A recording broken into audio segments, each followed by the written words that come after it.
Fantastic panels actually there. And then we're going to move on. We're going to talk about non-CO2. We've got a whole conversation about what's happening with helicopters. We are going to be talking about AI. We're going to be talking about the next generation of aircraft that are going to be produced, that are going to help us on this journey towards net zero as well. So we've got a fantastic schedule lined up throughout the day. I hear there's lunch halfway through as well. There's some fantastic breaks throughout the session as well, which is going to allow you guys to mingle between yourselves and also talk to the Airbus people that are here as well. But let's kick things off and start with the main event, which I have to say is an area of extreme focus right now for the aviation sector, and that is, of course, sustainable aviation fuel. It is the area that the industry is putting a lot of work into. There are a lot of eggs in this basket right now in terms of getting aviation to where it needs to be in terms of its targets. So we're gonna break this up into two sections. We're gonna have a fireside chat first of all. There's no fire, but we're gonna have a fireside chat. And then we're gonna have a second conversation about some of the granularity about how we get from A to B to C. So let's kick things off. I'm gonna invite Julie back to the stage, Julie Kitcher, the CSO here at Airbus, and of course, Vanessa Hudson, the CEO, Group CEO of Qantas as well, joining us up on stage. Welcome.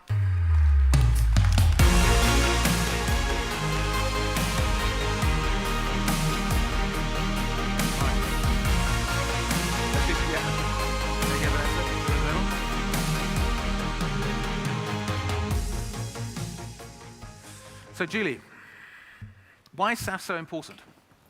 Well, good morning, everybody. Thanks for the question, Guy, and welcome, Vanessa. Thank you for coming all this way to be with us. And I think it's, for us, it was a flagship partnership, actually. It was the first of a kind to have a SAF agreement between a key customer and Airbus. So, and it's still, I think, the largest that we have. So, yeah, very, very positive partnership between us for sustainable aviation fuels, which are so important for our industry. So what is SAF? Well, basically, SAF is a fuel made from biomass, so from waste. It can be waste, for example, cooking oil. It can come from crop waste. It's called sustainable because it meets sustainable criteria, so doesn't compete with food or land for food, and that's very important. And I think the most important thing today is that it can be used already today.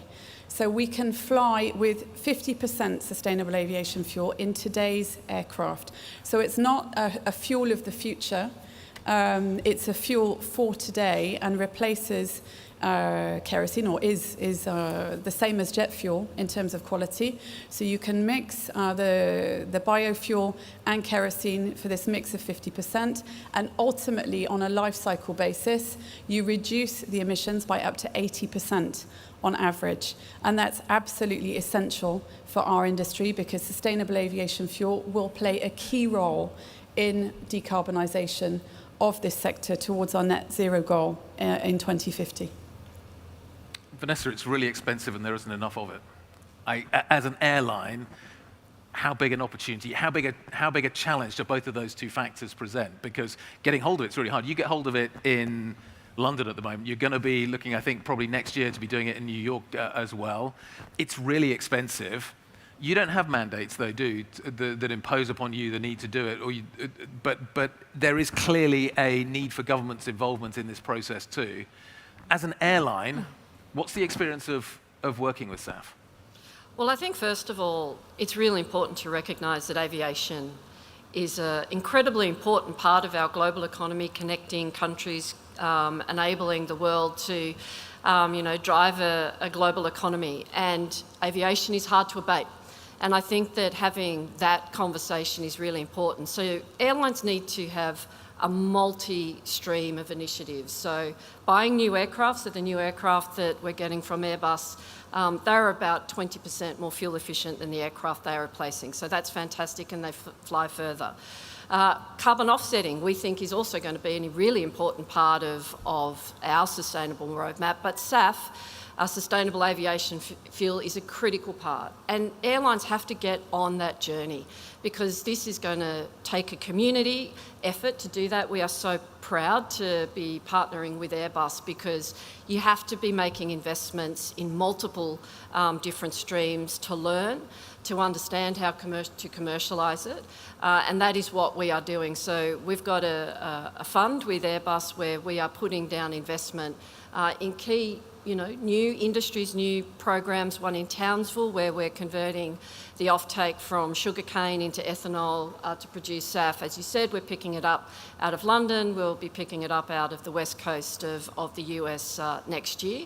But then there are multiple other initiatives. And the point that you make about the role of governments, I think it's critical.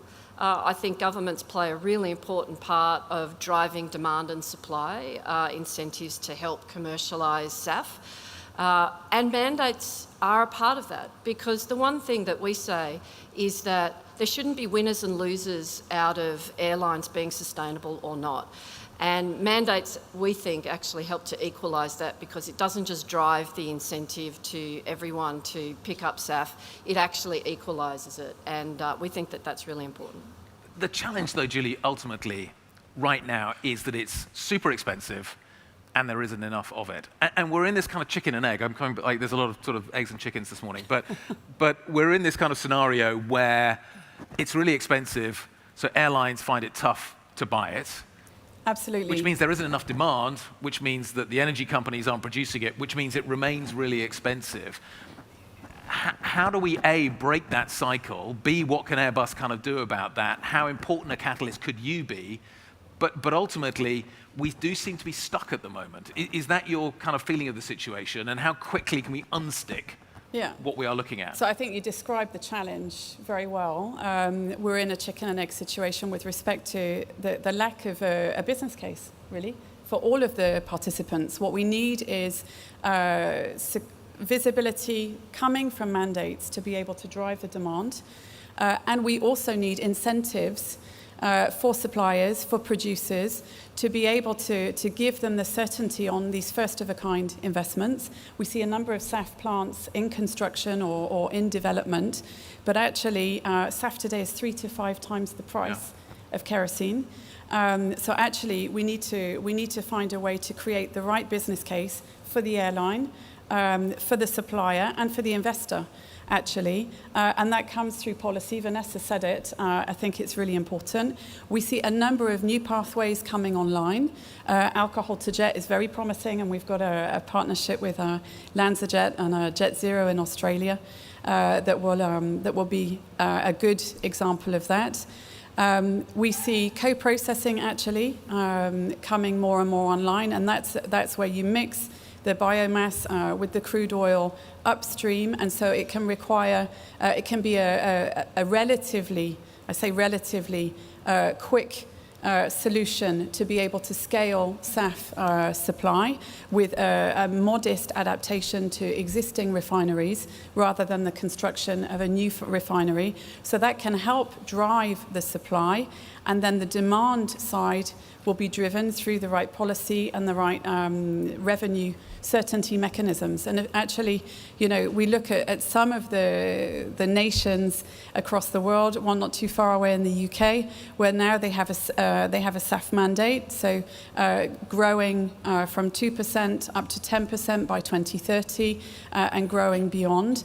And in addition, have a revenue pricing mechanism in consultation, which should enable investors to have that security, visibility for the investments that they make. Singapore as well is a good example of having a mandate and a levy to be able to really focus on a SAF fund. So we see policy emerging. Yep. Is it going fast enough? Absolutely not. So Guillaume was talking about this last night. The price is going to stay high. The price, there is a green premium. So the Yep. point is, how do we reduce the green premium as much as possible, Yep. And then inevitably there will be an allocation of that green premium throughout the value chain for our industry. Vanessa, how much do you think passengers would be prepared to pay? Is it, say you had a 10% improvement in your carbon footprint, would they be prepared to pay 10%, 20%, 30%, 40% more? Yeah, look, and it's hard to put a figure on it. I know that the conversations that we have with our customers is that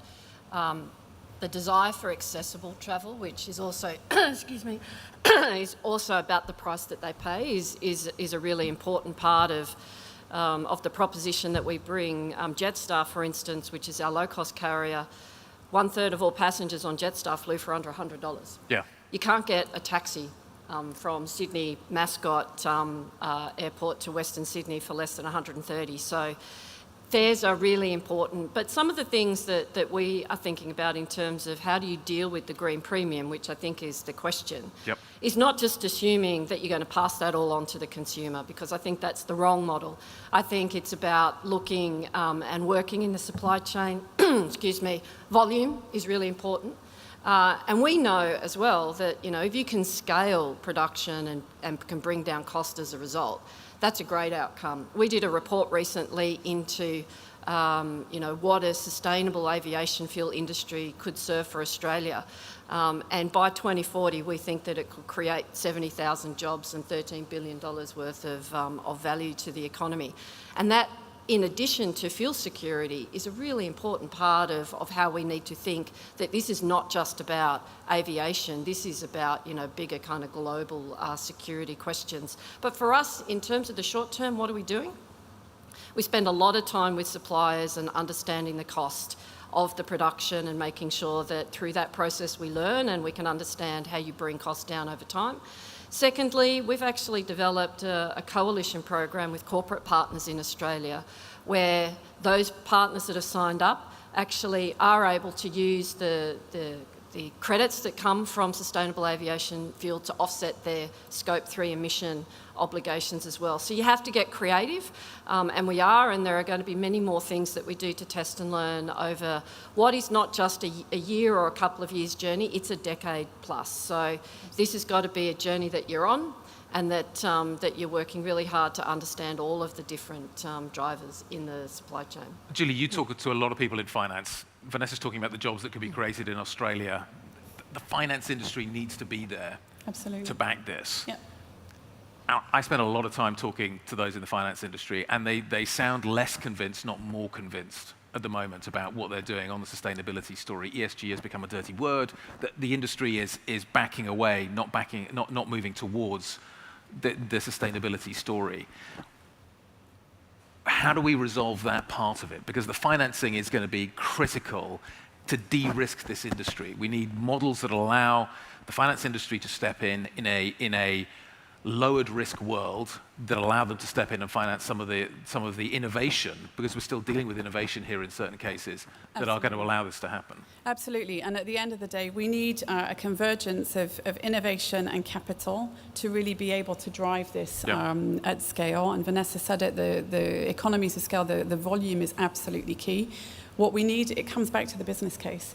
And so it's really a combination of the policy to support the supply side and the demand side, and give some, I would say, longevity, visibility to the financing structures to be able to make multi-year commitments, because this is what we're talking about. It's really about, it's not spot pricing, it's a nascent industry, so we need to find a way to really stimulate the capital, so that when banks are talking to their risk committees, there's a lead investor that has confidence in a 3, 5, 7 year time horizon to recognize the importance of these investments and the impact they'll make. So it will come down to the business case. We've got to get an attractive business case for our airline customers, for suppliers, for banks, to be able to really make a difference. And I think, we've seen renewable energies emerging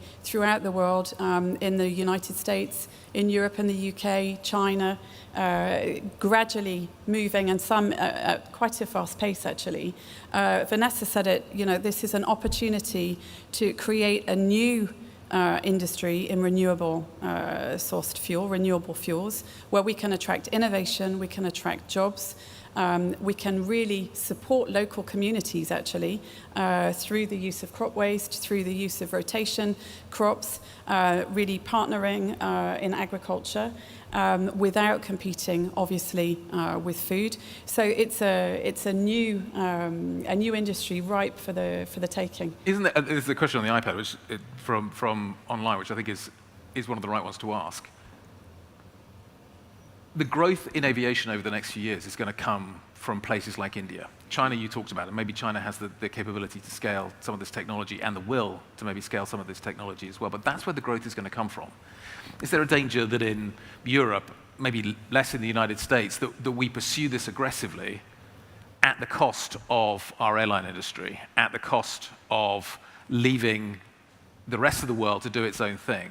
How do we make sure that actually, and I know that there are global initiatives, but the growth is not going to come in Europe. The growth is, to a certain extent, not going to come in America. It's going to come from other areas of the world. And that's where the pace of demand for aviation is going to be so much greater, and the scaling of SAF is going to be potentially so much slower, that the gap is only going to widen up between where SAF is and where demand is.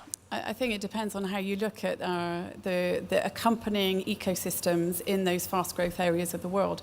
I think we shouldn't underestimate what's happening in China. We shouldn't underestimate what's happening in India when it comes to renewable fuels. Because there's a growth development being accompanied by sustainable development, and ultimately connectivity and economic development and growth that comes from this industry is absolutely essential to these countries where the fast growth is. So it's about preserving this industry for the future and enabling us to do it. So reducing emissions, reducing the emission impact of the industry, and really maximizing the positive impact. So, you look at the job creation, you look at the investment, you look at the economic growth and development that comes through the connectivity that aviation brings. And that's really worth preserving and fighting for the future. Vanessa, do you see an uneven world, or do you see an even world when it comes to this challenge?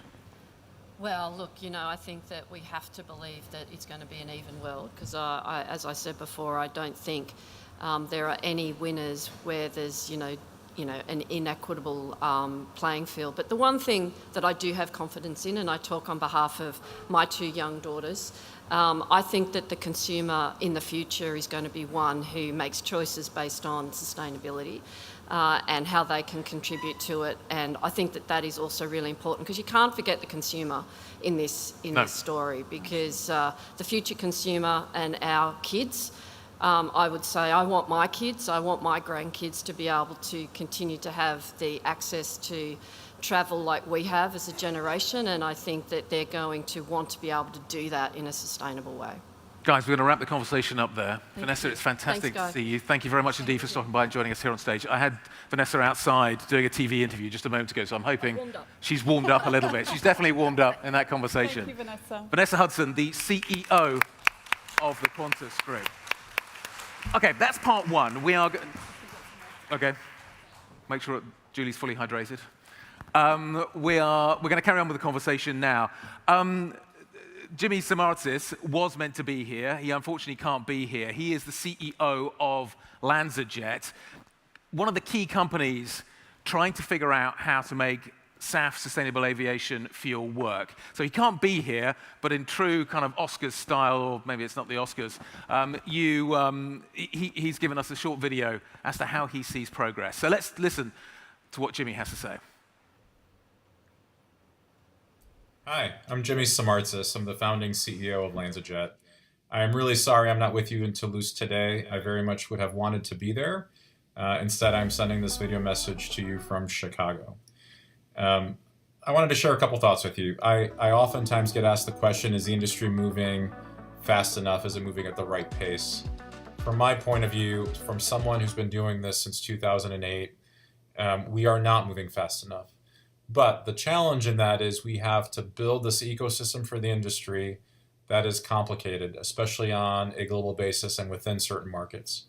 What I mean by that is this ecosystem has to include technology that is scalable, that is able to produce fuel that is economically viable and able to compete in the market. You have to have supportive policy. You have to have demand from aviation. You have to have capital that's willing to be deployed and take on some of the risk associated with building out new infrastructure. And you also require to have consumers who are willing to pay for a lower carbon intensity flight experience and for lower carbon intensity fuel. That is all very difficult to happen at the right time, in the right way, certainly on a global level, but also within the microcosm of specific markets. All of that being said, I'm very much a realistic optimist. We have seen incredible progress made in the last couple of years in terms of production of SAF. We, though, have a long ways to still go. Last year, we only had 1/3 of 1% of total jet fuel consumption was with sustainable aviation fuel. In order for us to get to 2030, 10% levels, if you will, 2050 net zero, we have a long way to go. This industry takes time to build. It takes time to de-risk those elements of the ecosystem, but we are making significant progress, and we need to continue the pressure and the effort to build this industry. We are encouraged by it because we are doing work in places like Australia, in India, in Japan, in the UK, in the United States, in Europe, and even in Kazakhstan, where the interest is high to build SAF production capability. So I am encouraged by what I see. I think we're moving too slow. And what I would also share with you is our motto at the company, which is someday is now. We don't have the ability to wait to do this someday because it will be too late at that point to see the capital invested in the development of infrastructure to get to where we need to be by 2050. We have the ability today to take action. So someday is now. We don't have to wait. We can do this today. Have a great rest of the summit. And again, my apologies for not being there. Okay. I think Jimmy sets us up quite nicely in terms of the conversation and how we need to take it forward. So let's carry on our conversation this morning and get into the granularity. I think we've done the big picture story and get into the granularity of what is happening within the SAF story. Julie's going to remain with us. Fantastic. But I'm also going to welcome to the stage Elena Schmidt from RSB, Gabrielle Walker from Curate, and Julie Fiddler from Microsoft. I'm going to move.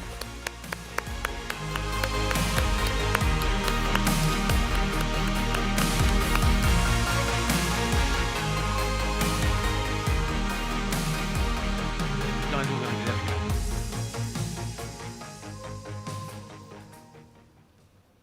I think that just about works. In terms of the layouts? Yeah, no, I think we're good. Okay.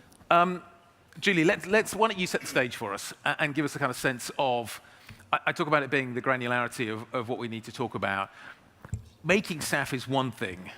Getting it to customers, putting it in the right places, making sure that the opportunity that comes from SAF for companies to be able to change their various scope needs in terms of their footprint, all of that's really important stuff. So there's a lot of work that goes on in terms of the chemistry and what happens with SAF, but there's a lot of work that needs to go on in terms of what goes around the whole SAF story. So set the stage for us and give us an idea of what's Absolutely. important So thanks, Guy. I think, and you know, just to recap, SAF is a very substantial lever for the decarbonisation of aviation.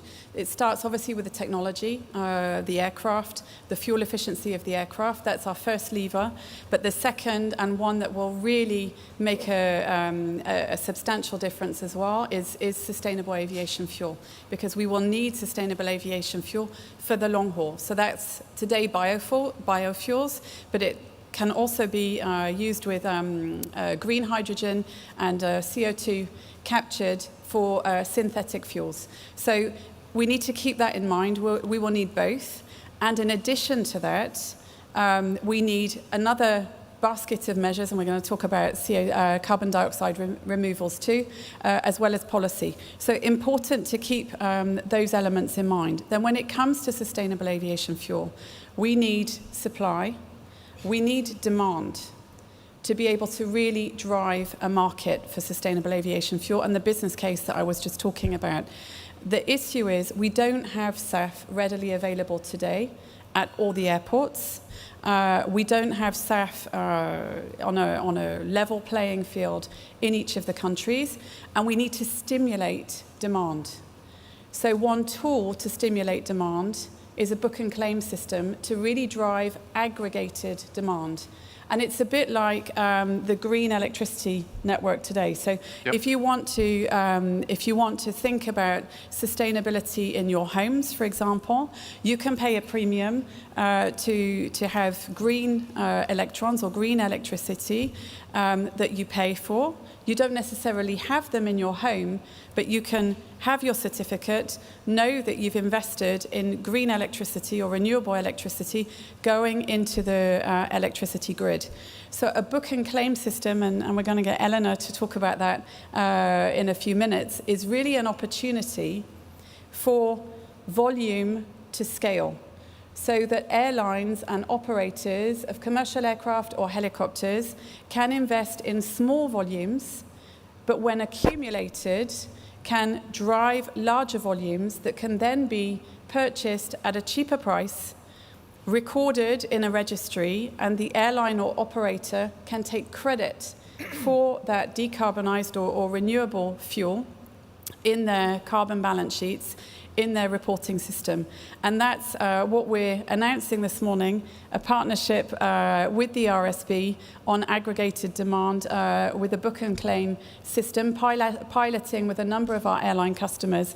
And I think probably Eleanor is the right person to talk that through in detail. Sure. Over to you. Absolutely. Before I start, maybe a few words about the RSB. What our partners always say is that the RSB brings the S in SAF, the sustainability.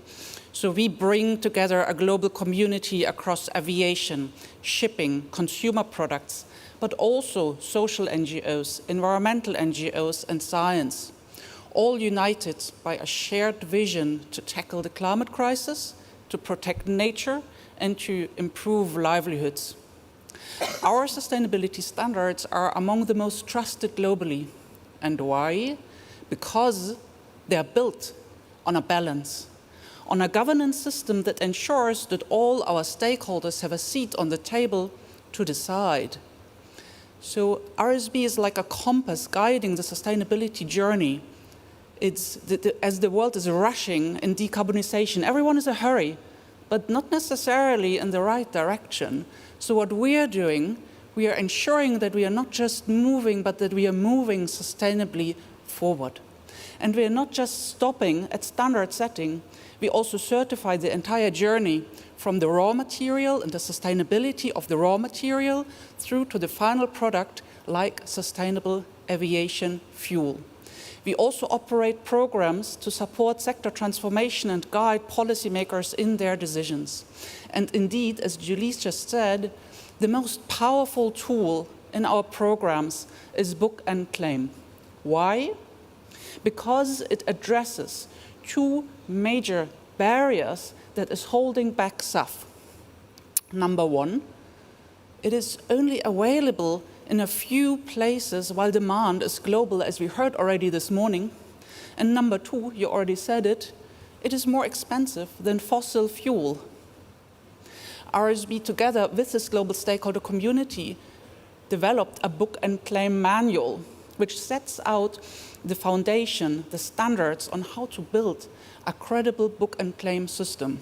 And it's not just a guide for us, it's a guide for other book and claim initiatives out there that orient themselves on our book and claim manual, as well as policymakers as they take their decisions on how to incorporate into their regulations.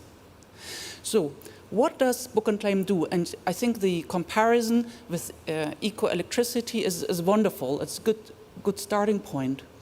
It takes the sustainability attribute of the SAF, and it is the sustainability of the feedstock and the greenhouse gas emission reduction, and allows it to travel independently from the physical fuel through the value chain, so that an aircraft operator in Europe can make use of this sustainability claim and claim the climate benefit without having to transport the fuel across the Atlantic that is produced in the US, avoiding also all these connected and related greenhouse gas emissions, what we all want.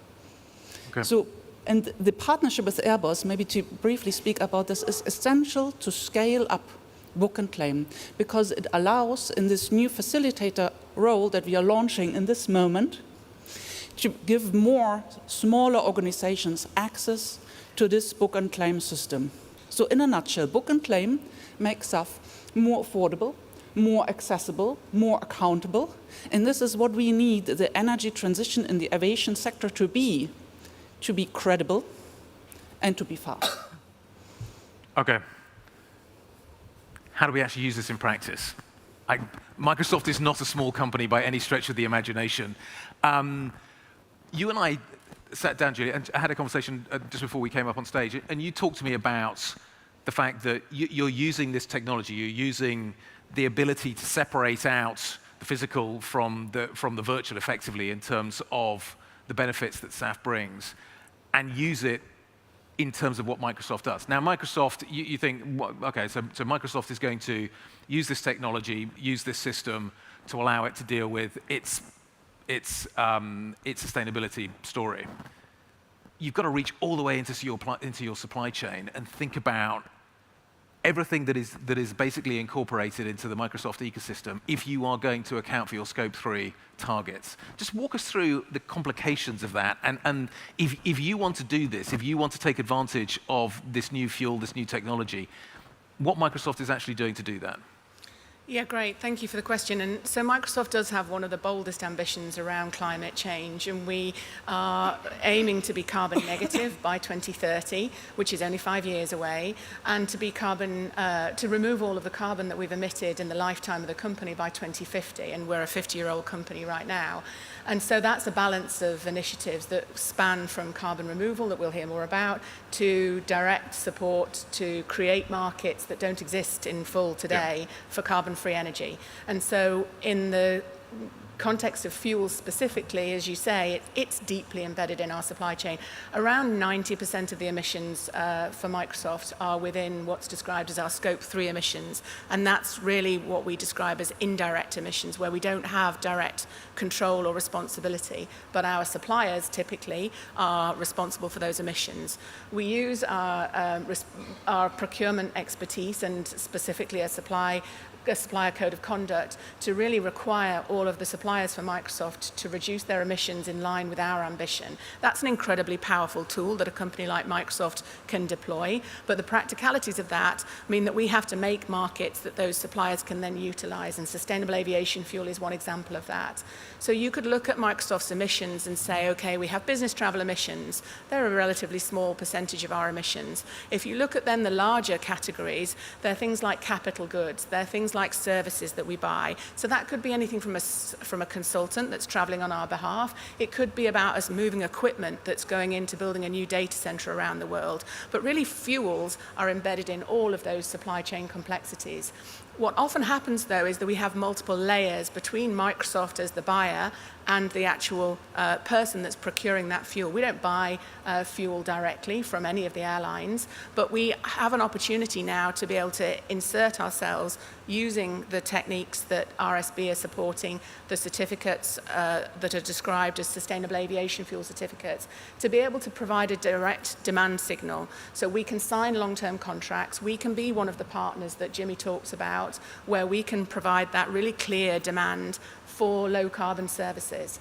And that's a really important role that Microsoft has a full responsibility for playing today. We need to do it now. We need to be able to provide that security so that financing comes into this industry. And the quality of the product you're ultimately getting, I'm assuming, is guaranteed as well. So well, that's what the role of RSB is so crucial for Microsoft, because our reputation is really so embedded within everything that we do related to sustainability. And so certification of the fuels and the feedstock is a responsibility that we have as a buyer. If we're going to develop these environmental attribute certificates, which is what we typically describe them as, it is about the environmental attributes. So really, is it a positive environmental impact that we're having? And certification has a huge role to play in that.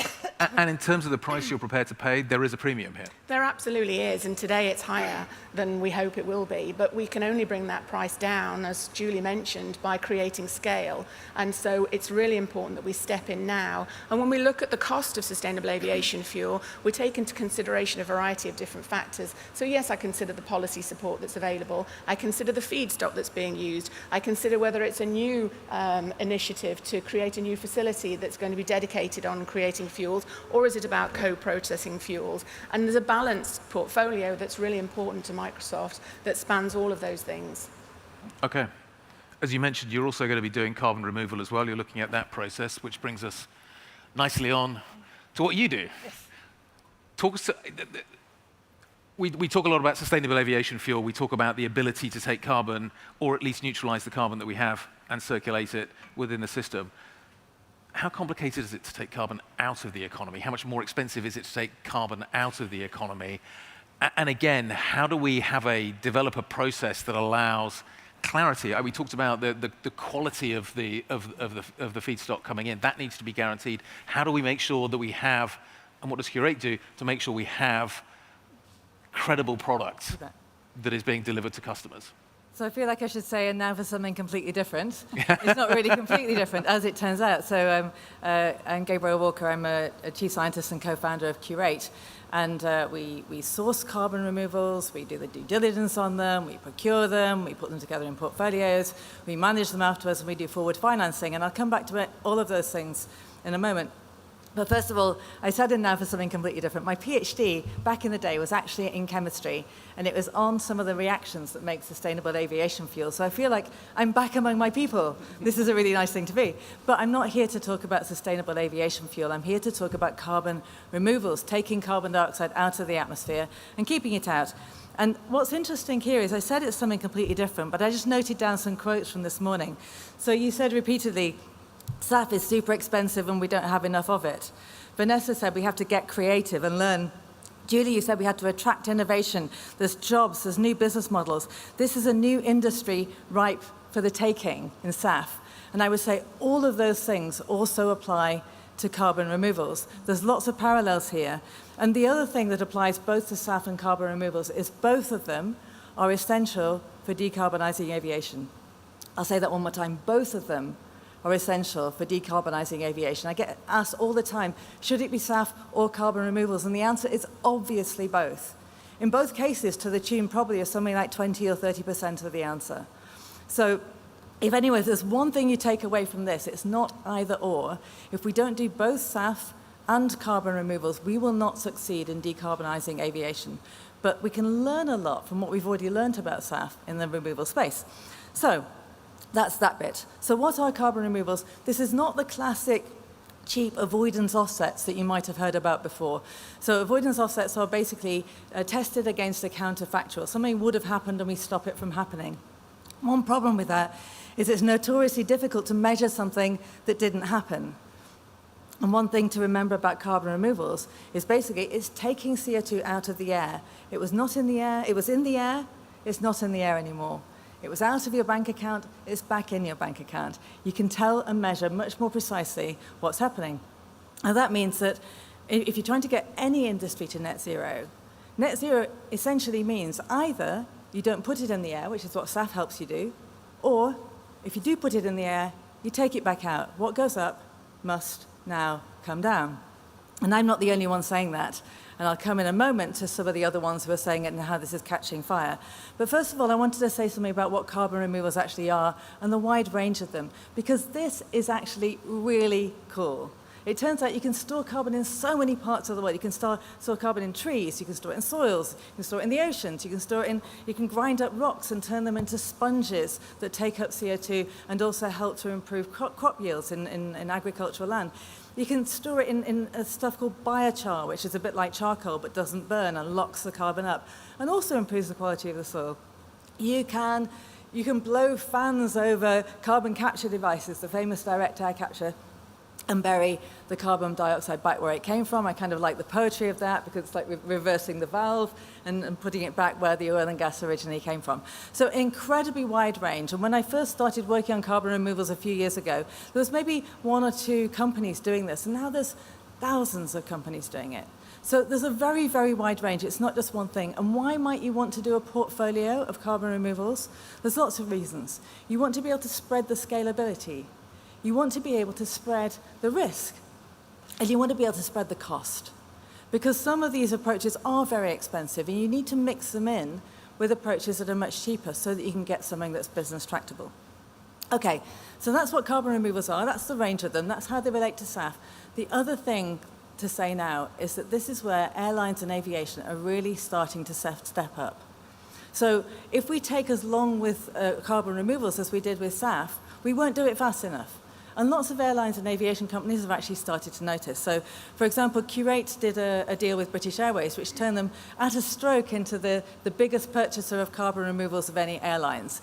And they did a whole wide portfolio. They had a direct air capture from 1.5, and then also a very brilliant range of innovative approaches.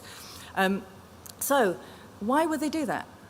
Why would they do that when it's not mandated at the moment? Why would they do that? One of the reasons they wanted to do it is they wanted to be a leader. But that's not really enough. We talked about business models, about finance models, about what's in it for us. And here's what's in it for the airlines that are now stepping up.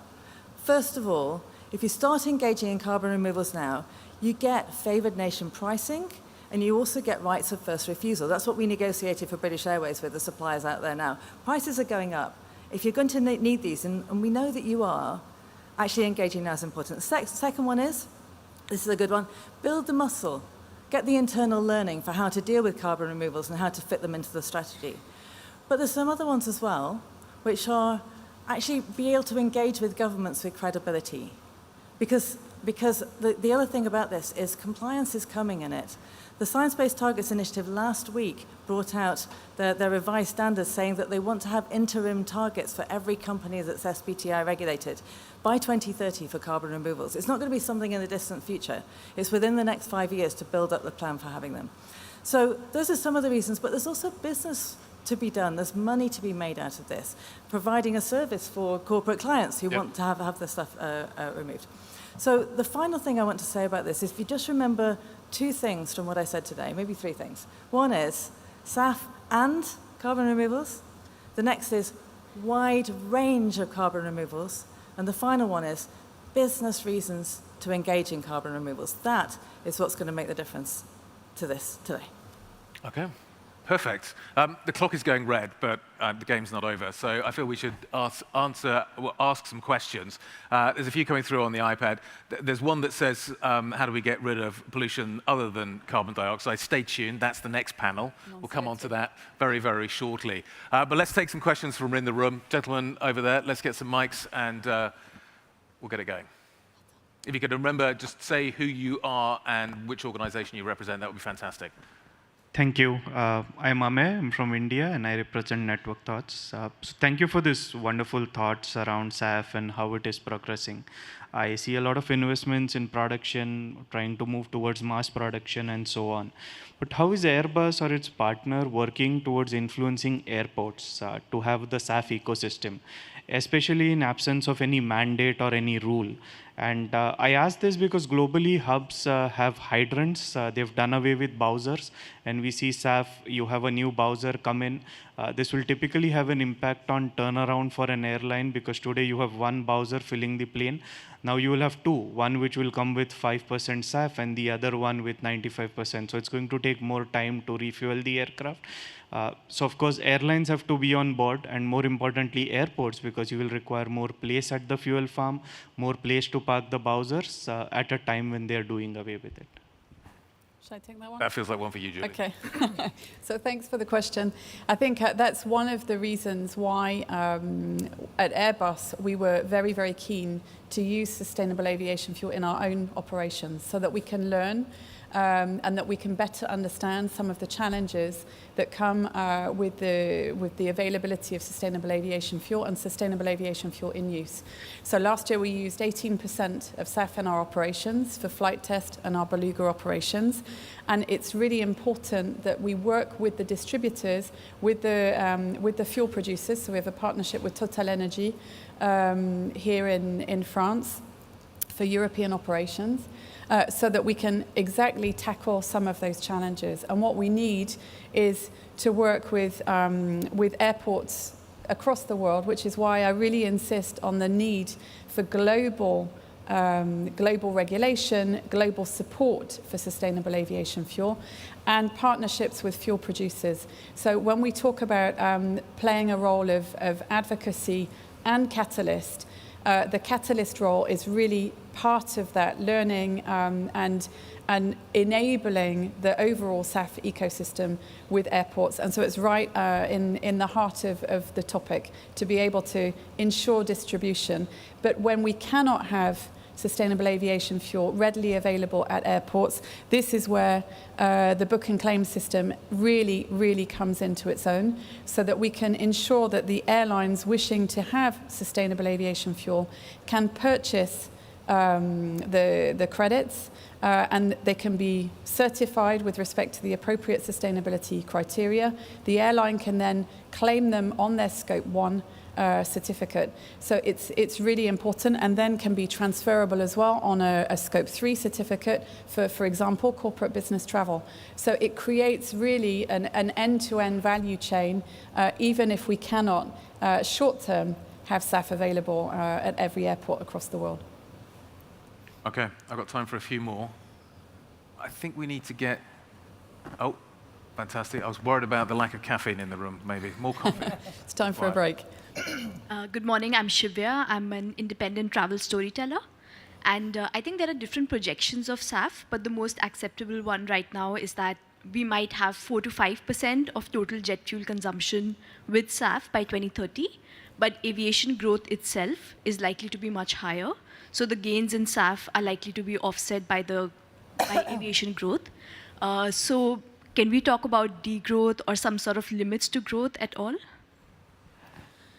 Well, I think at the end of the day, when you go to the airports and you see how busy they are, you see that air travel, the growth is there, and we've seen that over the decades, although air travel has doubled, actually the greenhouse gas emissions from aviation have remained relatively stable. So it shows that the technology and the measures that we're implementing are offsetting the growth from aviation. That growth trend is set to continue, and that's why it's so important that we continue the journey on all of the levers. So technology is the first one. With every new aircraft generation you introduce, you reduce fuel consumption on average 20 to 25%, which means lower emissions, obviously, as well as lower cost for the airline. Sustainable aviation fuel is key, and actually we're optimistic we can get to 10% by 2030. Let's see, but we see some good signs coming now, particularly with co-processing, to be able to grow the volume available, which is why we need to work on the demand side. But it doesn't stop at 10%, of course. That needs to double very quickly, as the years progress, 2035, 2040. So it's really about meeting air travel demand with the right tools in the toolbox to be able to offset and then reduce the emissions to be able to get us to that net zero target in 2050. Gabrielle? Just a very quick comment to say that there is a pathway for decarbonising aviation. We just need to take it very seriously. Aviation, of course, is one of the hard-to-abate industries, like others. Everyone's going to need this solution, but some are going to need it more than others. And that's why we need to be taking carbon removal seriously right now as well as part of it. We need all the tools in the toolbox. Sorry, if Julie, I just jump on that. Yep. In the net zero 2050 roadmap, there is an element of that in the long-term ambitious goal, so the sectorial goal that comes from carbon removals. So when we think about the protocol for carbon emissions, the first is to avoid them.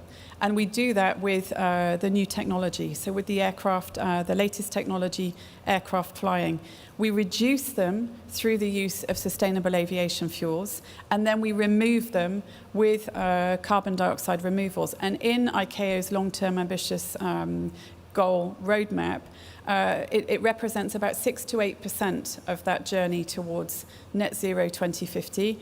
And I think there's potential to do much more.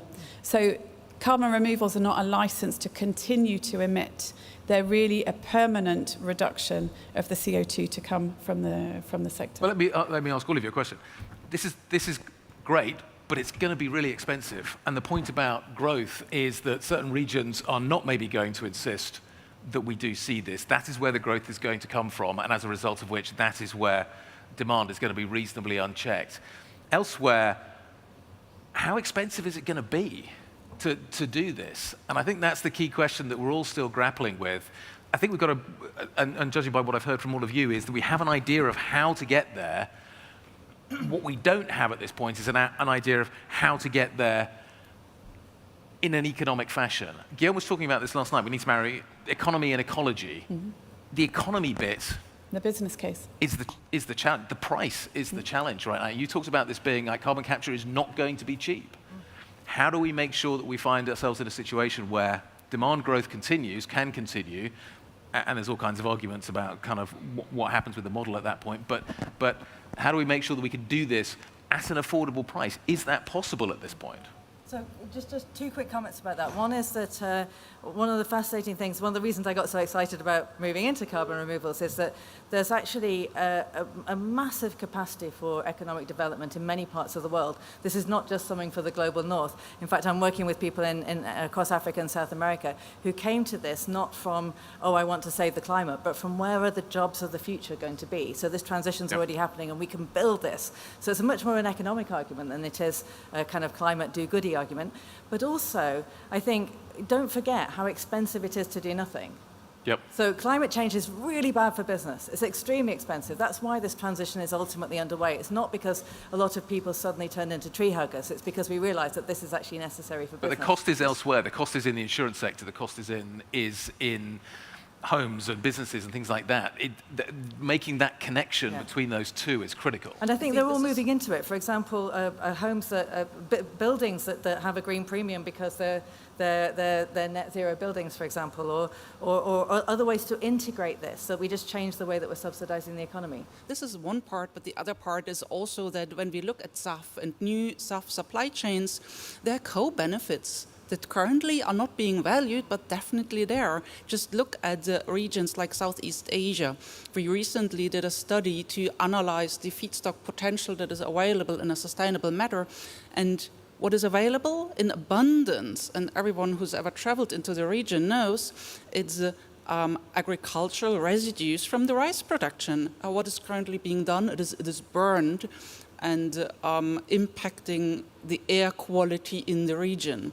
Now you can take this feedstock and produce SAF out of it, and you solved the air quality issue in the region while producing a SAF that can decarbonize. And I think we need to also see what are these additional benefits. Absolutely. And see how they contribute to the overall value, because this is reduced cost for public health at the end of the day. Give you another example of that, which is an insurance company that was buying biochar made out of bamboo.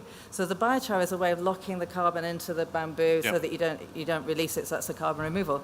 But they did bamboo because it's an invasive species that was contributing to increased flooding. And this insurance company insures against the risk of flooding. So there's a business reason to do it, because they're reducing their own risk at the same time. As well on the cost, one of the critical things that we should consider with sustainable aviation fuel is the partnership opportunity. Absolutely. So we can share the cost of sustainable aviation fuel across the supply chain. There are ways that you can credibly do that when you can connect the supply chain together, that multiple people can also contribute towards the impact, claim the benefits of that impact, and also contribute towards the cost. That's quite unique, I would say, in sustainable aviation fuel. Does that allow, one of the things that always strikes me about this debate is that we have a discussion here, which is the sort of the cause side. Maybe we could take your CEO out is a sort of further down, but then you have the consequence side, and what we're not doing at the moment in so many ways is connecting cause and consequence. Absolutely, yes. And we need to find a mechanism somehow of connecting those two, and I'm wondering if any of the mechanisms we're talking about here this morning allow us to do that. But I think that's precisely why we're here. So, you know, we understand the issue, we understand the different problems. We've got numerous solutions. And part of informing, part of sharing and being open about the challenges is also finding ways to connect each of those elements together to be able to tackle. Because you see the consequences, LA fires, Absolutely. Whatever it is, the consequences clearly, and the numbers are mind-boggling. The numbers that come from these events are stratospheric from an economic point of view, but Absolutely. we don't connect them back into... We need to look at it from a full value chain perspective, or cause, as you say, cause and consequence, and recognize that actually it's an investment in sustainability. It's not a cost of sustainability.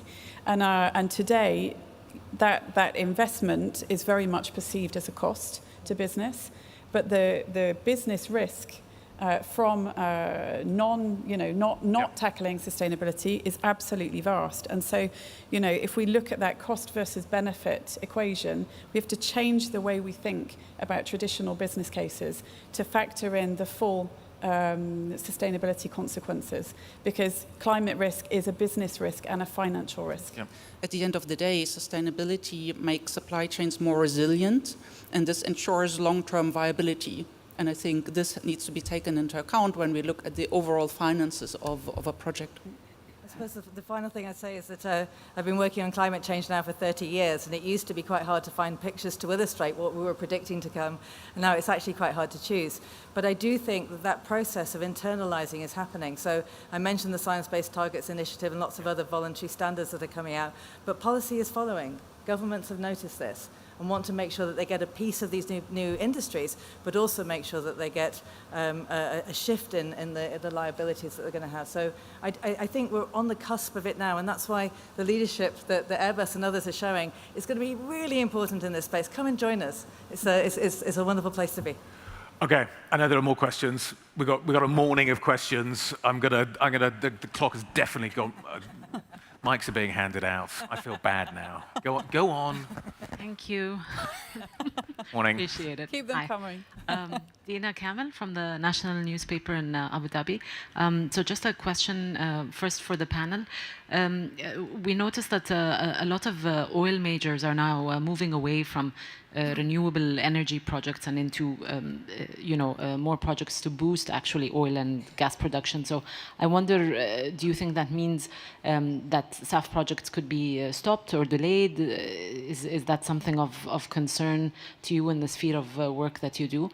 And then if I may squeeze in a second question for Julie, there is a lot of Gulf countries now that are pivoting towards renewable energy projects, particularly in making aviation a more green sector.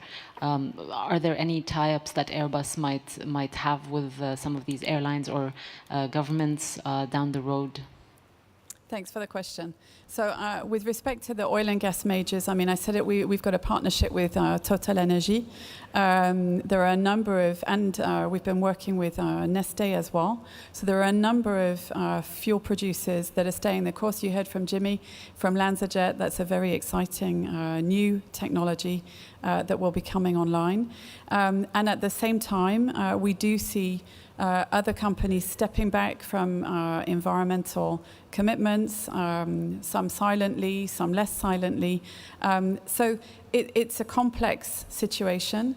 I would say, again, and I've said it, so I keep saying it, sorry for that, but it comes down to the business case as well.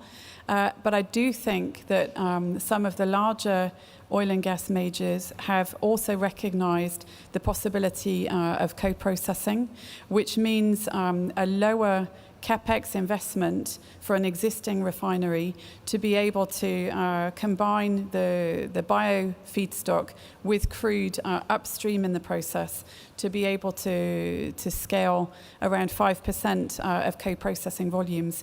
And so I think we'll still see a substantial proportion of sustainable aviation fuel capability to come online, and then we really need the policy to support. And as to the second question, absolutely, we're very, very enthusiastic about some of the partnerships and exchanges that we can have in the region. And yeah, I'm sure you'll be able to watch the space in the next weeks and months because the renewable space in the Middle East is very, very promising. Okay, I'm being told on no uncertain terms that I have to wrap things up now. So two things to say, one of which is thank you to our fantastic panelists. Thank you. Thank you very much indeed. The second thing is there is coffee, there are croissants, there are everything else that you can go and imbibe outside. I want you fully caffeinated for the next session. We're going to talk about non-CO2 pollution. If you are watching online, stay tuned. There's some fantastic Q&A that's going to happen in the break as well. So lots of things are going to be carrying on. But I think I will just wrap up by saying thank you. Thank you. Thanks very much. Thank you.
Gabriel, Julien. Pleasure to have you. Enchanté. Good morning, bonjour. Please have a seat. Hi everyone, this is the first Ask Me Anything session for today, focused on SAF and carbon removals. I am Ken, and I will be your voice today, bringing your questions and also an external perspective with our duo of speakers. So we have Gabriel Walker, a co-founder and chief scientist at Cure8, and we have our very own Julien Manès, head of SAF and CDR development at Airbus. The rules are simple. We have 10 minutes, so we'll try to take as many questions as possible, try to keep your answers quite short so that we can address many different topics. I will start the clock, and there is no forbidden topic. So no taboo. Great. Good. Yeah. The idea is really to cover as many topics as possible, including the challenging questions and the tough questions. So I'm counting on you to support that. Bring it on. If you may, I will start with Julien because Julien needs to warm up. He was not on stage. Yeah. And maybe we had several questions on. We talk about replacing kerosene, conventional fuel, by SAF in the aircraft. Is there any deficit in terms of performance for the engine or for the aircraft? Short answer, no. SAF is Jet A1. That's one of the things I keep on repeating to all the people I meet. SAF is a synthetic fuel blended with kerosene, and that blend is Jet A1. So remember, SAF is Jet A1, and that's it. No difference on the aircraft, no difference on the performance. But difference on the environment. But a major difference on the environment and the CO2 footprint. So challenge less on the use, but more on the production. We got many questions on the risk. We saw the risk for the automotive industry for the biofuels. How do we prevent the same risk to avoid competition with food crops, avoid deforestation? How do we do that from the start? We need to rely on sustainability standards, and the sustainability standards, they are. ICAO, which is the UN body looking after aviation, has defined a very robust standards for SAF in the frame of a CORSIA, and such a standard prevents what I would say the negative effect of overuse of biomass, which can be deforestation, which can be competition with food. And this very sustainability standard prevents this when it's applied. So it's all about eligibility criteria. It is, absolutely. That we enforce from the start. And that's why we need colleagues like the RSB to make sure that there is a verification that people who do produce SAF do comply with those sustainability standards. But there's also the direction of travel for SAF, right, where you're not using biomass, but you're using just the chemical air to and that's liquid, right? the ultimate way of doing SAF, which is without using biomass, which is e-fuel, and e-fuel which combine green hydrogen and carbon or CO2 or carbon monoxide. These are not using biomass, but still you need those sustainability standards because you need, for example, green electrons, so you need to ensure that the electrons are green, and you need the carbon to be biogenic carbon, ultimately. Which comes to another question. Yesterday we saw that the hydrogen ecosystem is a bit late versus what we initially thought. Will there be an impact on the production of this kind of SAF based on renewable energy and green hydrogen? The lateness of the hydrogen availability translates into higher price. So today a kilogram of green hydrogen is super expensive. And therefore a kilogram of SAF produced with green hydrogen is going to be super expensive as well. So that's why we need the scaling of hydrogen so that the scaling of e-fuel can be also coming at a cheaper great I know I'm supposed to be here to talk about carbon removals, but this is actually the topic of my PhD. This is what I know about. No, and I have great questions actually on the cost and the sustainability as well. Yeah. You said there are several solutions for carbon removals, nature-based solutions, but also technology-based solutions. How do we make sure that these technologies, like direct air capture, are sustainable themselves? So first of all, I really hate the kind of nature versus tech or green versus chrome because there's such a spectrum of different approaches. And some of them are more naturey, like trees, and some of them are more techy, like direct air capture. But there's this entire range of hybrid solutions in between, which will probably provide an awful lot of the scale and certainly help to put together portfolios that can also reduce the cost. In terms of sustainability, everything's got a challenge, but everything's got benefits benefits too, and that's another reason why portfolios are good. So the challenge around trees is that they can burn, they can be chopped down, they can die, and so the carbon dioxide can go back in the air. The challenge around direct air capture is it requires a lot of energy, which can make it expensive, and it means you have to have green energy that could be used for other things. Everything has its challenges, but also there's lots of co-benefits. For example, with direct air capture, you know exactly what you've captured. You basically capture it in a blimp, and then you can measure it, so it's not hard to measure.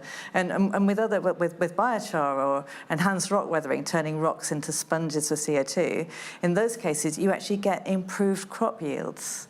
You know, and I talked on the panel about this biochar option, which is getting rid of bamboo that was causing flooding. So everything's got something, and what we need to do in all of this is we need to minimize the things that are challenging, and we need to maximize the benefits.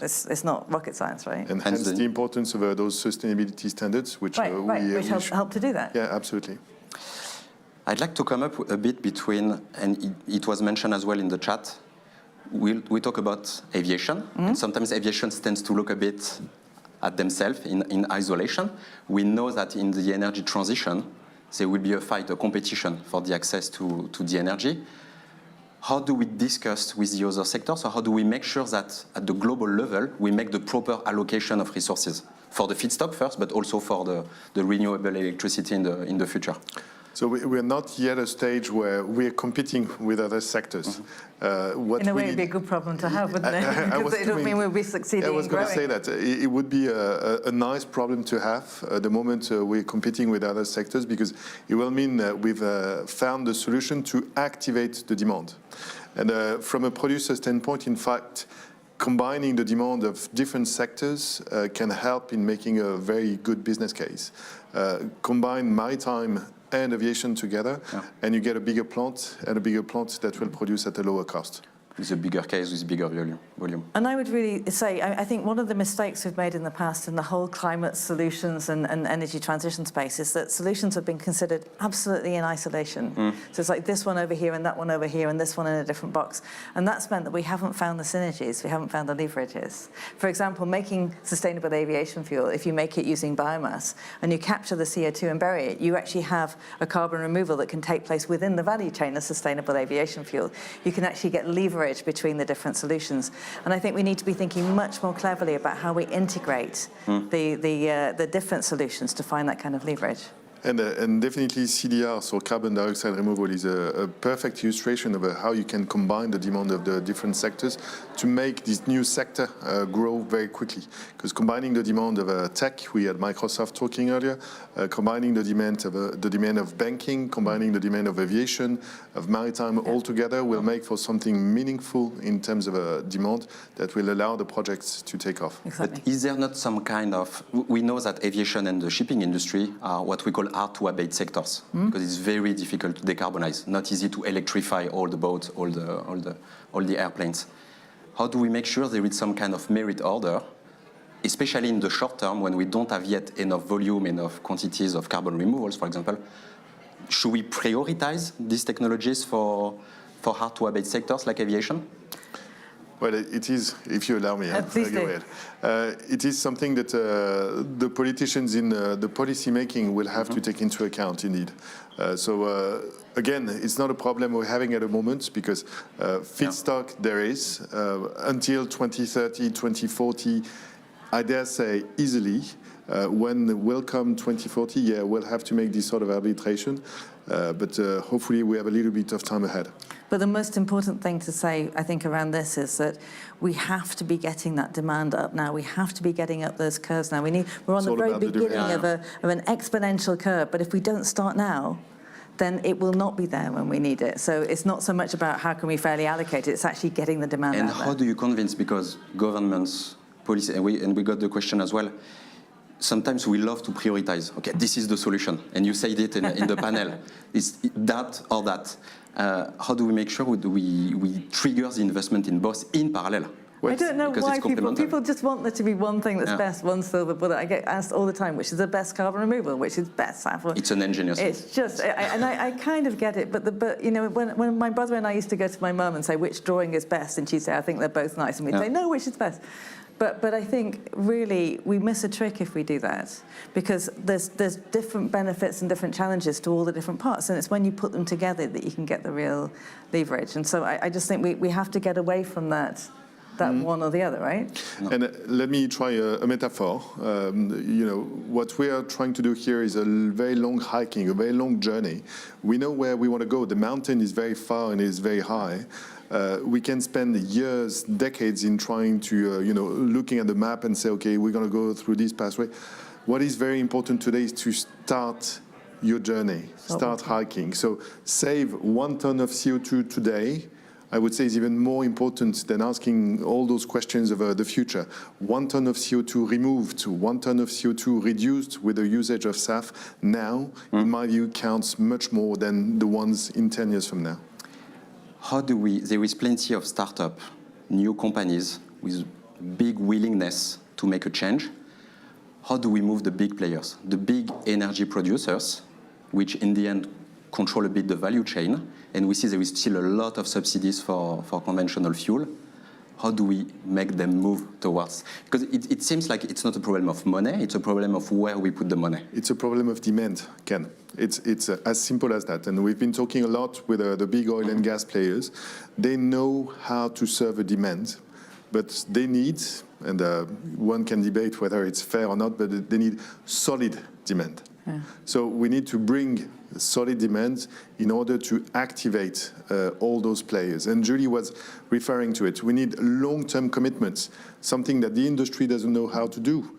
You never buy your fuel 10 years in advance. You buy your fuel at a spot price nearly every day.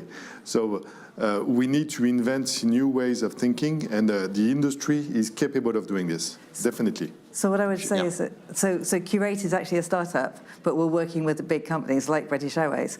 And what I would say here is that you can actually, if you provide a mechanism to do that, if you show a different mindset, but also this is how you can procure, this is how you can think about making advanced commitments, this is how you can do this, that's the way to shift the big players. Very last seconds, students are looking at us as well. What are the competencies if future employees want to work in SAF or CDR fields?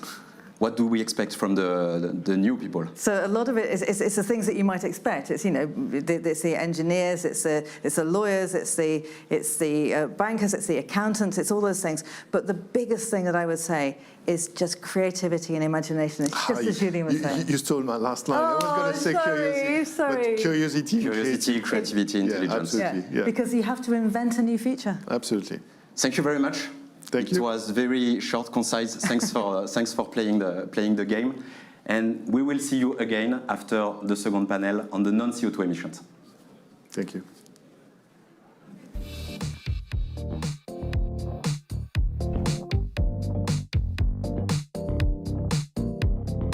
Welcome to the Airbus Summit. We're here at the Toulouse Delivery Center, usually for our customers, but we've transformed the space to share our innovations and the technology bricks we think will build the future of aviation. First stop, the A321XLR. It's the latest narrow-body aircraft to come out of our assembly lines. It's the extra long-range version of our A321neo. It can fly farther with better fuel burn compared to other aircraft in its class. What's the difference between the A321neo and the A321XLR? Well, it's this extended and reinforced rear center tank with over 40,000 liters capacity. Here, we're looking at all of the fuel that we've added on board to get us from Sydney to Kuala Lumpur. Now, of course, the A321, like all of our aircraft, can fly in sustainable aviation fuel. So we've got our friends on the tarmac, Total Energies, to come fill her up. So we love flying with SAF because it means reduced emissions over the life cycle of the fuel versus the emissions of fossil fuel taken out of the ground. Next stop, Racer. It's our high-speed helicopter demonstrator, leveraging speed and fuel consumption. It's the perfect mix between fixed-wing aircraft and helicopters, rotor and an asymmetric tail. Capable of hovering and flying at speeds of more than 400 kilometers an hour, that's twice the speed of a conventional helicopter. At the summit, we have another flying demonstrator, the EcoPulse. It's a result of collaboration and innovation with Airbus and its partners Dara and Safran.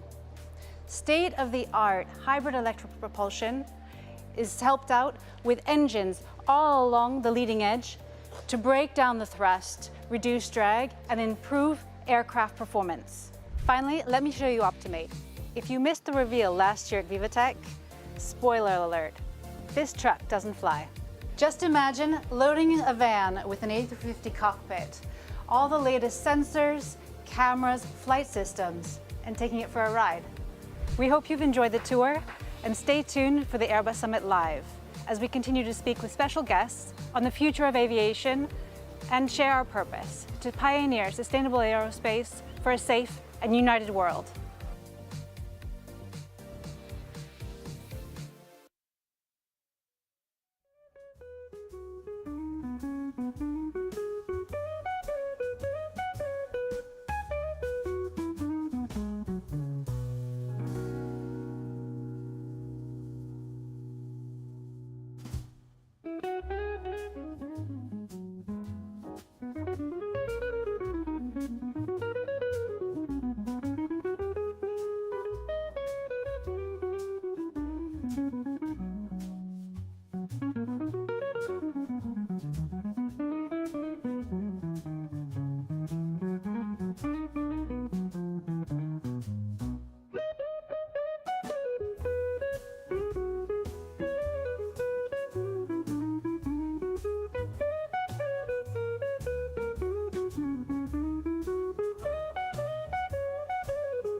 Okay, welcome back. Somebody asked a few minutes ago, I think it was an online question, what about non-CO2 pollution? That's what we're going to talk about now. We've got a fantastic panel lined up in a few minutes' time, but this is certainly an area, non-CO2, that is, I would say, less understood. So I think probably the first thing that we should do is get a bit of a better understanding of exactly what we are talking about. So in a moment, we'll have a little kind of 5 minutes introduction, but before that, I think probably what we should do is give you a short video and a quick introduction as to what the non-CO2 story looks like and the progress that is being made to mitigate this kind of pollution. So let's start with the video.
Okay.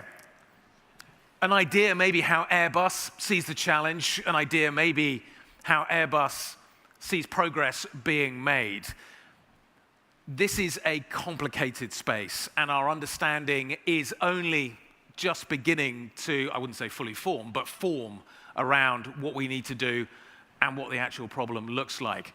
I'm probably not the perfect person to talk you, therefore, through this, but there's a guy sitting down here who is Professor Steve Barrett from Cambridge University. Let me introduce him, give him 5 minutes. He's going to set it out for us. Steve. So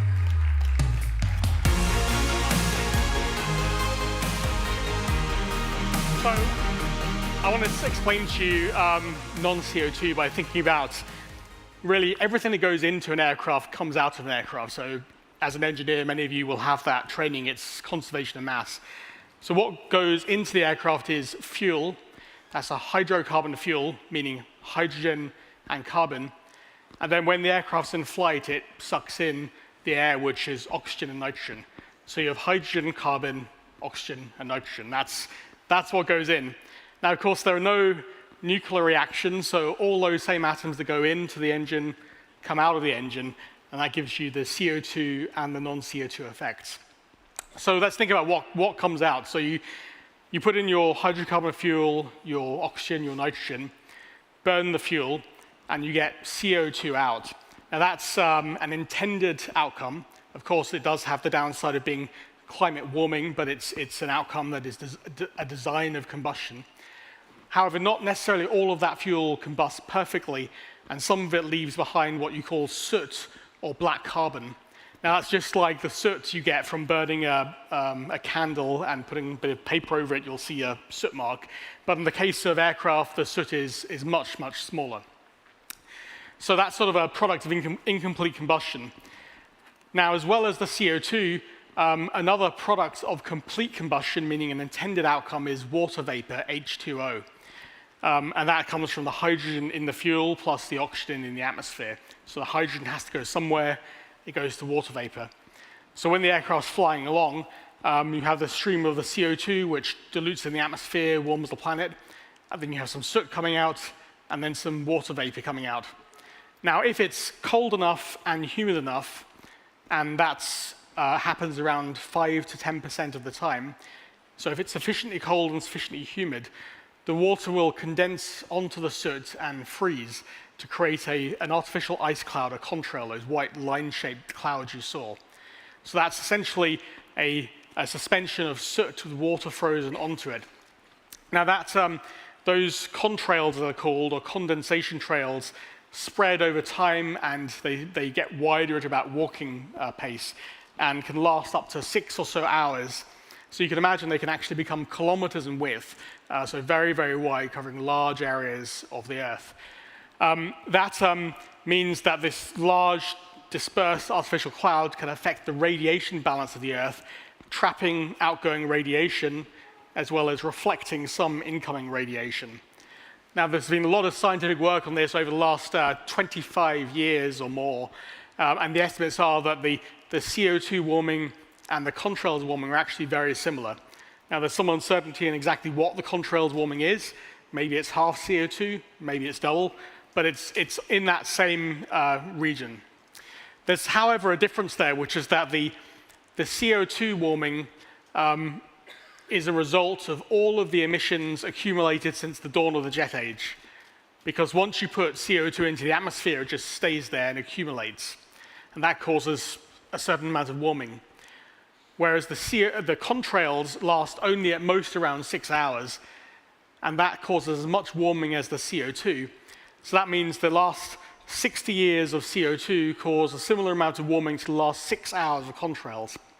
So contrails are a very strong forcing agent, but it provides for a significant opportunity because if you can eliminate forming contrails, they'll just go away. And that will be equivalent to rolling back aviation's impact by decades. So it's a huge opportunity to massively cut the climate impact of aviation. Now, I'll end by noting that there are a few other less significant non-CO2 effects that are worth still bearing in mind. One is related to burning the fuel in the atmosphere, which is 78% nitrogen, so that's N2. And you end up with something called NOx, NOx, or oxides of nitrogen, which does indirectly affect the climate through promoting ozone formation and affecting methane balances, but it's not as significant as contrails or CO2. And there's something else you might be familiar with called sulfur, which is an impurity in the fuel, which actually cools the planet very slightly, but again, relatively small, not something to worry about. So to summarize this at a strategic level, when we're concerned about aviation and climate change, there are really two things that really stand out. The first is CO2, which needs to be tackled with fuels and more efficient aircraft. And the second is contrails, which we'll discuss in depth in this upcoming panel, how that can be tackled. And then there are a bucket of other issues that shouldn't be ignored, we need to make progress on, but they're not in the same order of magnitude as the CO2 and the contrails, namely the NOx and soot on its own and sulfur and other things. So with that, I'll end and get on with the panel. Okay. Very impressed that you did that in such a short period of time. Thank you very much indeed. I think it's the first time we've come on in under time, so excellent work. Okay, let's carry on the conversation. There's plenty of other seats here. We need to introduce some other voices into the conversation. So let's bring up on stage Mark Bentel, the head of research and technology at Airbus, Ilona Sitova, who works for Eurocontrol. We've got Tim Johnson joining us as well. He is from the International Coalition for Sustainable Aviation. It's an NGO that represents environmentalists and ICO as well. So we've got a fantastic panel. Come and take a seat here. There we go. Perfect. Thanks, Tim.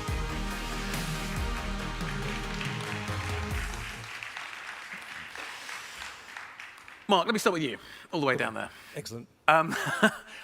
What do you do at Airbus if you want to mitigate the effects that we've just been hearing? Oh, that's a very good question, Guy. Thank you. So I think it was just yesterday I was in an aviation forum, and one of the participants said that when non-CO2 gets mentioned, the one word that is always going with it and associated with it is uncertainty. And obviously that makes it very difficult when you're trying to mitigate something with a level of uncertainty. But what Steve has already said and is clear is that there is good consensus from the academic and scientific community that contrails do have a net warming effect, and therefore it really is something we need to take seriously and we need to work on. So in that regard, what can we do? So I kind of put it into two buckets for you. I put it in the technical bucket and I put it into an operational bucket.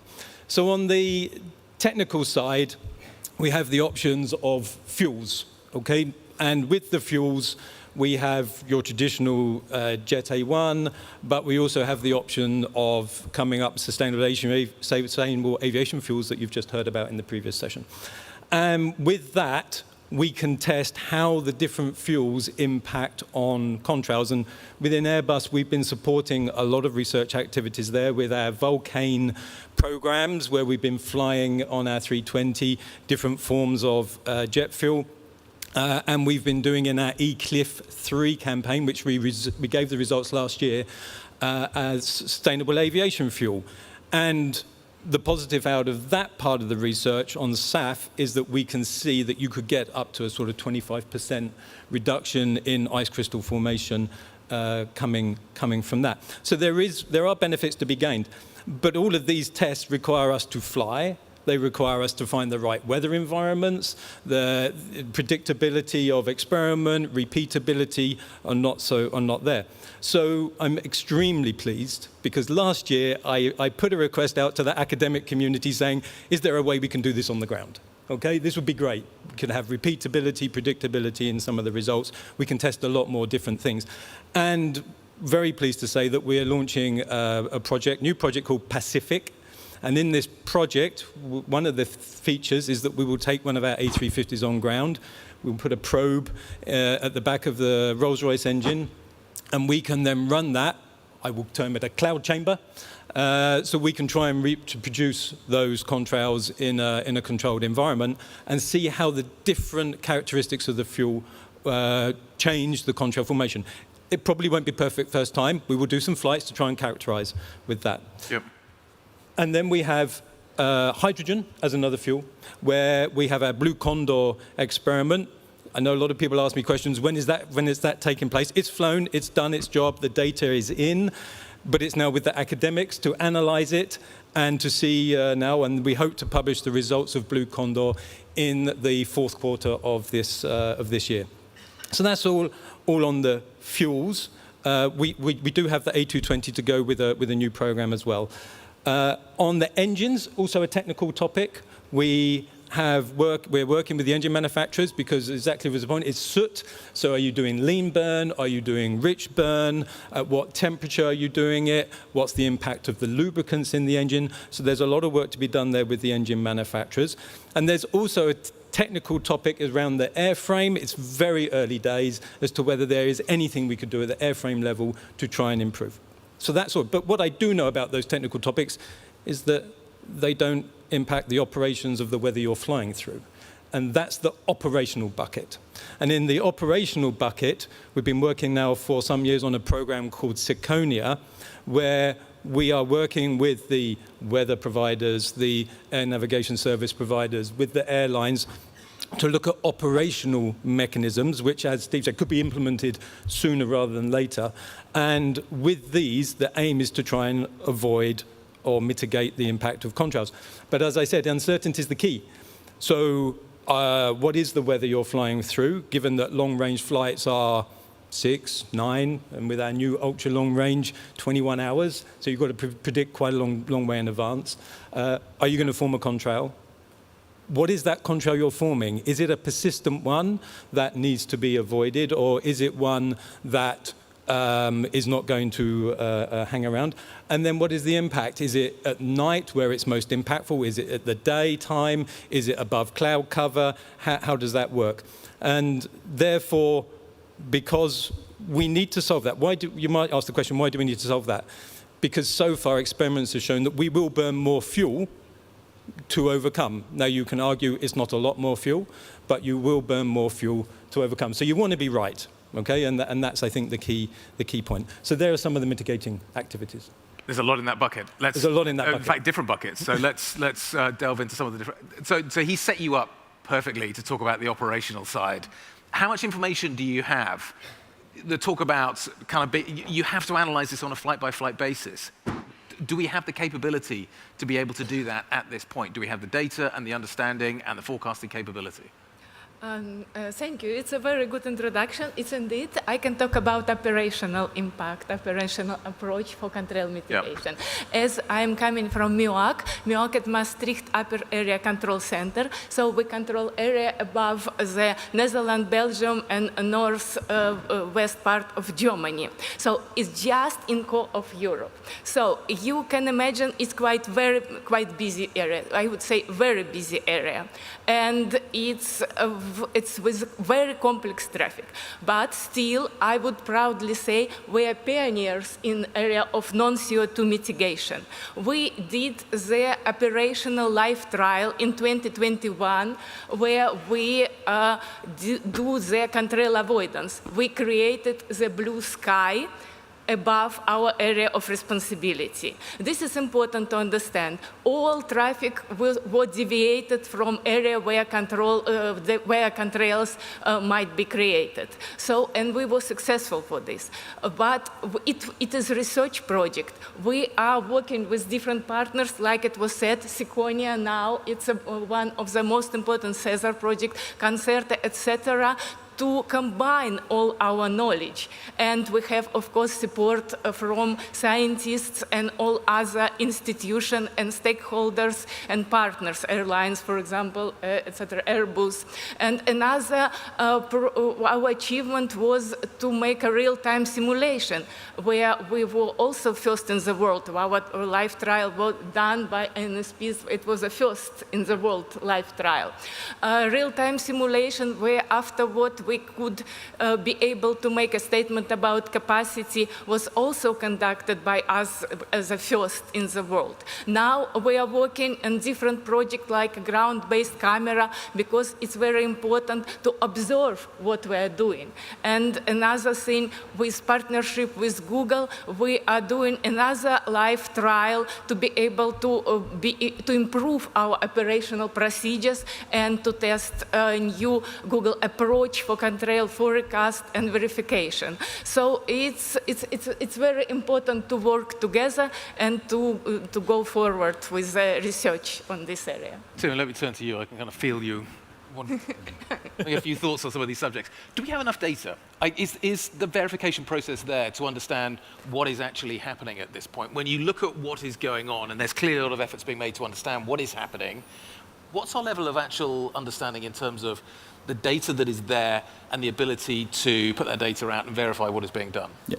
So I mean, it's a great question. And I think, Stephen, you did a really good job of saying this isn't a new debate. We've been working on this now for 25 years. And I think over that time, we've gone through cycles where we feel there's momentum gathering and there's appetite to sort of do things and change. And we keep running up against the sort of uncertainty question that Mark alluded to. And, you know, whether you're very cautious about where we go from here and sort of thinking about, you know, will there be policy, will there be regulation, or whether you're sort of actually wanting that action to sort of take place to address some of these issues, you know, both of those have the same basic requirement, and that is that we have a really sort of data-driven approach to it.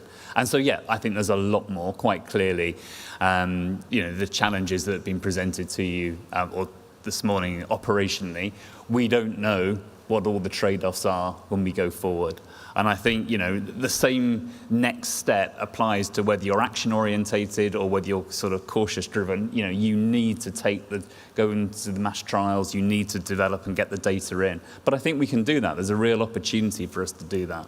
And I think what surprises me, perhaps, as an NGO, is the degree of collaboration that we've seen over the last 2 or 3 years, where industry, potential policymakers, NGOs, all sort of think that there is an opportunity for us to look particularly at sort of contrail avoidance and what that may mean. Is that because actually we can do something, as you say, we can do something relatively quickly here? There is actually the potential to make quite a big difference in a relatively short period of time. Yeah, absolutely. And Stephen, you summed it up quite well, I think, that we have to keep going on CO2. We don't give up on that. Yep. But we do have this opportunity presented to us now to do something about contrails, and that could get us something which, if you wanted to sort of think what would that mean in terms of reducing CO2, would be a lot of CO2 reduction to get the same sort of climate benefit. So yeah, I think it feels like it is near term and it's within reach, and we should be pursuing it. Stephen, is it worth spending more CO2 to get less contrails? How does the equation work? Yeah, I think something that's often really, people have got wrapped around the axle worrying about uncertainty. So I think it's worth discussing that a bit. So, there are uncertainties, and there's an upper range and a lower range, and the scientific literature has been rumbling along for a generation now, refining that uncertainty range. So what that means is that, let's say Airbus generously puts 10 million euros into another contrail research project at a university. That's great, right? The science would advance. There's a range, and another paper will come out that might be here, or maybe it's here, or maybe it's here. But it's not going to change the consensus estimate of the warming caused, as estimated by the last generation of scientists. Similarly, if there's a new scientific paper that comes out that gives you something that's way off there or way lower, that will basically be ignored until it's verified many times over many years. So to me, what that says is that we have a strong evidence base for a generation of research, and we can either kind of bury our heads in the sand and say, well, let's do more research, but if we do that, we just have to accept that will take another generation to significantly move that body of knowledge, because you can't suddenly shift it. Or you can say, well, this is the uncertainty assessment. All decisions we make are uncertain, right? We regulate NOx emissions with uncertainty. We regulate lead away. All decisions have uncertainties. And in this case, what we can do is intelligently look at the risk calculus and weigh it up. And in this case, if we eliminate contrails, the upside benefit is the equivalent to around 2% of global warming to eliminate, which is more than the UK and France combined, right? So, if we manage to make contrail avoidance happen, it'll be worth more than every climate action that ever has been taken or ever will be taken by the UK and France. So the upside prize is pretty big. The downside risk is on the order of 1% extra fuel burn in aviation, which is 2% of global fuel burn. So 1% of 2% of global CO2. So the downside, if we're wrong about the benefit, is tiny, and the upside is huge. So it really seems to me like this is something where, yes, let's do more research, and as an academic, more research euros are great, of course, but the risk calculus seems very clear to me that this is something we should move ahead with at maximum pace, and with the presumption that we'll make it happen, because the risk calculus is so clear to me. Mark, when an Airbus, whatever it is, rolls off the line, how much data can it collect in terms of, if this is on an individual flight-by-flight basis, and the effect is going to be huge, what is the calculation that we can make now? So what is the calculation we're going to need to make? It's an excellent question, because at the moment the aircraft are not designed to monitor contrails, and honestly it's very difficult for the aircraft itself to do, because you're looking at the persistence of the contrail, which is some hours. The aeroplane has long gone, probably landed, okay, but to know what it did 3 hours ago. So it can't measure what the atmospheric conditions are. So there are flights with atmospheric payloads on board. There are some standard ones. They're quite big and expensive, where they can measure the environment that they're flying in. But then to know the actual impact you're making right now is the difficult part. And the way we do it today in our experiments is you saw a lovely picture or video of a beautiful A350 with a little Dassault test from DLR. And that's the way we do it today. So that's not practical on regular flights. So we need to find a way, and today the way is modeling, okay, and to produce models that use the best weather data to use our best prediction of where we have these regions, because it is regions. We've probably not talked about that very much yet, where they're very. Steve would be better than me to talk about it, but they're very thin regions, so you can fly above and below. You're not going to fly around. But predicting where they are or where they're going to be is problem number one. Is that the game? Is that basically just figuring out where the biggest risk lies and not going there? Yeah, I think that's it. I mean, I think there are engineering challenges to solve when it comes to knowing where you need to avoid. But this is not the Manhattan Project. This is, some tens or might end up as hundreds of millions of euros over a couple of years to make it work. And many of the assets we'll need are already there or coming online. So, for example, we have a great new satellite over Europe and Africa, a geostationary satellite that provides real-time imagery of contrails forming. There's a similar satellite over the Americas and also one launched by JAXA, the Japanese Space Agency, over East Asia. So we have some of the assets. And there's also a new constellation of low Earth orbit satellites called FireSat, aimed at wildfires, that was also designed with contrails in mind. So we have these observational assets that are either there or coming online over the coming years, which we can leverage heavily for our purposes. And basically, I think the way you start doing it is a bit like turbulence. If you see a contrail forming in real time in the satellite, well, that's a contrail forming region. Try 2,000 feet lower. Just like we do with turbulence, and over time the forecast will improve and will, eliminate 50%, then 80%, then 90%. But it's something we need to get started on. So, your models at the moment, what needs to happen to be able to produce that level of predictability, or be able to?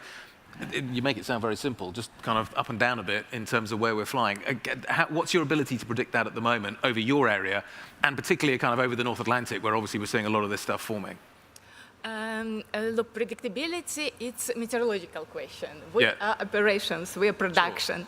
Sure. But I would say the contrail avoidance, it's not such simple as just one flight path. It would be easy, then it would just change one flight path, not going through the contrail area where contrail can be formed, and that's it. No, we have a lot of aircraft in the area, so even deviation of one aircraft may impact other aircraft in the air. So, but we have to move a lot of aircrafts, so it may create the safety and capacity issue. Safety, of course, we cannot compromise on safety. That is why we have to reduce capacity or to deal something with this. Because you imagine if you block some streets in the busy city, then all traffic should go around or to stop. We cannot stop aircraft in the air, so the aircraft probably should be kept on ground, and it would create a delay. So all these things, we should keep in mind and not taking the contrail avoidance like low-hanging fruits. And that is why, coming back to the question we discussed before, it's very important the good prediction of this area. That's its question too, and scientists are improving this already. It's a lot of institutions working on this, and a lot of questions was already answered, and we hope in future then we will get the good prediction and also verification, as it was mentioned, because we need to know what we're doing the right thing. Otherwise, we are burning additional fuel without any benefits of contrail avoidance. Okay, so we need let's talk about regulation, let's talk about verification. How do we do this? How does the industry regulate itself? How does government regulate? This is clearly something that is going to need some standards and some understanding. How does that happen? What's the most productive way of making that happen? Yeah, so it's a really good question. I mean, we're used to having our sort of decarbonisation program driven by targets and regulations. And we just don't have that in the non-CO2 space to a large extent. We do some things already. So some of the things that come out of the back of aircraft engines are regulated, and there are international standards. And I think continuing to look at those and refine them. I mean, we've been talking mainly about contrails, but you touched on NOx, Stephen. I mean, looking at what comes out and how much comes out and NOx in cruise, that's something that we can set standards for. And we've got processes to do that. But yeah, policymakers, I think if we're talking about contrails, also need to have that certainty factor. They don't want to create unintended consequences. And so I think they have the same interest that we've been articulating here. It's back to this data-driven point. It's about the precision. We do need to do that, and that's why I said earlier that whether you're interested in moving quickly to regulation or whether you're more cautious, and let's see how the science develops, we really need that first step, which is the more mass trials. So I'm really interested what you said, Ilona, that we have trials now on an individual aircraft basis. But we need to test them at a system-wide level. We need to see how these things aggregate and what it does to capacity and other things. So I think the policymaker interest is the same, but the need is there. We need that data, and I just think the next 2 or 3 years are quite critical period for us to actually try and gather that and actually provide answers that they can be satisfied with. Who's got a question? Let's start in the room. Still not enough coffee. There we go. Gentleman here at the front. There's a mic. Third row back, second row back. Yeah, hi. Great panel, and excellent to hear that contrail avoidance can probably lead to faster solution while you're talking about the cost and to avoid that. My question is to Lorna, keeping in the experience what we saw about what happened to the single European sky example with nations squabbling between themselves and this more rigidity over allowing defense airspace for commercial usage. Where do you see such a plan probably avoiding in recent time? Because we didn't have a very good experience with the single European sky plan. So such things would need probably more coordination. Yeah. Thank you for the question. But look, we are not policymakers. We are Air Traffic Control Center. We try to do our best to actually to share our knowledge with all community, and that's why we are doing all these trials. What we find very useful and of course important for all community. You see, of course, our experience it's taken in consideration, shared, and taken by others. So it's a research project only in this stage. So it's future, it was just mentioned, future 3-4 years will be very important for us as operations, for scientists and for policy makers, of course, as well. Could I follow up? Of course you can. Yeah, so I think I want to make a point on how this will happen. So there's not going to be a free market reason to do contrail avoidance. And if you were to create or roll contrails into a CO2 trading system, that would probably produce perverse outcomes like making people take the foot off the accelerator with CO2 because contrails is easier. So you're going to want to separately regulate these a bit like with air pollutants. So the thing that's going to make this happen is policymaker leadership. So we do need policymakers to take the leap of faith at some point, because if it's just left to us on this panel of industry but you're saying and that needs to be sooner. Do they need? You talked about needing to get on with it. The margin for sort of the understanding gap is kind of as it is. And we can make progress now. I mean, I take the point that it's a serious point that there is real technology development to do here. Yep. But at the same time, if policymakers set the pace, we'll figure out a way to meet it. This is not solving nuclear fusion, right? This is some software for rerouting aircraft and some observational assets to see where the contrails are. It's all doable. So if someone sets the pace and there's some way to fund it or some way that it has to be funded, we'll figure it out, right? It can't be a year, but certainly within 4 years or something, you could have something pretty operational on some kind of scale, wow. In a trial, let's say, over a decent-sized part of Europe. So I think we do need someone to set the pace here and just say, guys, get this done. Okay. Chris in the front row.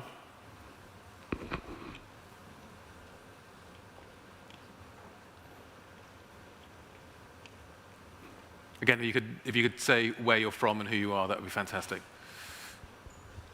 Morning, Sebastian Steinke from Flugrevue in Germany. Modern aircraft have become much more capable, so we fly longer distances and they climb higher over the duration of the flight. Does this mean we create more contrails over the flight today than before? And would it be an option to maybe change the routes, maybe fly more southerly or more northerly in order to avoid creating contrails? Or would it even be possible to fly lower, maybe very low flight levels in order to avoid creating contrails? Thank you. Shall I do that then? I mean, it's a great point. So the more efficient the aircraft is, the more of the fuel gets used for propulsion for the jet stream, and the less is just wasted as heat in the exhaust of the aircraft. So old, inefficient aircraft just left lots of heat behind them, and all that heat made it hard to form an ice cloud. So new engines leave cold air behind them, and they create more contrails. So that means that doing contrail avoidance becomes more important as we get the exceptionally more efficient aircraft that Airbus and others are producing today. In terms of would you permanently fly higher or lower, I don't think you would. And the reason is that just basic physics tells you that 35,000, 38,000 feet is the best place to fly because it's the coldest part of the atmosphere, and you want the biggest temperature difference between the hottest part of the engine and the outside cold temperature. That's just the second law of thermodynamics. So you're always going to want to fly in the coldest part of the atmosphere and then just do the occasional rerouting around the parts you need to. Whereas shifting the whole thing away from the optimum, I don't think is going to make sense. I got a question for Mark on the iPad, which kind of follows on. You talked about aircraft being miles away by the time the contrail had formed. But normally, there's another aircraft following behind. Yeah. Can other aircraft monitor? It's not the aircraft that's producing the contrail that's what should be monitoring. It's other aircraft on the same legs, same routes that can maybe monitor and give us an idea of what is happening. Is there capability for that? It's a good question. So the contrail is formed pretty quickly. Right. It's its persistence. How long does it hang around for? Because if it goes within a couple of minutes, no problem. Yeah. But if it's hanging around for hours... But presumably other aircraft will... So yes. But then what do you want to do about that? Well, just from a data collection point. So if it's a data collection point, that's okay. But if it's part of an avoidance scheme, it's too late. The aircraft has already gone. So yes, from a data collection point, it is a potential that I'm also interested in exploring what that could be done. Because there are particular points on the planet where this is more prevalent. If you look at the Atlantic crossing, it is more of a topic over flying across the Atlantic than it is maybe flying around Europe. So there are maybe areas where it's more beneficial to put a focus to see if we can put some operational means in place right now. But yes, it is a potential. But as Steve said, there are satellites. Yep. And it's easy to think about. It's difficult to say. How do you pin the trail to the tail of the aircraft that produced it? And that is also very, very difficult to do at the moment, either for resolution of satellite imagery or repeat times of low Earth orbit satellites that do have the resolution, or in fact, I can see something, but sometimes aircraft are not flying so far apart, then you go, was it the one to the left or the one to the right? Because maybe it's not both. So how do you get the resolution down to maybe an individual aircraft is also another challenge. The nuance is important. I can add, if I can. Is this information would be not useless, very useful for operations. Actually, in this case, we would have no cost, seeing what happened now, but it's very difficult to formalize this information, you see? So because it really should be reliable, really should be put in some data, and just observation would help us, of course, to react immediately on tactical basis. Okay. We've overrun, but I've got 2 minutes left. So one more question. Maxime Johnson from L'Actualité. Actually, I have 2 questions, but sorry about that. Make them quick. First of all, we talk about contrail, like seeing them. Okay? But is there a way to predict, like a bit like weather prediction? So are we equipped with satellites and with models to do that in an efficient way enough? And if not, what can we do to arrive there? And the second question, since like the science seems to be, you seem to agree for a while, why didn't we talk about this like 5 years ago? Like why are we moving now and not before? Since I feel it's all something that could have been achieved. I'm going to let Tim take the second one, and who wants to answer the first one? I think either of us. Don't mind. Go for it. Okay, go. So the weather models can forecast to some extent where contrails will form, but they're far from perfect. And that's really because they've never been developed for that particular purpose in mind, right? They're developed to tell us where rain clouds are, not where ice supersaturated regions are, which are where persistent contrails form. Having said that, given they've never been designed for that purpose, it's sort of surprising that they at least get it sort of reasonably. So I think over time that would improve.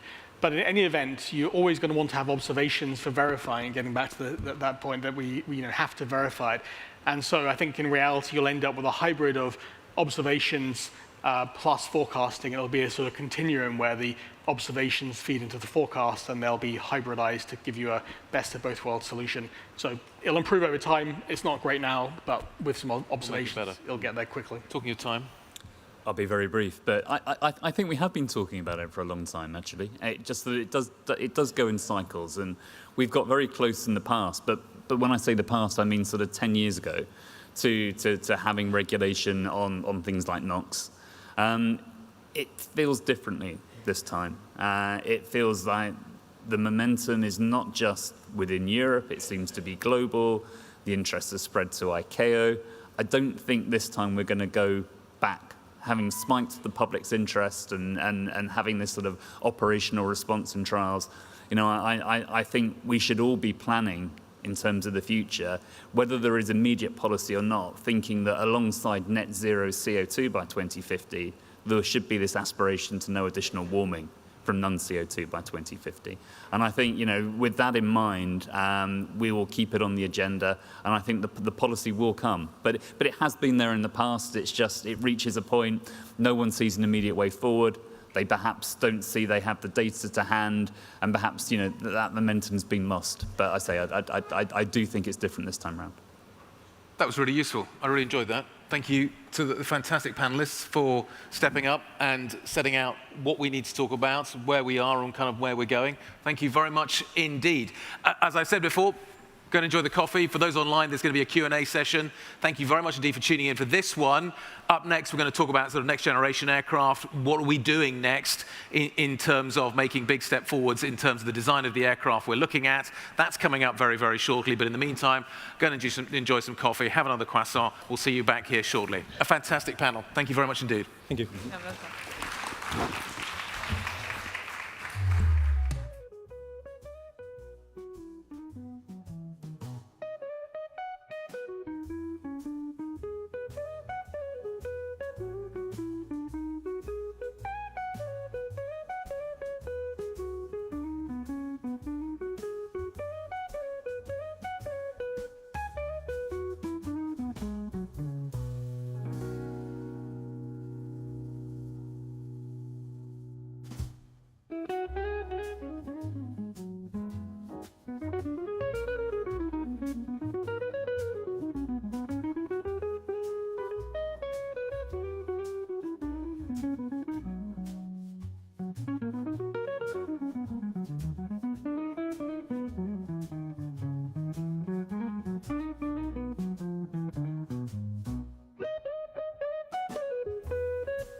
Tim, Thomas, come on board.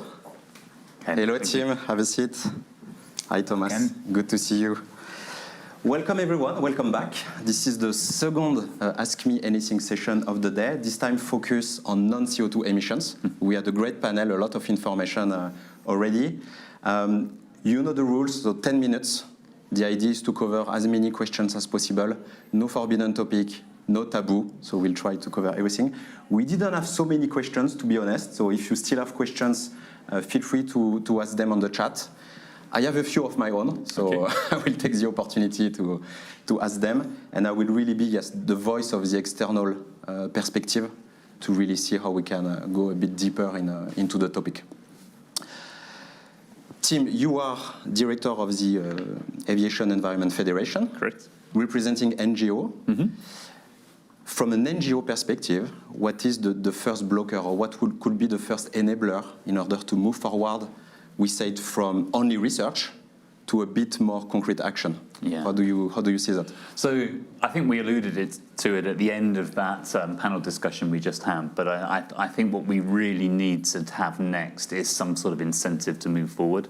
I mean, we see the advantages of tackling non-CO2, but there are potential penalties, and unless there is actually some sort of guiding principles or guiding policy to help us do that and create the right incentives to do that, I'm not sure we're going to see immediate action. So we might identify the opportunity, but we're not going to get large-scale uptake. So I think we have to address that first. So maybe a similar question. So Thomas, you are our head of non-CO2 roadmap at Airbus. Mm-hmm. What is missing? We have some research. We have done some research, and Airbus has been involved in many research projects already. What is missing in order to move forward on this? First, I can only agree with what Tim said. We will need some kind of incentive. We can have the best technology. We can understand everything perfectly, all the data. If there's no incentive, it won't work. But that's not all we need. We also need to make progress on the weather forecast, because for contrails, as you will have understood from the discussion from the roundtable, it's first and foremost the problem of flying in the right weather conditions, temperature and humidity. Mm-hmm. So we need improved weather forecast at the flying altitudes. We need also to understand better how, if a contrail forms, how it will evolve over time, and that's different with every flight. So the models that are able to predict this, they exist. They're just not accurate enough for the right prediction to put that into operational. For the atmospheric data, that's one of the questions we got. How do we collect this atmospheric data? Do we have sensors in the sky? How does that work? To better forecast the earlier, Mark Bentel said there are a very limited number of aircraft that have the right atmospheric sensing data on board for research. It's called the YAGOS program. But I think it's only a handful of aircraft that are fitted with this kind of sensors so far. So one good option to improve the humidity forecast would be to equip more aircraft with such humidity sensors to feed the weather forecast models that will then improve the weather forecast so that operationally you can choose the right operational decision, change altitude, avoid an area where contrail form or not. And there's actually a third area as well we haven't touched upon at all, and that is if you're starting to talk about operational responses, then you have to inform the public, and today's event is part of that. But we have to make sure that there is what we're thinking a very complex topic, and communicating that in a way to the public that's both understandable and they appreciate that there may be changes to the way that flying takes place in the future, and this is why we're doing it. So that's a key part as well, and we mustn't miss that. Which is surprising in terms of awareness, because I think Steve mentioned it. The order of magnitude, the science says, similar to CO2 aviation emissions. Why has it taken so long to know that, or to acknowledge that we have a similar impact? And it's something very specific to aviation that probably other sectors don't have. It's true that it wasn't very high on the industry, on the agenda of the industry until maybe 5 years ago, for a number of reasons. But what is clear now is that there is a clear acceleration from all stakeholders and industry first and foremost. So we're not ready to deploy yet all the measures Mark mentioned, the technical bucket, the operational bucket. We're not quite ready, but there's a clear acceleration and there's a willingness really to put in place all the elements that will make us ready sooner rather than later. And the uncertainty has been a barrier. That's been one of the reasons why we haven't seen progress to date. And, you know, I've heard Stephen and other academics say more increasingly now, but we don't need a precise number for the warming effect of a contrail, for example. We don't need to know whether it's sort of 42 or 38 or 32. We know it's not good. And therefore, it makes sense to think about how we can eliminate them. So I think in the past, where we've always been waiting for the science, now there's a sort of more, I suppose, wider appetite to sort of progress the science and progress potential solutions hand in hand at the same time. Okay, yeah. So while we still continue the research, it's also the time to basically kick off the operational framework with all the ecosystem. If I come back for 1 minute to the science, a very down-to-earth question actually: how do we recognize a natural cloud from an artificial cloud, which is coming from countries? Well, that's a good question. Sometimes it's not easy at all. Okay. Because physically they are the same. They are high-altitude clouds, right, made of ice crystals. So of course, the young contrails, when it just you can appears behind the aircraft, it's easily recognizable if there is a clear sky. But the contrails that do matter are the ones that persist and spread and become cirrus clouds. Those can have a significant warming effect. They can last for a couple of hours, 5, 6 hours. And those are, very, very similar to cirrus clouds. So they're not easy to recognize. Sometimes they even blend with natural clouds. And it's been said that some contrails have a cooling effect. Can you explain a bit on that? Because it seems like, okay, why don't we just do cooling contrails? Yeah, well, Steve Barrett explained that a little bit at the beginning. The way contrails affect climate is twofold. When they are there, so contrails and any other cirrus clouds, by the way, including natural cirrus clouds, they trap the outgoing heat that would otherwise escape to space. Yeah. And they also reflect incoming solar radiation if it's daytime. That bounces back to space. So the first effect is warming, the second is cooling. The net effect, on average, is clearly and definitely warming. But there are some contrails, if they happen at the right time, the right location, where the incoming radiation reflection effect overcomes the other one. And those ones would be individually cooling. That's a minority, unfortunately.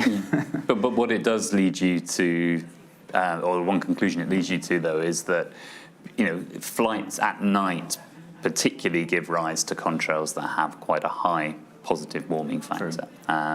But on the observational point, you asked about how can we tell. I mean, this is where satellite data is really useful. And if you see a lot of sort of even like time-lapse photographs of the same area of airspace, you can actually see what start as very identifiable contrails from aircraft start to spread, and over the course of hours, as other flights pass through that region, you can see them form into sort of cirrus cloud. And so, maybe when you look up, you can't always identify the origin, but if you go back in time and look at the opposite, you can see the origin. Yeah. To finish, maybe.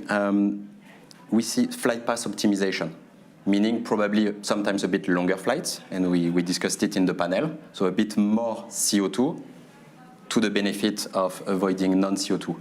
Who will pay for that? Is that the airlines that will pay for the extra fuel? Is that an incentive from the regulators that we need?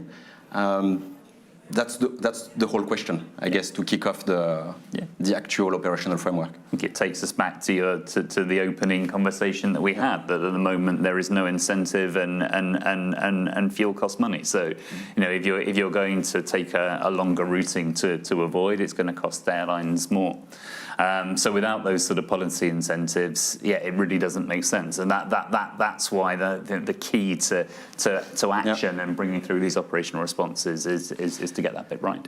Last question: when can we expect the first actions, the first flights actually doing flight path optimization?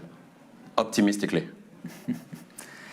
It's difficult looking in a crystal ball, right? the incentivization part is where I don't know, from the scientific and research aspects, I think we could be ready for large-scale deployment. So we're missing the incentive trigger. Within 5 to 10 years. 10 years is clearly within reach. I'm going to be slightly more optimistic. I'm going to say it'd be great to think by 2030 we could have this. You know, if all the trials go well, we have the data that confirms it, that all the trade-offs are worthwhile doing, that by 2030 this could be operationalized. 2030. Thank you very much, Tim and Thomas. Thank you, and we'll be back in around an hour after the next panel, which will focus on technology and future aircraft. So make sure to stay tuned.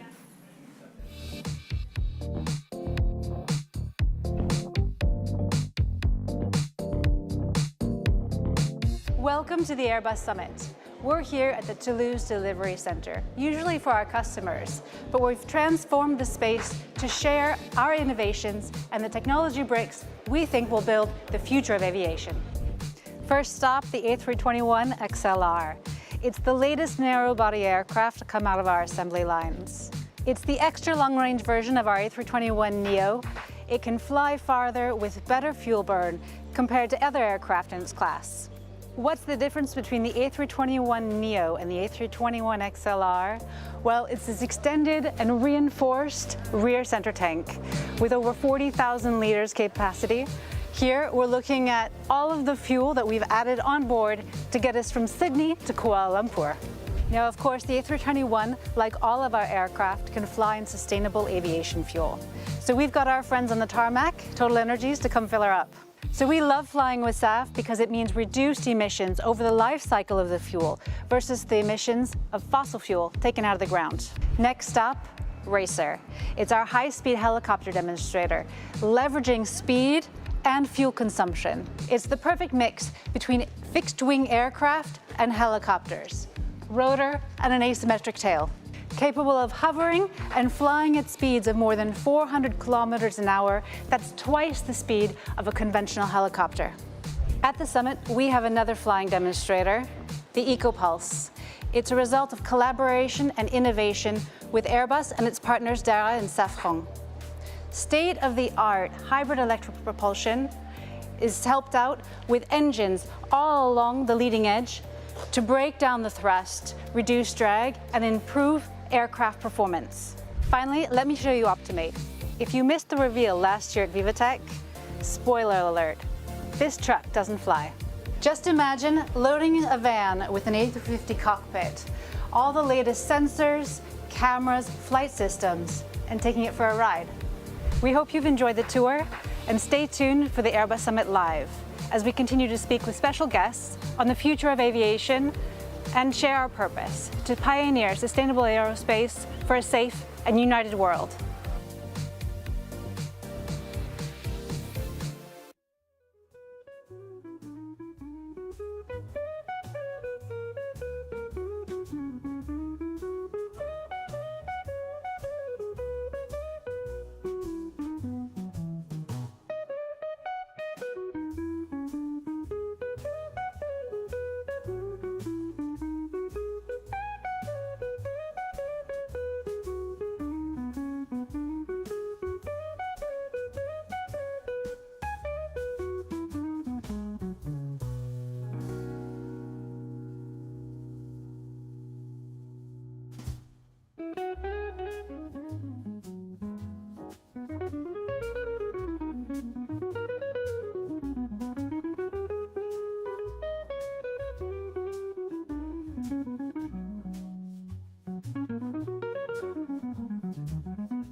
Welcome back in the room and online. I'm very glad to start this sequence with you, which I think is heavily expected on the technology for the next generation aircraft. My name is Bruno Fichefeu. I'm heading at Airbus the future programs, preparing the next generation of aircraft. And today I'll be joined by experts from Airbus, but not only, to look at all these technologies that will enable the creation of the next generation single aisle, and also looking at hydrogen-powered aircraft. And these are the aircraft that will fly for the next 20, 30, 40 years. And you may ask, why are we talking about the next generation? Why now? Actually, 120 years ago, humans made powered flight possible, this dream of flying. And since then, aviation have helped connect cultures, people, build also sustainable growth for our societies, help discover the planet, spark dreams in the eyes of engineers. It has helped also build bridges across communities. And we at Airbus want to make this capacity to fly endure forever. Over the last 120 years, our CEO mentioned yesterday, we've made flight possible. Then we've made flight safe. Then we've made flight affordable. But now, if we want to continue for the next generations, we have as well to make sure that we do it in a sustainable manner, which means aviation has to take the challenge to reduce emissions, has to take the challenge to help reduce climate change.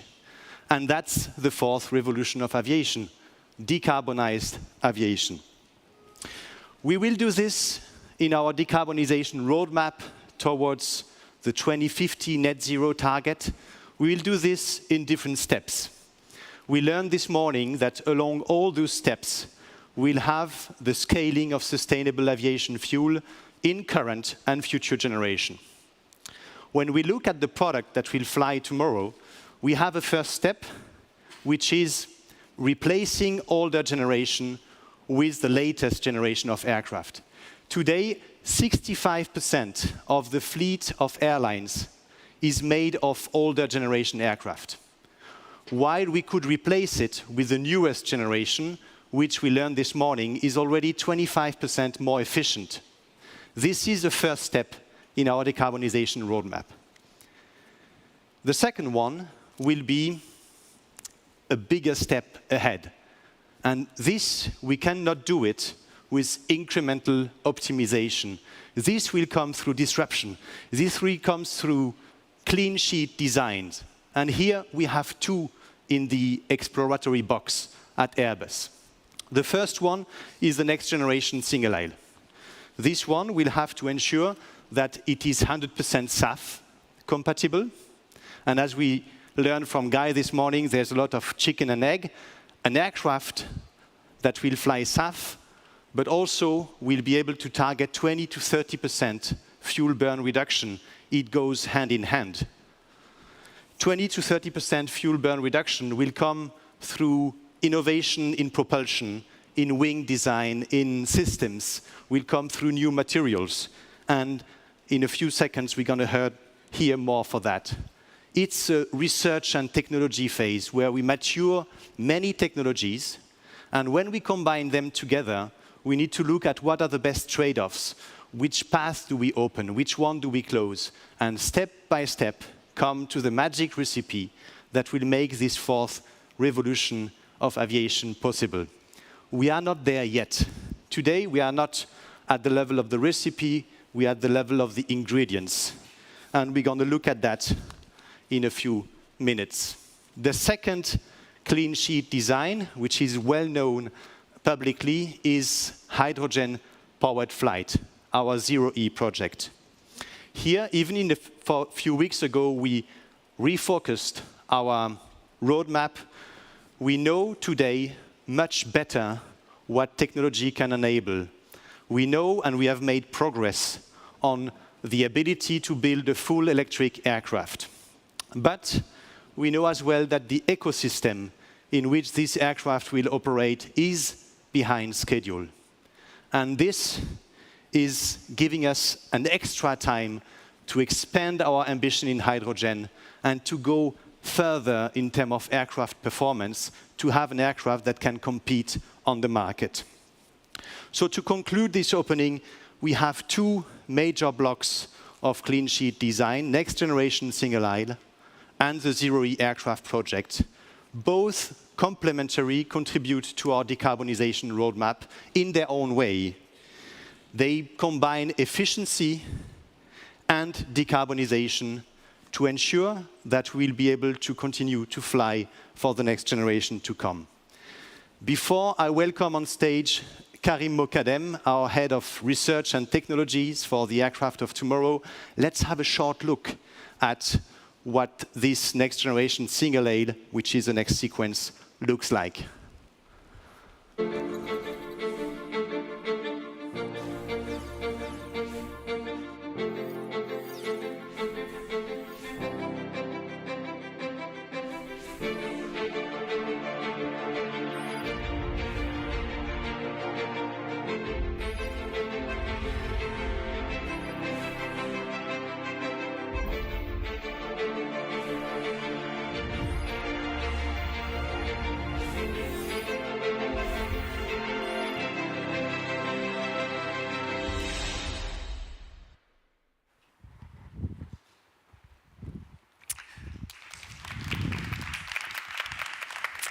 Hello, everybody, and thanks for being with us today. Happy to onboard you for the future, and you have seen this nice video. Let me just start by a very simple story, and basically a personal and true story, that came to my mind when we were discussing this sequence. It's around my first flight. I don't know if some of you here remember their first flight. On my side, I do, clearly. And I can even tell you when it was. It was in 1985. Okay? It was a 2-hour flight from North Africa to Paris to continue my studies. A 2-hour flight, which was basically for me not only a flight, but something important in my life, because I needed to leave my family, my country, my parents, my grandmother with whom I grew up. And it was something very painful for me, because at that time, although I was excited by the fact that I was among the ones being able to continue their studies in France, it was for me much more tears than fears. Tears because I was leaving something that was meaningful for me, something securing for me. I needed to evolve, I needed to do something that was meaningful for my future. Fears because I was going to reach a new country, new language, new culture, and also an opportunity. And this has shaped my future. I wouldn't have been here today in front of you if I have not taken the risk to onboard that flight. And basically, it has something to do with what we are doing today. During the flight, after a few hours, 1 hour basically, stuck to the window, you know, like that, looking at the wing, looking at the engine, I felt a little bit of wonder, curiosity, and I realized the opportunity that was in front of me. Tears and fears turned into hope and enthusiasm. This is what happened. And basically, aviation is around that. We will talk about technology today, we will talk about the future, but aviation is around connection. Connection of people, connection of culture, connection of opportunities, the ability to give the same chance to everyone. And this is what we are doing at Airbus. This is our motto, this is our purpose. Even though we have in front of us big challenges. One of them is sustainability. Sustainability is not an option. It's not something that is fluctuating over geopolitical stuff or whatever. It's an urgency. It's our duty to make it happen. And the good news, the really good news that I want to share with you today is that we are making good progresses towards carbon neutrality. We are making good progresses, relying, of course, on the SAF. You've seen it before. And relying also on new technologies and radical technologies that we will have to onboard. This will lead us step by step into our commitment to carbon neutrality by 2050. And basically, what is around all that, what is driving the performance of an aircraft, is around 4 parameters. Nothing more, nothing less. The first one is aerodynamics. The second one is propulsion. The third one is mass. And the fourth one is the brain, connecting everything together, orchestrating everything to make it happen in the much optimized way. This is what is in our plate today. If you think of it a little bit differently, just take a simple piece of paper. If you crumble it, it will fall straight to the ground. If you do a paper aircraft like we used to do, all of us, when we were younger, you will shape it so that it can fly. This is aerodynamics. If you give a little bit of energy with your hand, you will make it fly a little bit longer. This is propulsion. And if you do the same thing with a cardboard, obviously it won't work the same way. This is mass. The laws of physics are quite simple. The tricky point is that scientists and engineers are not. And this is the reality. And I can admit it very easily because I'm both. So let's start by propulsion, an important ingredient in the recipe. We are actively working with our engine suppliers to make our next generation of engine much more efficient than today. I need to remain in the circle, d'accord. Okay. And this is an important work we are doing all together. When it comes to propulsion, in a very simple way, it's around pulling air through a fan, the big ventilators that you see under the wings, into the engine. And basically what is happening is that this air is divided. Part of it is compressed, mixed with kerosene, ignited, and expelled at high speed to create the thrust. The more air you can have in it, the better the efficiency. This is why the bigger the ventilator, the better it is. And this is why also we are actively working on unducted engine and open fan with CFM. But this is not enough. We can also help the engine on some dedicated operating points to relieve it and increase the efficiency. This is what we are doing with more electrification, exactly like the automotive industry is doing today with hybridization. Same approach, helping the engine to increase the efficiency, relying, of course, on more electrical aircraft, but relying also on the next generation of battery that will be much more performant and more safe than today. But at the end, an engine is nothing without a wing. As most of you can imagine, we can fly with one engine, we cannot fly with one wing. For the wing, the important topic is the aerodynamics. Everything will go towards longer, narrower, and thin wings to increase the lift to reduce the drag. At the same time, those wings will be made of new material, lighter material, composite material. Those materials also will extend to other parts of the aircraft, potentially to the fuselage. In addition to that, the shape of the wing will change depending on the mission profile. And this will be done through movables that will be activated by systems. And this is where the system is playing an important role. It's managing everything around the aircraft to orchestrate everything in a more efficient way, yes. But at the same time, we are working the system in an approach on which we are relying on a new platform that will be a key enabler for electrification, for automation, for a better performance, and better operations in flight. Think of it this way. The technology we are building on today will evolve at a faster pace than the exploitation time of our aircraft. Imagine 1 second that we have an aircraft that could onboard during its life cycle all the technologies that will improve step by step. Imagine that aircraft. It will be a game changer, a radically different aircraft than today. This is what is in front of us. And of course,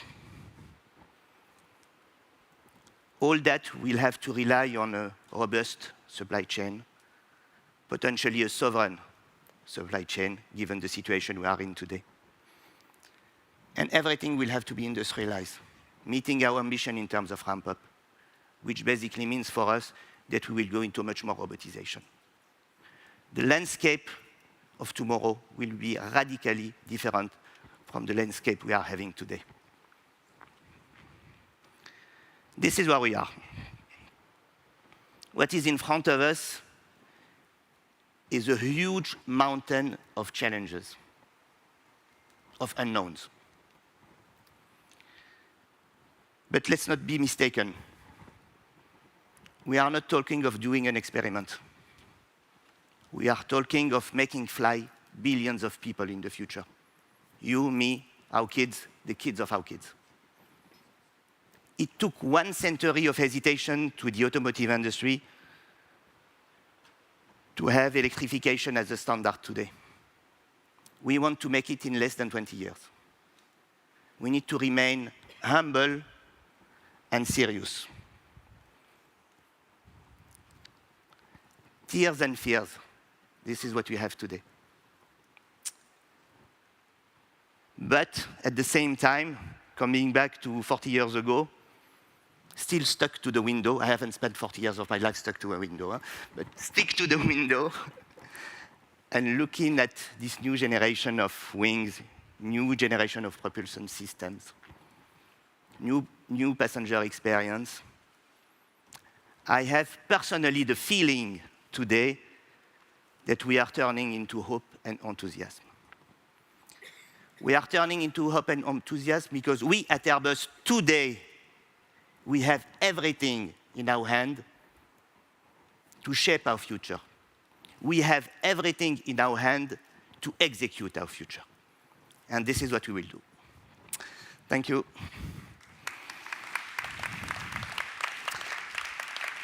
And now, it's my pleasure to welcome on stage my friend Frank Hasselbach, Head of Propulsion within Airbus, and Mohammed Ali, Head of GE Engineering and Operations. Welcome.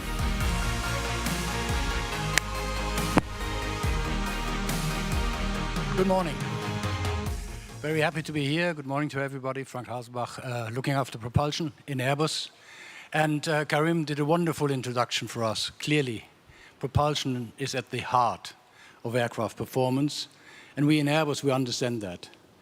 We put a lot of focus on it, and we work with our partners on the next generation of engines for the next generation of aircraft.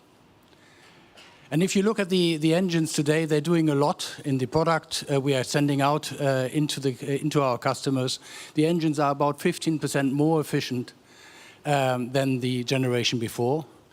But we can't stop there. We clearly actually have to look at further innovation, and we're looking at the next generation of engines, propulsion systems, and we have 2 concepts there. Clearly, we can actually evolutionize the engine and do the very high, ultra-high bypass ratio ducted fan, or we can actually look at something which is much more rewarding, much more challenging, much more revolutionary, which is an open fan. That open fan is much bigger than the ducted fan and actually has some challenges with it. We're going to talk about that later. But first of all, I, as the only one here, was allowed to phone a friend. So I phoned a friend. Here's Mohammed Ali from GE. He's representing CFM today and will tell us a bit more about the open fan and the details and the revolution in it. Yeah, friends indeed. And I think actually Karim and Frank, they already made my speech, which is a great sign of the partnership. So first of all, good morning, everybody. I am Mohammed Ali, and I the Chief Technology and Operating Officer in GE Aerospace, which is one of the 2 parent companies of CFM International, partnering it with Safran aircraft engines. And I'm really proud to be standing here to really talk about inventing the future of flight. Our motto in GE Aerospace is we invent the future of flight, lift people up, and bring them home safely. And we have demonstrated that for decades. So I'm really proud to be standing here and talking about that next revolution in jet engines. What happened is that in the past 70 years, since the introduction of jet engines, the engine really didn't change much in shape, as I'm sure all of you know. However, this industry, and we are part of this industry, we made huge strides in the past 70 years. If you reflect on it, our current newest engine in CFM LEAP, is 15% better in fuel burn than its iconic predecessor, which is CFM56. And then CFM56 in its own has been 15 to 20% better than its predecessor.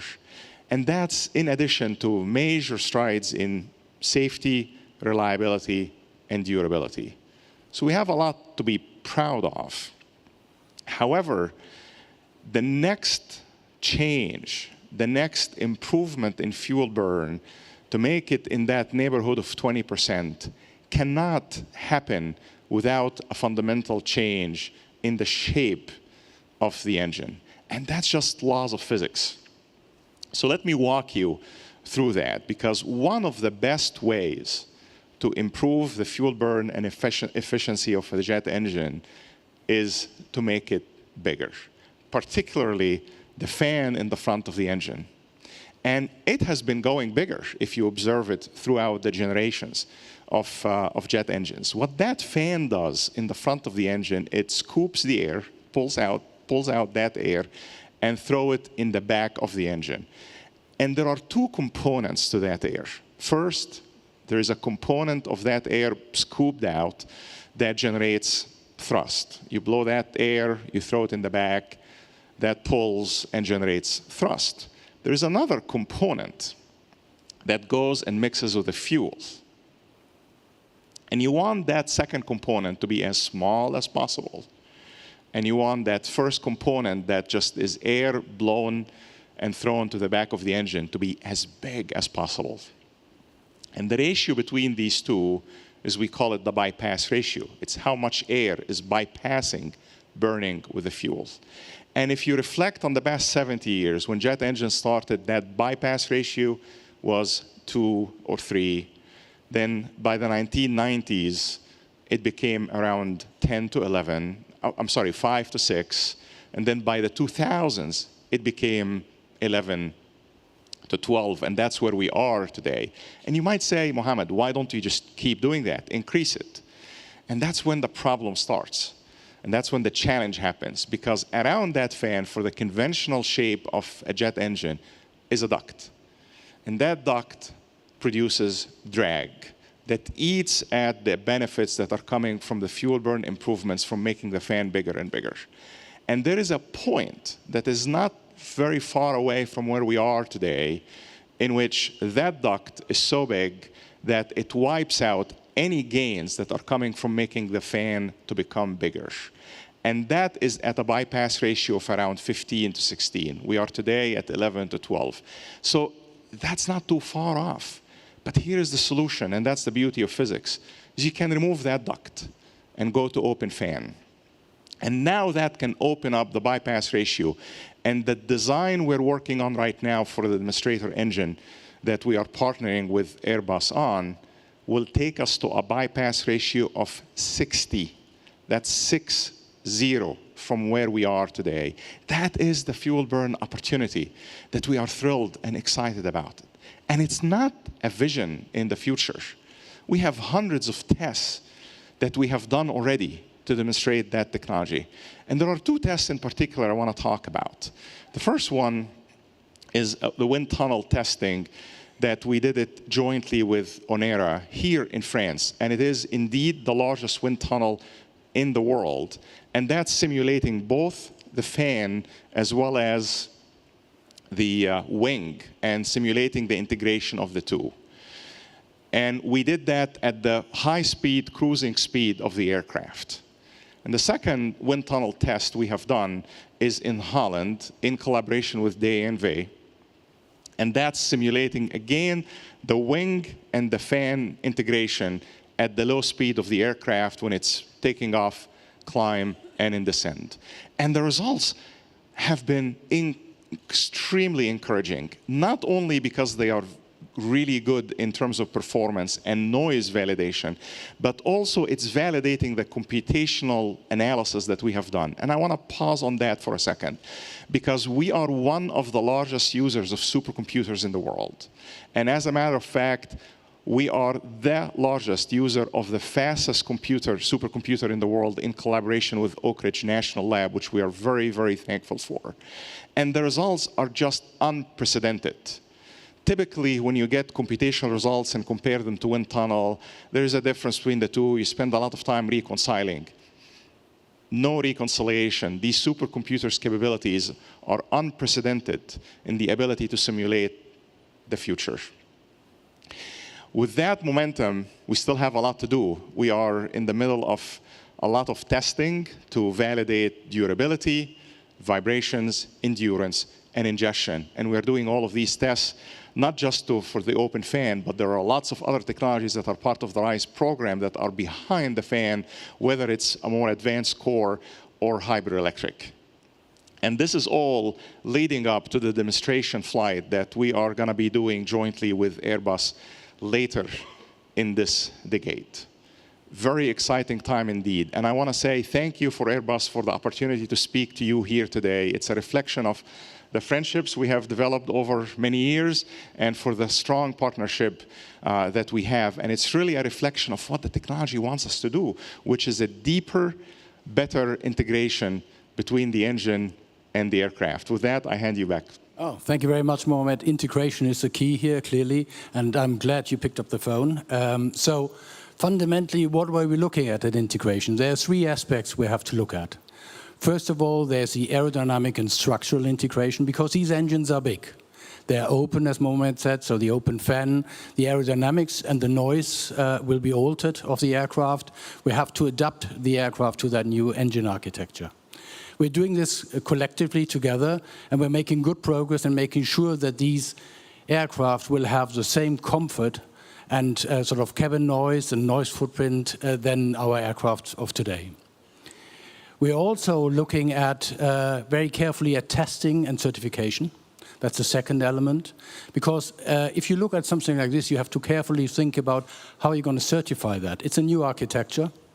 And for that, we have a very rigorous test program. We're doing the component and subscale tests now. Later on, we will effectively do a full-scale ground test in Ohio, some validation tests in California, and then we will come here to Toulouse, and on our very own A380 flying testbed for propulsion, we will effectively sort of demonstrate the compliance of this engine in the right environment. So that's the second strand of our activities. And the third strand is to look at effectively the energy management in the aircraft overall. And Karim talked about that earlier today. It's quite important, beside being able to fly sustainable aviation fuels, also to look at how can I optimize the aircraft in off design, so in sort of climb, descent, and so on. So things like electrical power management, hybrid electric comes to mind. And there we are looking at effectively sort of things where we can manage electrical sort of energy better in the aircraft with batteries and exchange power between the engine and the aircraft. We just recently did our EcoPulse demonstrator together with Safran and Daher, which told us a lot about high power and high power density batteries and distributed propulsion, as well as the elements of actually power management on the aircraft in flight. We're also working with people like BAE Systems, ST Microelectronics, and others on the idea of what can we do for further hybridization. But before we go into this, it might be worthwhile to think about what are our wonderful engines doing to the wings. And with that, I hand over to my colleague, Sue Partridge, the head of Wing of Tomorrow.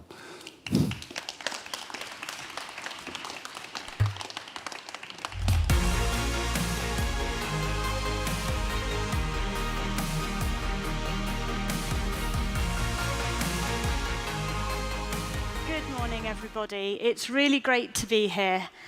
The wings play a crucial role in Airbus's route to decarbonisation. While the future fuels that we've heard about, SAF and hydrogen, are vital, and the engine that we choose to consume them is critical, actually, our ambition for Airbus and its airlines is to consume as little fuel as possible. And this is where the wings take the load. I have the privilege to lead the Wing of Tomorrow programme for Airbus, where we're working on the technologies we will need for our next generation of aircraft for our wings. So why are wings important? Well, let's first of all think about the physics of flight. And what the physics tells us is that if we make the wings much longer and more slender, we create more lift for less drag, and of course, less drag means less fuel is consumed. That's the physics, and that's what the calculations tell us. But actually, we can see this as well if we turn to nature. Think about our beautiful seabirds, like the albatross.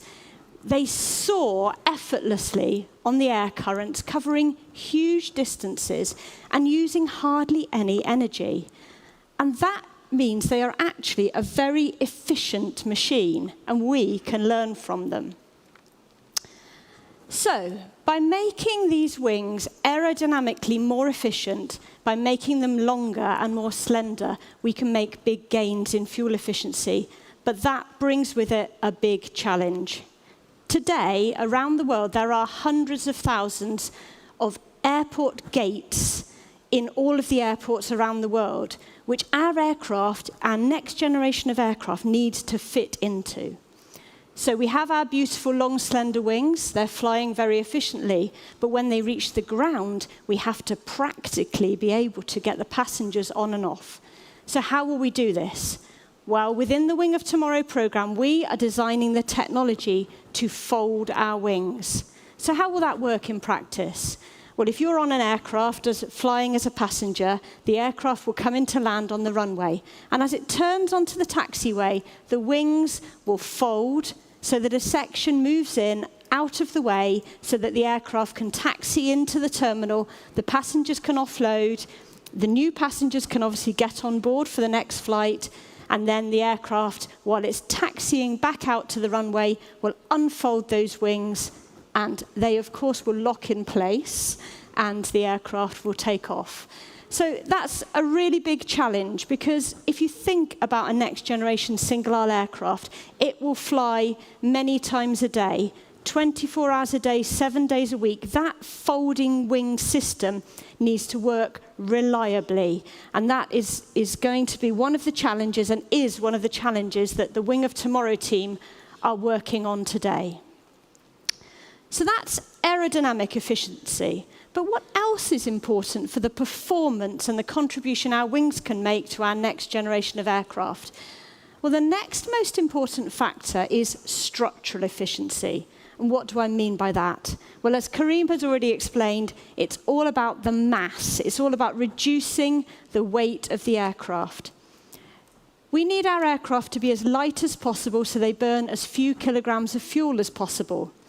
So within the Wing of Tomorrow, we are working on the next generation of composite materials with our material suppliers working as partners with us, so that we are able to make our next generation of long, slender wings from composite materials that give us the strength we need to lift the aircraft into the air, but give us as little mass as possible.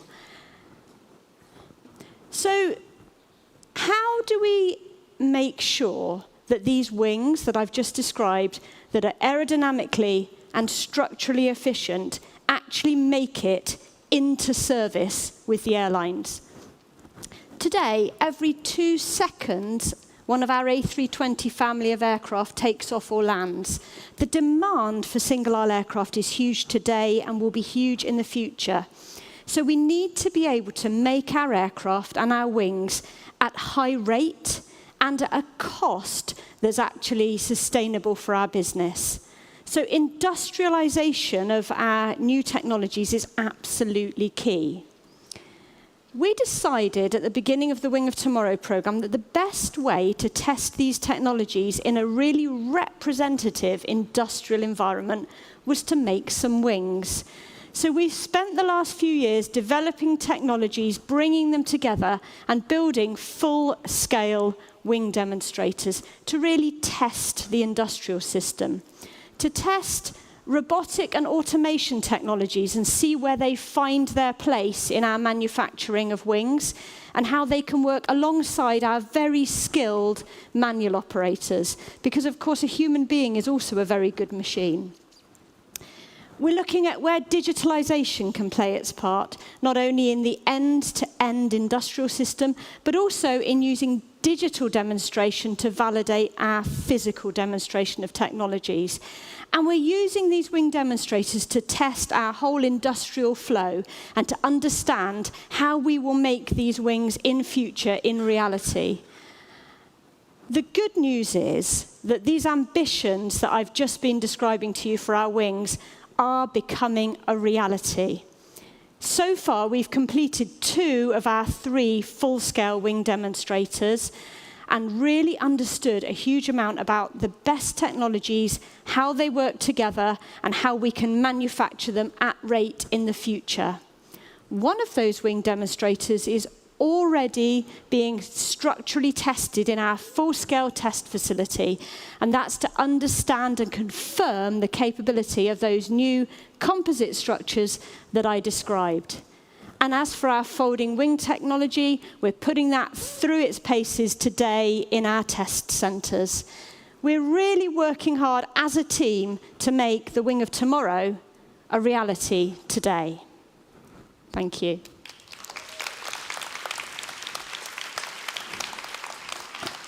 So if you imagine an aircraft is like a human being, and the structure of the aircraft, including the wings, are its body, the engine is its beating heart, the cockpit is its brain, the systems on our aircraft are the rest of the vital organs that make our aircraft function effectively. And to tell you more about that, I'd like to introduce Maud Delorme, who's head of Airbus Multi-Systems.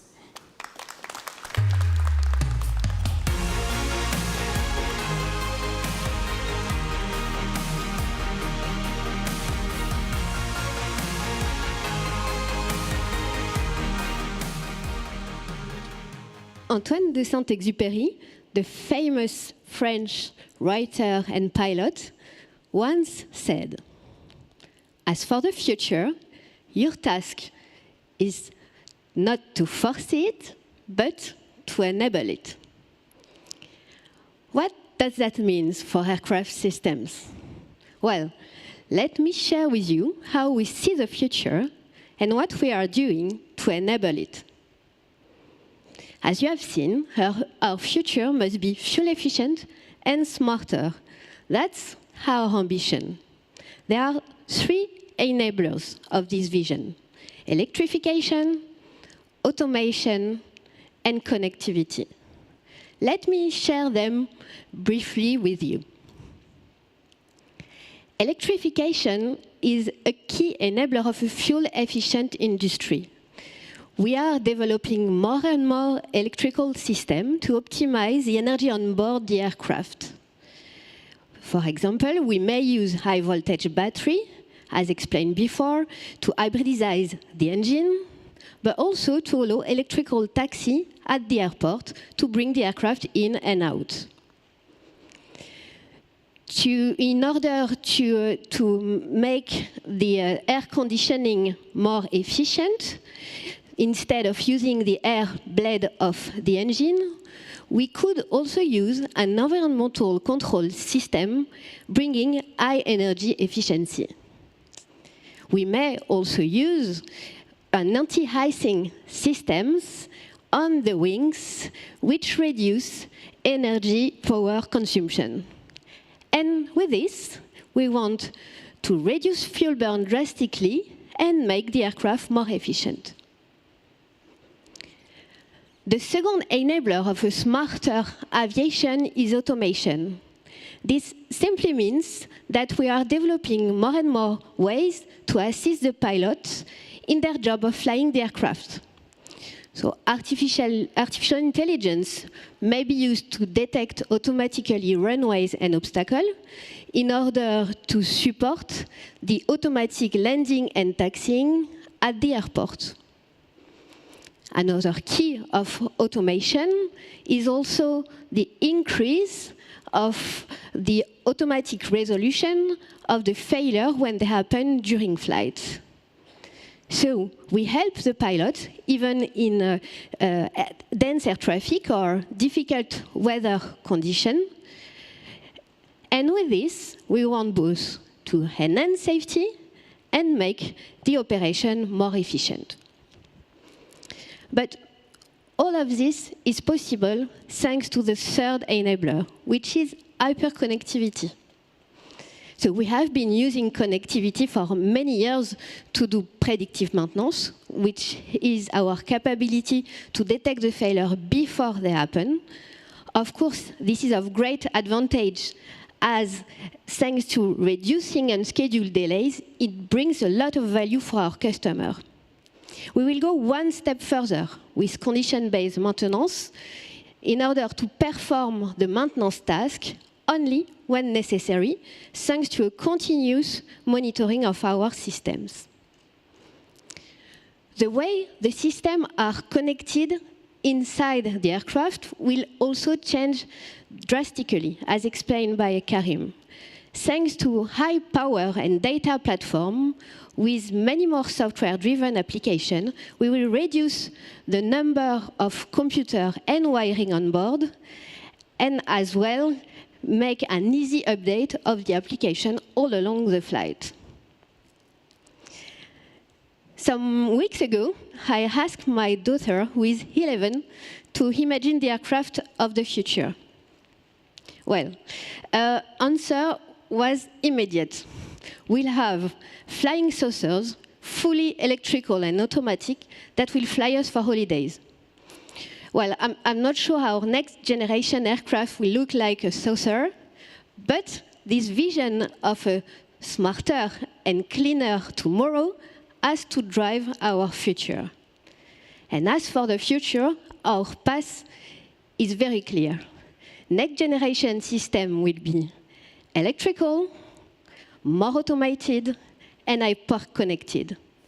And this is our journey here at Airbus to pioneer and to enable it. Thank you very much.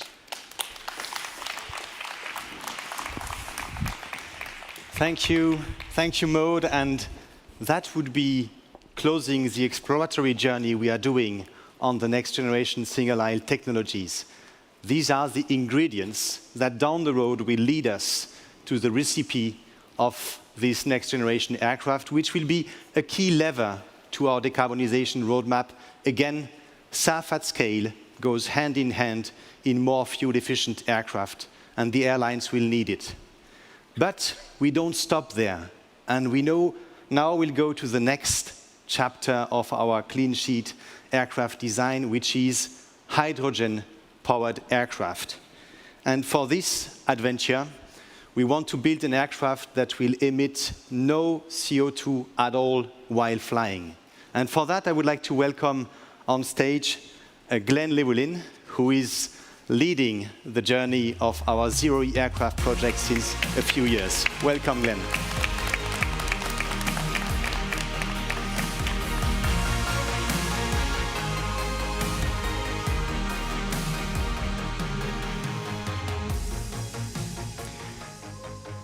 First, and it has been intensively discussed over the last days and weeks, when it comes to hydrogen, I want to make the statement that, yes, we evolved our roadmap, but no, we are not stepping away from this.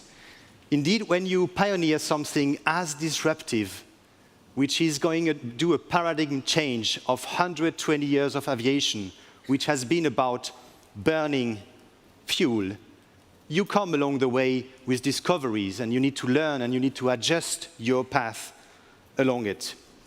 Our hydrogen journey, we mentioned it also from the very beginning, is standing on two legs. The first one is making hydrogen flight possible in a safe manner. And I think we're going to see now in a few seconds how we have progressed on these technologies and how do we see the future to make a full electric aircraft. The second leg is you need an ecosystem so that these aircraft can operate within. This is about airports and hydrogen at airport. It's about the quantity of hydrogen. It's about the quality, the price of it, the infrastructure, the regulation to operate it. So from the very beginning, when we launched our Zero E story, while we work on the aircraft design, we launched initiatives as well to understand and drive the ecosystem, which is what we call the hub at airport initiatives. We've built, over the years, partnering with airlines, with energy providers, with regulators, airports, and also investors. We've built 22 major hubs of H2 worldwide, partnering as well with 220 further airports in this ecosystem. We have 12 customers, airlines, and energy providers in this partnering around the globe. And we look at production, logistics, pipelines, demand and offer. Airbus is also member of various hydrogen alliances worldwide and member of the Hydrogen Council.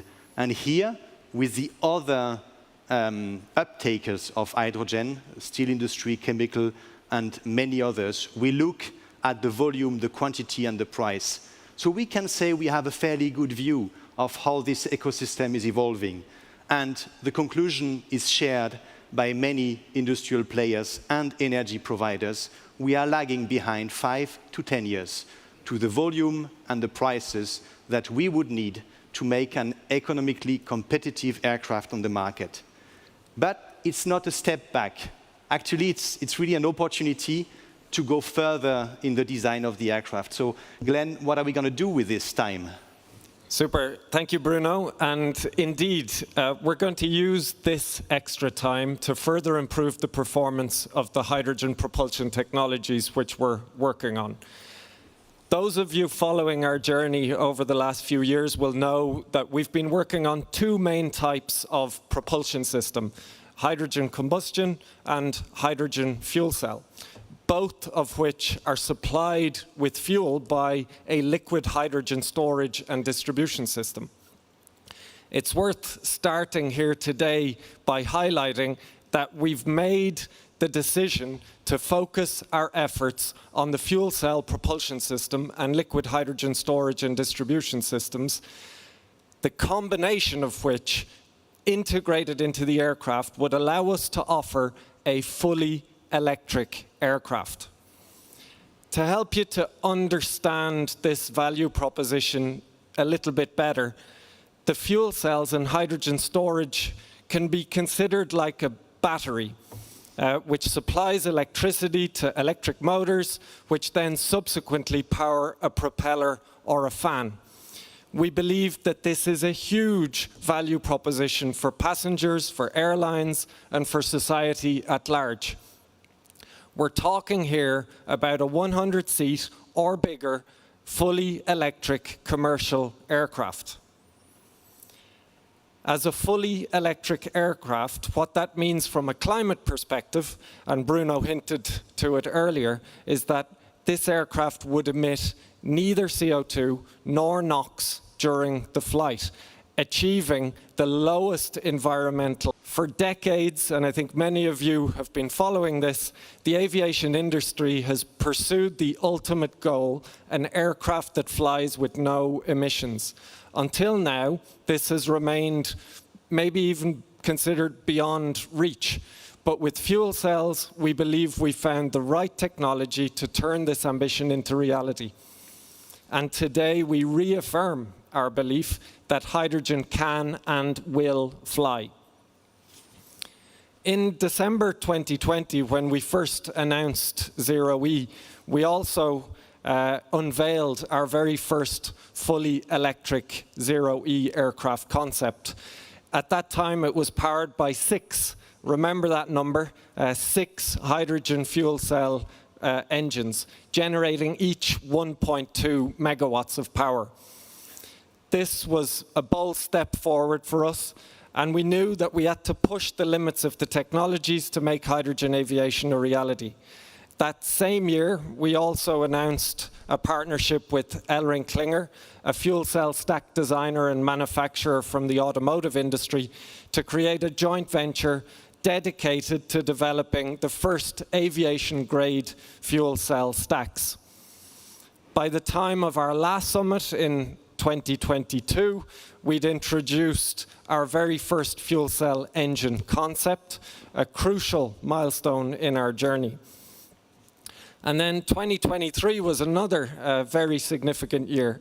We achieved power on of our hydrogen propulsion system at 1.2 megawatts, delivering the power level needed for each of the 6 fuel cell engines that I mentioned earlier, so realistic scale testing. And then 2024 for us marked a significant turning point. We focused on fully integrating the fuel cell stacks and key components, the electric motors, the gearboxes, the inverters, heat exchangers, and of course propellers, and continued to test the program of testing to complete the 1.2 megawatt fuel cell engine test program. This testing that we were doing took place at our electric aircraft test house in Munich.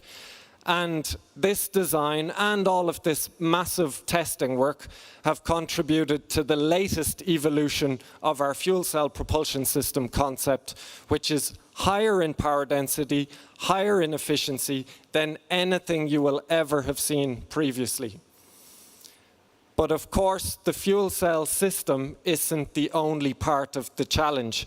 Managing hydrogen inside the aircraft is another big element. And we applied the same rigorous process we used to develop the fuel cells to our hydrogen distribution system and liquid hydrogen storage technologies. We designed and built cryogenic tanks incorporating vacuum insulation, feed-throughs and pipework. We then placed them in test environments, filled them with liquid hydrogen and assessed their performance under real-world conditions.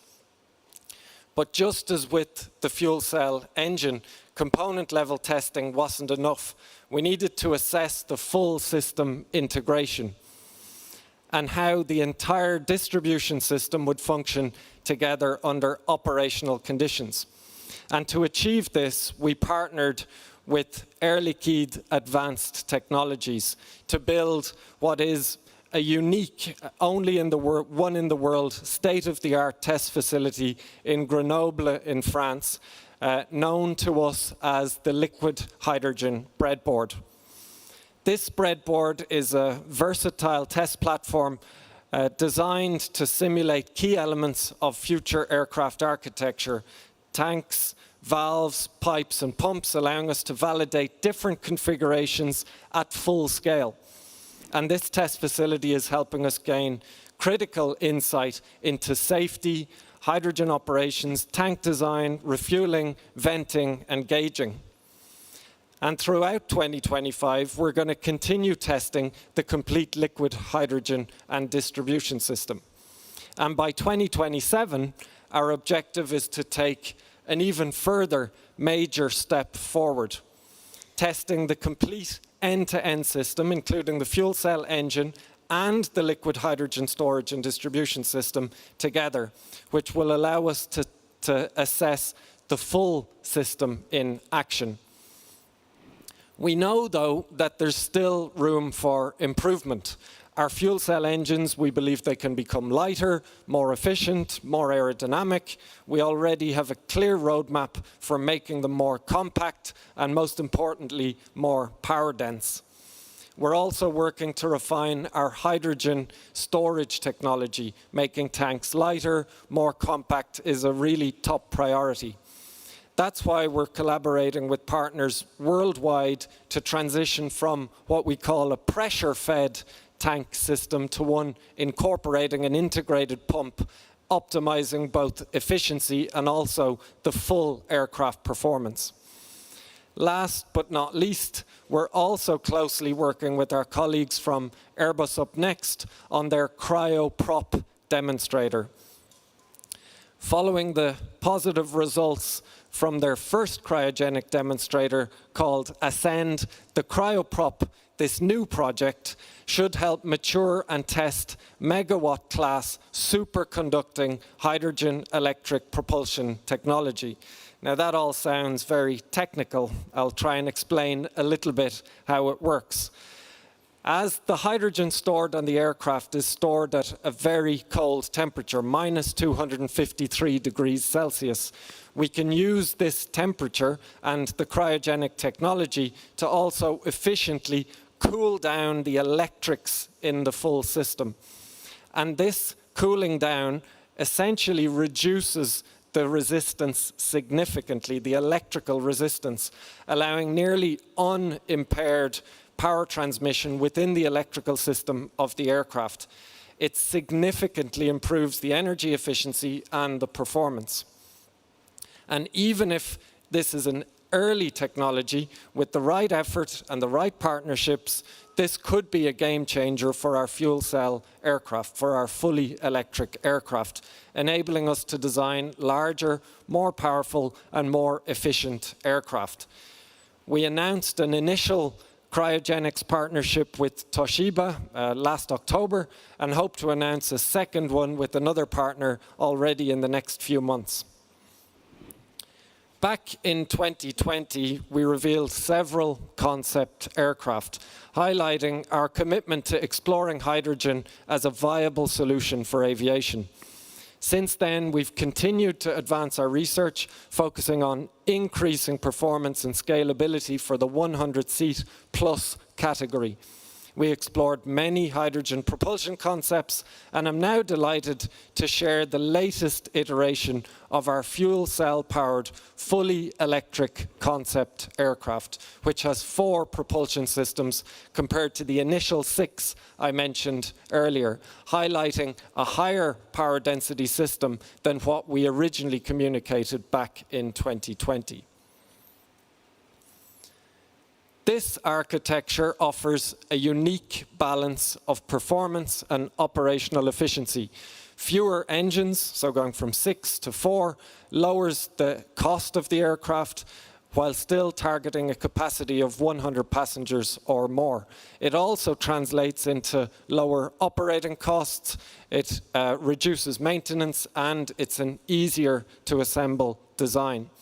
At the same time, this is a concept that will continue to evolve as we mature the key technologies needed for hydrogen-powered flight. Every breakthrough we achieve in the coming years will shape and refine this vision, ensuring we make the right choices when the time comes to launch the aircraft commercially. Wow, Glenn, thanks a lot. It's fascinating, and to quote Karim, there's a lot of hopes and enthusiasm in what we are doing on the Zero-E journey. We know there are going to be a lot of challenges ahead. On the technology itself, on the manufacturing of it, on the testing, also on certification, which is a new land we are opening. We remain confident and humble facing the road ahead, confident that we're going to reach the power density to make an aircraft that will down the road be competitive on the market. But as mentioned in the Zero-E introduction, we need to stay on deck, insisting, putting a lot of effort on the ecosystem. Regulators, governments, investors, energy providers need to help us bring this market and make it ready so that we can operate this aircraft. It's intense, but really exciting, and H2 flight is coming. Now it concludes a bit our hydrogen part. You heard about our next generation single aisle technology. You heard about the progress we did on Zero-E. What exciting times to be in aviation, exciting times, honestly, to be in Airbus, while a revolution is in the making. Thank you very much.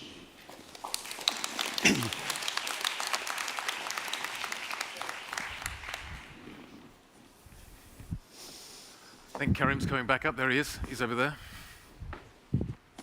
Where do you want to sit? You sit there. Yeah. Perfect. Excellent. Okay. I think we're slightly all in awe of what has just been announced and talked about.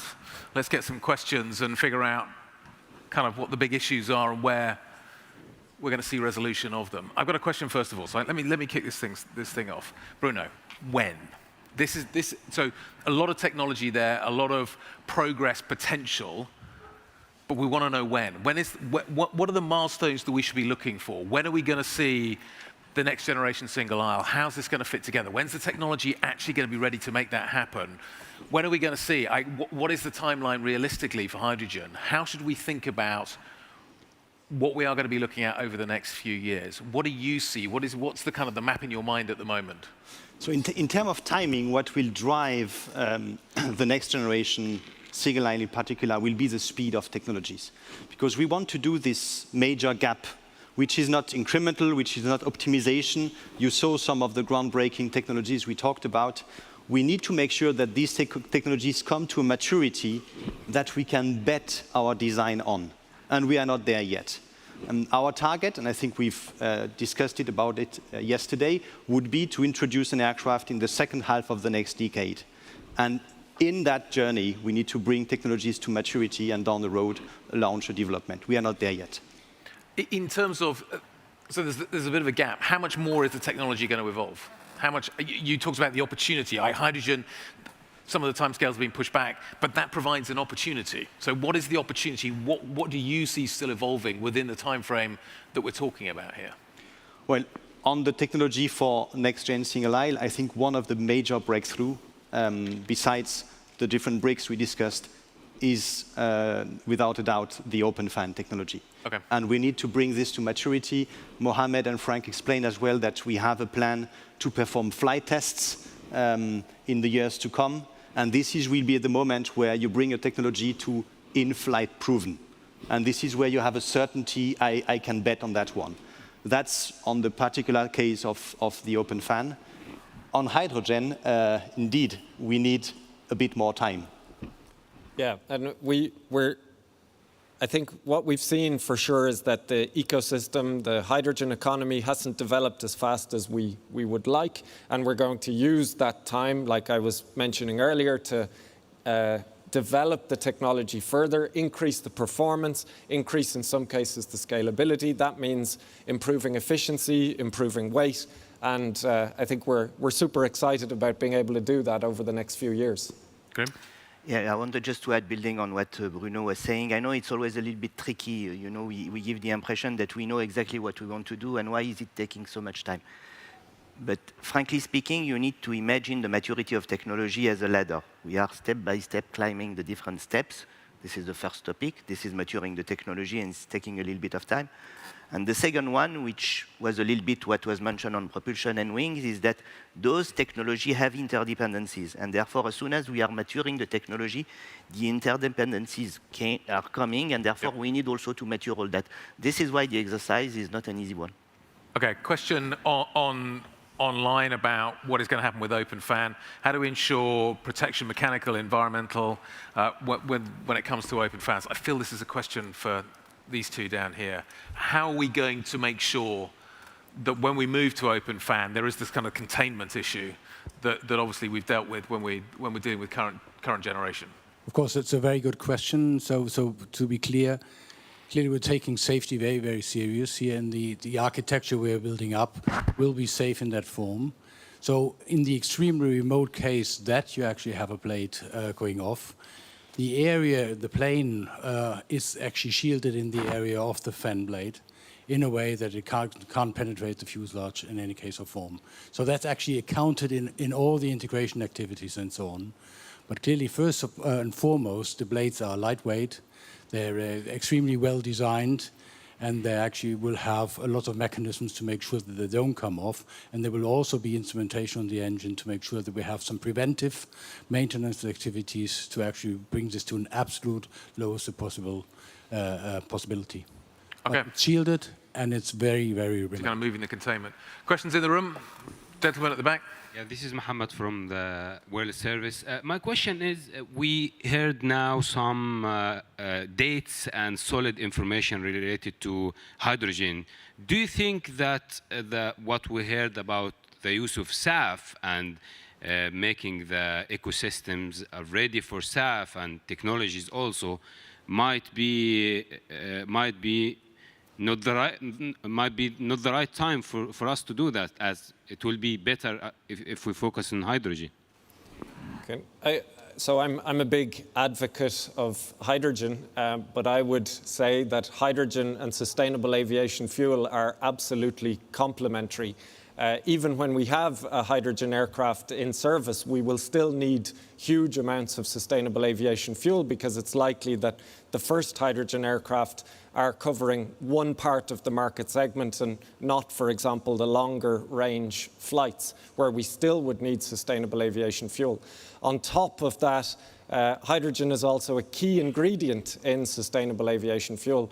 And so there's another synergy there. You know, the more hydrogen we can get, the more decarbonized hydrogen we can get globally, the easier it's going to be to create sustainable aviation fuel and also hydrogen for hydrogen-powered aircraft. So it's important to realize the complementarity there of those two fuel types. And if I may, Mohammed, let's not forget that hydrogen is nothing more than an advanced SAF. Okay. Question on online. Will aircraft be slower when we shift to open fan and hydrogen? Well, first of all, again, the open fan for the next generation of aircraft, single-aisle aircraft, will be at the same speed as a ducted fan. So that's absolutely clear. That is designed as a high-speed open fan. Okay, question in the room?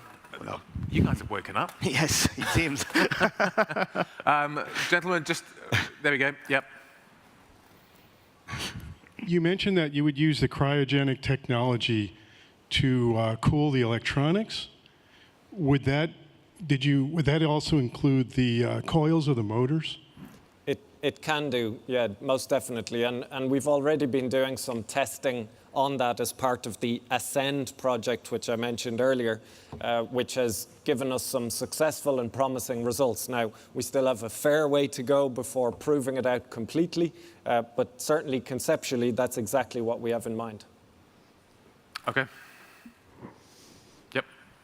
John Ostrar with the Air Current. There's a lot of talk about individual technologies where you are sort of at a qualitative level. Can you put some numbers to this as far as at a quantitative level in terms of technology readiness levels? Where are you in relation to getting to 6? And also as far as the individual technologies that are talked about for NGSA and also for whether enablers for 0E, what off-ramps have you provided yourself, if any, if these technologies mature to a point where you can actually start to roll them into your existing product line? So you don't have to wait for a clean sheet. Well, I can probably start, and Bruno will complete. Obviously, we cannot give numbers, as you can imagine, but the only thing we can tell you is that we have in front of us 3 to 4 years of maturation before stating the real potential of the technologies. What you heard also in the different speeches is that there is a series of ground tests that bring you to certain technology readiness level, and there's a series of flight tests that brings you almost to the maximum technology readiness level, and we want to have these checked in before going further into a development. When it comes also to the value of these, what's also very interesting, and Sue alluded to it, over the past generation, the engine has been the sole or max provider of fuel efficiency steps from one generation to the other. What we start to discover is now aerodynamics and the wings are also becoming increasingly contributors to the efficiency steps. Not equally, but a very important part.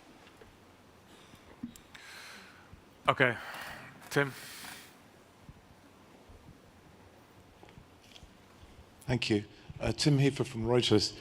As an industry, you've made some very bold promises in the past and haven't always been able to live up to them for whatever reasons that I think we understand. Now you're talking about significant gains, but there are sort of different words that you use. Revolutionary, we heard yesterday evolutionary, now today we hear it's not incremental. How bold is this next generation aircraft going to be? And do you think that you will have to compromise on some of your technical promises in terms of fuel savings in order to maintain the confidence of your customers who've been pretty badly bruised in the last few years? Okay, there are a lot of questions in one single question, Tim. Dealing with I know that we are sticking a little bit to different words, evolution, increments, revolutions, whatever. Let's be concrete. I think we showed today that we are executing our future and therefore we are maturing technologies, and I think we clearly stated and demonstrated that this next generation of aircraft will be radically different from what we are doing today. And we are not doing it just for the sake of doing some technology or technology tourism. We are doing it because we will need those technologies to get to the performance we want to reach. This is the Airbus spirit, and this is the Airbus teamwork that we are doing today.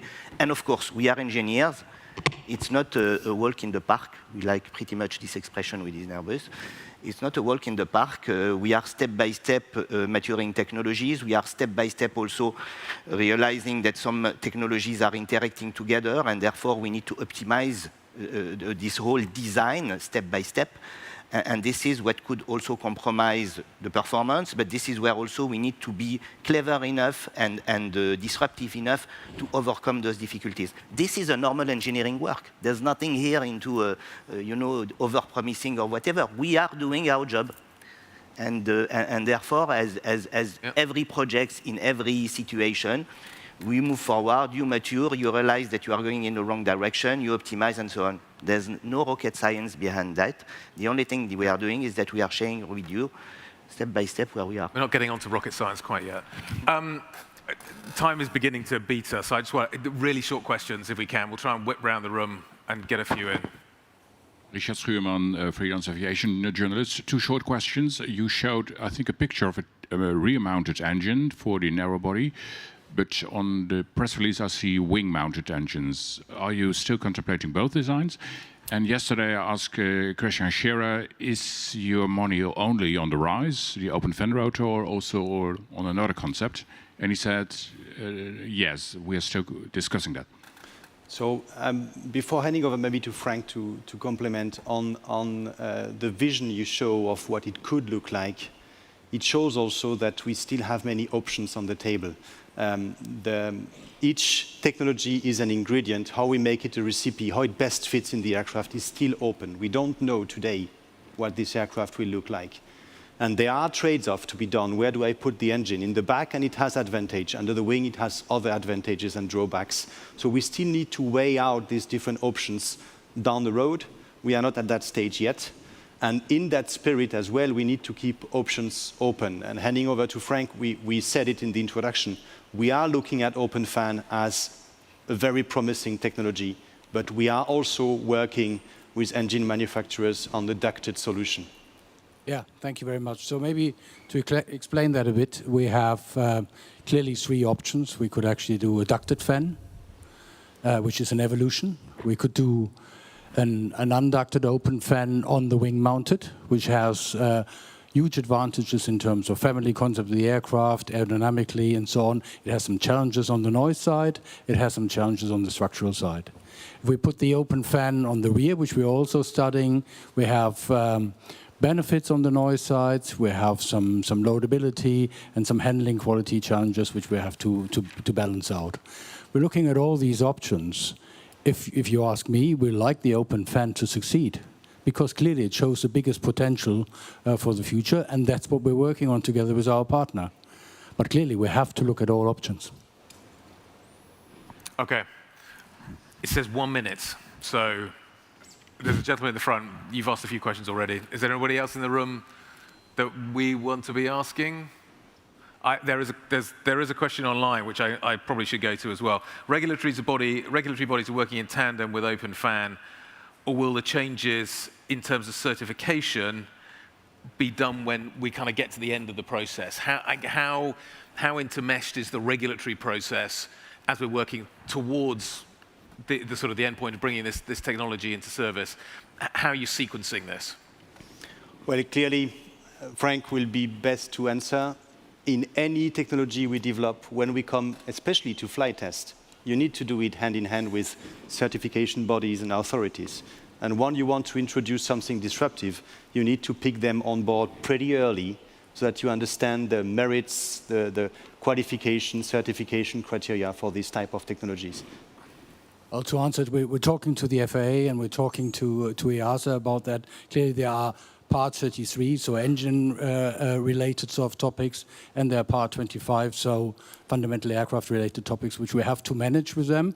And we're carefully going towards a good V&V plan, which allows us to convince ourselves that it's fulfilling the regulation, and thereby also convincing the regulators that we're meeting the regulations. Okay, I'm going to wrap things up. Yeah, I just want to say that you can see that Airbus is answering all the questions about it. It shows you how deep the partnership is. Do you want to answer some? Need to do anything. Cool, guys. I'm sure these guys are going to be available. I'm going to release you to lunch. They're not going to go far, so if you are looking to get answers to more questions, I'm sure they'll be around, as will the Airbus people, the GE people. They're all going to be around, and I suspect we'll be able to answer some of your questions as well. So that wraps up this session. Thank you very much indeed. What a wonderful session. Great to get an idea of where we are going. We're going to let you have lunch now. Reboot yourselves. 2 sessions coming up this afternoon. We're going to talk about helicopters, and we really need to talk about AI as well. So we're going to do both of those 2 things a little bit later on. We'll look forward to that now. But in the meantime, enjoy lunch. Thank you. Well done.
Bruno.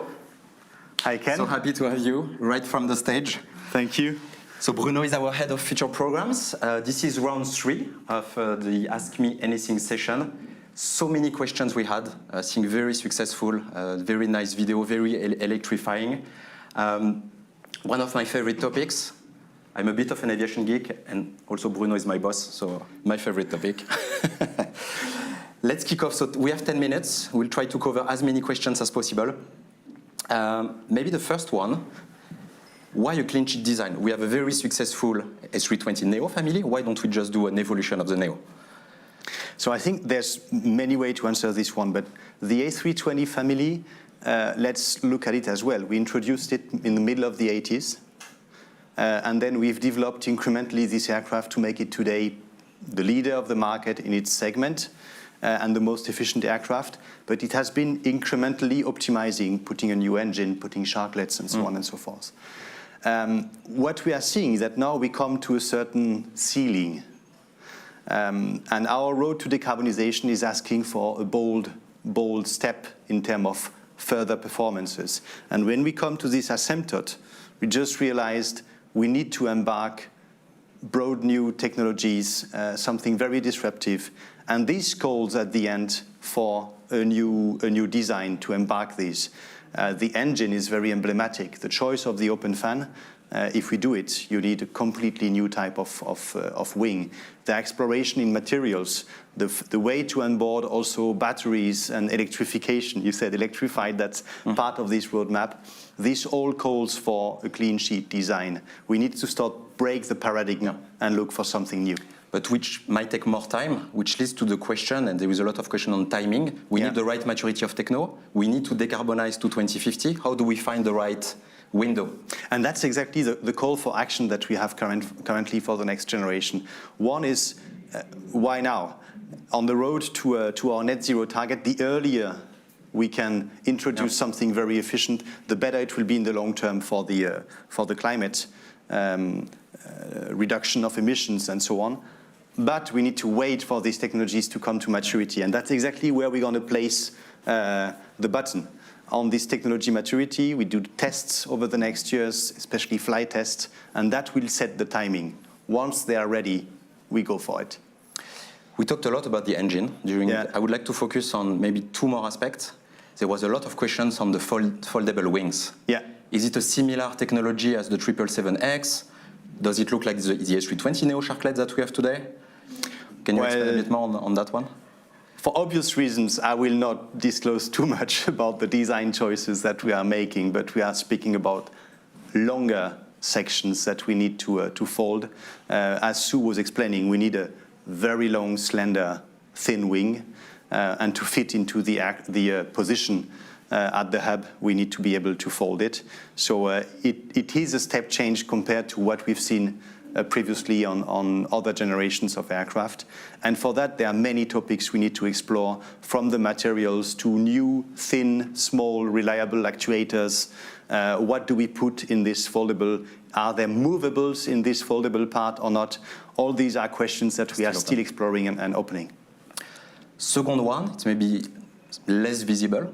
Yeah. The systems. Mo talk about more automation. Yeah. And there were questions. Does it lead ultimately to going from 2 pilots to 1 pilot? Is that an objective for the next generation single aisle? Yeah. So it's not an objective that we're working on. The main driver for us to put automation in the cockpit is to drive safety beyond any standards available today. When you look at the operation of an aircraft, one of the most stressful time for a pilot is when they are on ground. There are many things. They get their flight plan. They need to adjust and go to the right gate. There's traffic on ground. There's ground support personnel around the aircraft. They need to taxi and to get ready to take off. It's a very intense phase, same as when they land. If we can find ways through automation, also with AI, to support the pilot in that phase, that make it safer so that they can focus on operating the aircraft and not on all the rest that will derail their attention. So that's the main driver. The main driver of automation is increased safety. It's not about reducing. Talking about operators, how do we embark them in that journey? Obviously, we develop technologies, but we need to make sure that it fits their future requirements. Are we discussing with operators already? Or? Well, that's a tricky question because we don't know what the aircraft looks like. So at that phase, we are exploring with different airlines what the future of flying looks like for them. So here it's about what do they envisage, what do they look into the future in terms of operation, aircraft performance, and all this. We take these inputs and it helps us to shape our direction. When we will have a view of what this aircraft will look like, needless to say, we'll need to engage with airlines before launching a program. We're not there yet, but this will come in the years to come. In terms of connectivity, we know we will have later a panel on AI, how do we use the data, etc. What is the ambition there for the next generation single aisle? In terms of connectivity, do we have a cloud platform that will gather all the data? Well, I think hyperconnectivity, we mentioned, it will be a key driver for aviation in the future. It will have two dimensions. One dimension is on the flight safety chain, so how you operate and you fly an aircraft. This will need to be closely aligned with air traffic management on ground, so you will need a real-time exchange of data between all the aircrafts flying and ground operation. So this will require high bandwidth, also cloud to store and exchange this data. That's for the flight operation.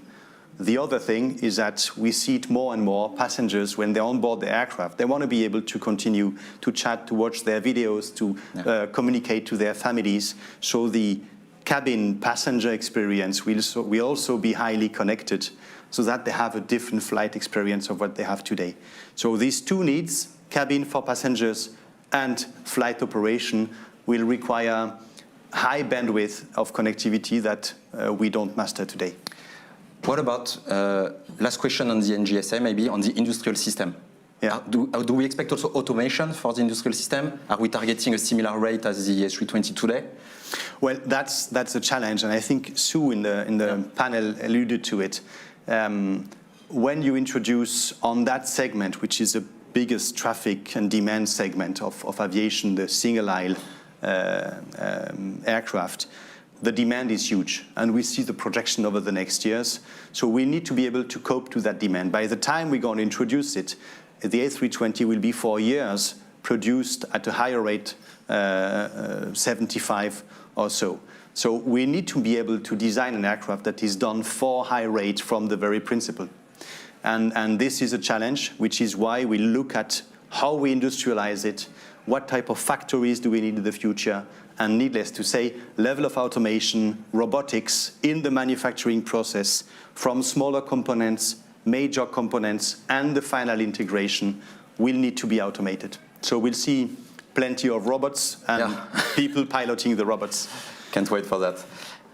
Before we move to the Zero E project, we have plenty of name proposals for the next aircraft. So we will be able to brainstorm internally on that. Hydrogen. It seems like the competition is not looking so much at hydrogen. Why is that?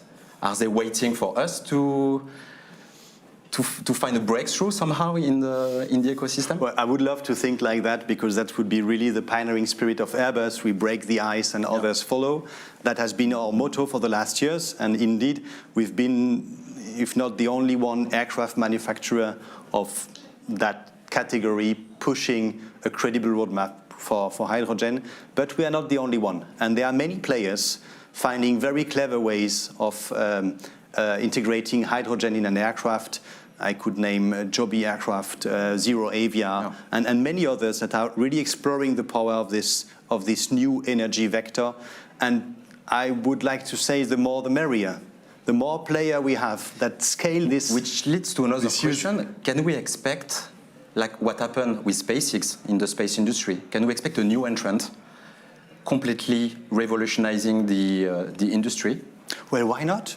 It could be, again, the more the merrier. If we have players that are able to disrupt this industry, that could be interesting. What we are just realizing over the last years, we've made significant investment. Bring hydrogen to the safety standards of aviation is consuming resources and money, takes time, and you need also the aircraft knowledge about the certification process and safety procedures. So you need some ingredients to be able to be successful. Let's see. Time is running, so last two questions. First one, we discussed it a bit. Why fuel cell over combustion? There is a general understanding that combustion could be more scalable for bigger aircraft. So why is this choice? If you can so the choice, the driver was, first, we can make it possible, the fuel cell propulsion. Second, when you look at what happened on the automotive industry, there were alternatives to burning fuel in the car. The value proposition for society of an electric car was very appealing. And we think there's also a value add for a full electric aircraft for society. There's also a climate impact. We mentioned it in the panel. It's not only that you don't emit CO2. By not having any combustion, any burning, you don't emit any other NOx. So the climate impact is even better when it comes to 0E. So climate impact, value proposition for society, and now having a bit more time to mature, we say, let's go for it. That's what we bet on. Okay. In a very few seconds, for the young engineers looking at us, dreaming of participating in the design of the new aircraft, what are the specific skills we are waiting for in the next years? Well, there are many. I think beyond the engineering skills that you need to get from your studies, mechanical, software engineering, and as well a capability to design an aircraft, and there are many great universities out there. We also see some new trends coming in. I think the topic of digitalization and software will play a very important role. So we need also people able to manage software design, system engineering, and the use of AI, because we discussed connectivity, AI, and navigation. We need these new digital skills in the traditional aircraft design part. And then also people coming from new energy vectors. And we've seen it on 0E, having people coming from automotives or others were extremely helpful to think differently than what we do at Airbus. It will be a fascinating times for generations of engineers. There are engineers that dream all their career to be at a time where you design something new, and this is currently happening. So you heard the call. Please join us. Thank you so much, Bruno. Thanks. We went a bit over time, but I think it was well worth it. Enjoy the lunch. We will be back after the break to talk about helicopters, actually. So stay tuned, and we'll be back. Thank you very much, Bruno.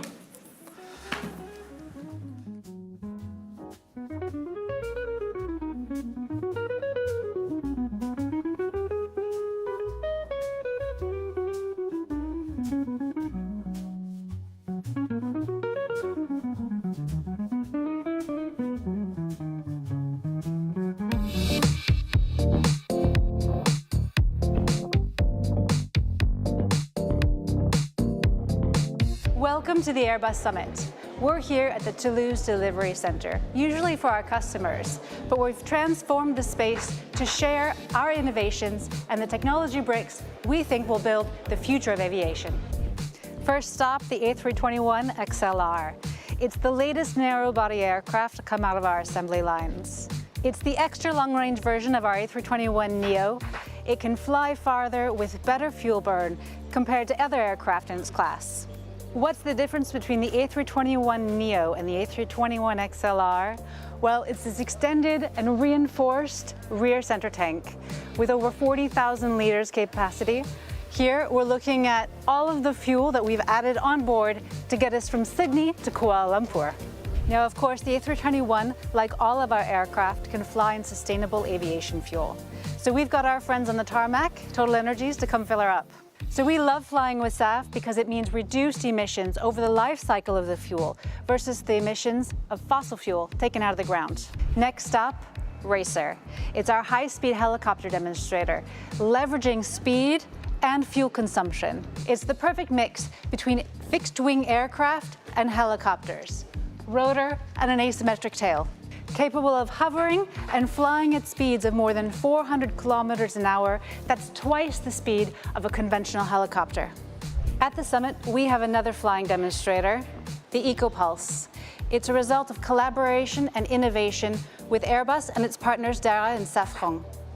State-of-the-art hybrid electric propulsion is helped out with engines all along the leading edge to break down the thrust, reduce drag, and improve aircraft performance. Finally, let me show you Optimate.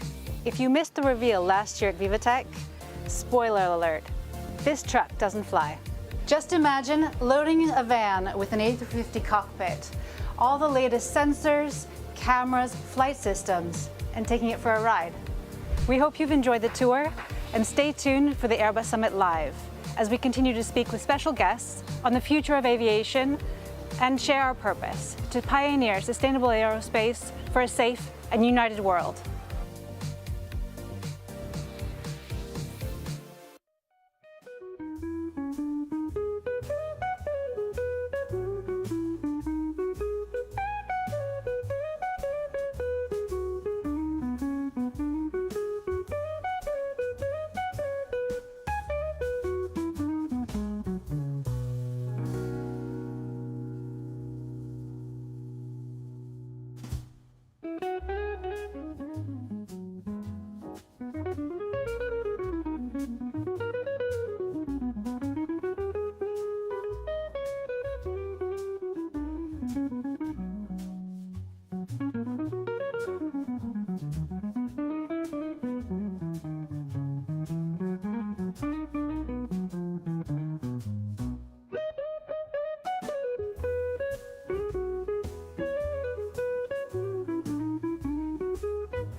Okay, welcome back, everybody. I hope you've had, oh, there's an echo now.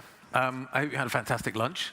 The afternoon session is about to commence. Usual rules apply. If you're watching online, there's a fantastic panel at the end. If you're in the room, we're going to do a Q&A, but you can also, if you are watching online as well, you can take part in that as well, and I will ask the questions via the iPad I have on the desk. So we're going to kick off and talk about helicopters, but we're not really going to talk about helicopters. We're going to talk about helicopters, and we're going to talk about European cooperation. And actually, the discussion we're about to have is a really useful one to have at this point in time, because yes, we're going to notionally start with the idea of what is happening in the helicopter space, but I think at the moment it applies to so many other areas in Europe, and what we are doing both on the civil side and what potentially could happen on the defense side as well, and the interconnections and the cooperation sort of lessons we can learn from both civil and defense. I don't know, I'm assuming all of you were over at the delivery center yesterday and were able to walk around the A321 XLR, and over to the right, there was what appeared to be a helicopter, but it wasn't a helicopter. It looked like a helicopter, but it also had a wing, and it also had forward-facing engines, and apparently it goes really fast. And I think it's called the Racer program, and that's going to be our jumping off point to kind of launch into this discussion about European cooperation, because it's been born out of European cooperation and is an excellent example of what can be achieved, both at a sort of large scale, from a sort of large scale company point of view, but also bringing in lots of smaller companies into the project. And there's such great skill across Europe and such great talent across Europe and so many opportunities across Europe. We've just got to figure out a better way of bringing it all together and cooperating to make that happen. So that's that's the jumping off point. That is how we're going to kind of make all this happen. We've got an excellent panel lined up to make that happen. I'm going to stand behind them and introduce them just to make them all really nervous. So William Sampson, Airbus Helicopters Head of Market Development, Konstantinos Grapsas, who joins us from the Defence Development Programme, an EU programme. We've got Bryce McKinnon-John. I knew I'd get that wrong. I nearly got there. Airbus Racer Chief Engineer. He's going to talk us through what we saw yesterday and what it all means. And we've got Sébastien Dubois, Head of Unit at Clean Aviation, also heavily involved in this project. So that's our team. And I think we've got a great discussion lined up. So Bryce, let me start with you. Racer. What is it and why is it so cool? Yes, so first, thank you, Guy, and hi, everybody. What a pleasure to be here with you today. And yes, it's a strange helicopter. It has some features from the helicopter and also some features from the airplane. To make it simple, it has a main rotor on top, which allows it to fly hover phase and maneuver like a helicopter. And it has also wings and side-mounted propellers, which allows it to fly much faster than a traditional helicopters. It was a European-funded project under the Clean Sky 2 program. The main targets were to fly faster than 400 kilometers per hour while saving more than 20% of CO2 emissions and noise emission, and we did it. With the recent modification that we have installed on our demonstrator, which will further reduce the drag, the resistance to the air, and our hybrid engine system, the so-called eco-mode system that we will test later in this year, we are targeting to reduce further the CO2 consumption, and at the end we want to be over 30% of savings. Talk to me about some of the technology. Just give me a sense of the technology. I just want to get an understanding of kind of, you've given me a kind of overview, but how is it achieved what it's achieving? Just give me a quick kind of rundown of what is happening. So, in fact, the main drivers of such a project, because our target is to demonstrate speed, cost efficiency, mission performance, and also lower environmental footprint. Therefore, we knew since the beginning that we had to work on two main topics that you heard today a lot of, meaning the First of all, the drag, the resistance to the air, it's all about that. We have to reduce the drag at the very minimum in order to be efficient, to be cost efficient, to be mission performant, and to reach the speed. And then we have also to work on the engine performances. And in that point, we have worked on the hybrid system that we call the eco mode, allowing us to fly with only one engine operative. So all the architecture of the Racer is meant to reduce the drag. For instance, we have a very thin fuselage. Yep. It's a mix between composite and metallic technologies that we have made with our colleague from Incas Romero in Romania, which is a little bit thinner and a little bit longer than what we do usually in our helicopters, while preserving the comfort. And this makes this reduce the drag. We have also cowlings on top of the upper deck, yep, and fairing of the rotors that is also further reducing the drag. And we have wings and side-mounted propellers, and we have decided since the beginning that we will use the two propellers for two main functions of the aircraft. The propulsion, allowing us to fly fast, but also the anti-torque function. Yep. And that's why, if you look at the aircraft, if you compare to the traditional helicopter, we don't have the tail rotor. And that's why we took this decision. We have less parts, we have less cost, we have less drag, and it's a virtual cycle. It's a virtuous cycle. The cool thing about this is, actually, is the cool thing about Racer what it does, or is the cool thing about Racer how it was created? In terms of the cooperation, you talked about a company in Romania.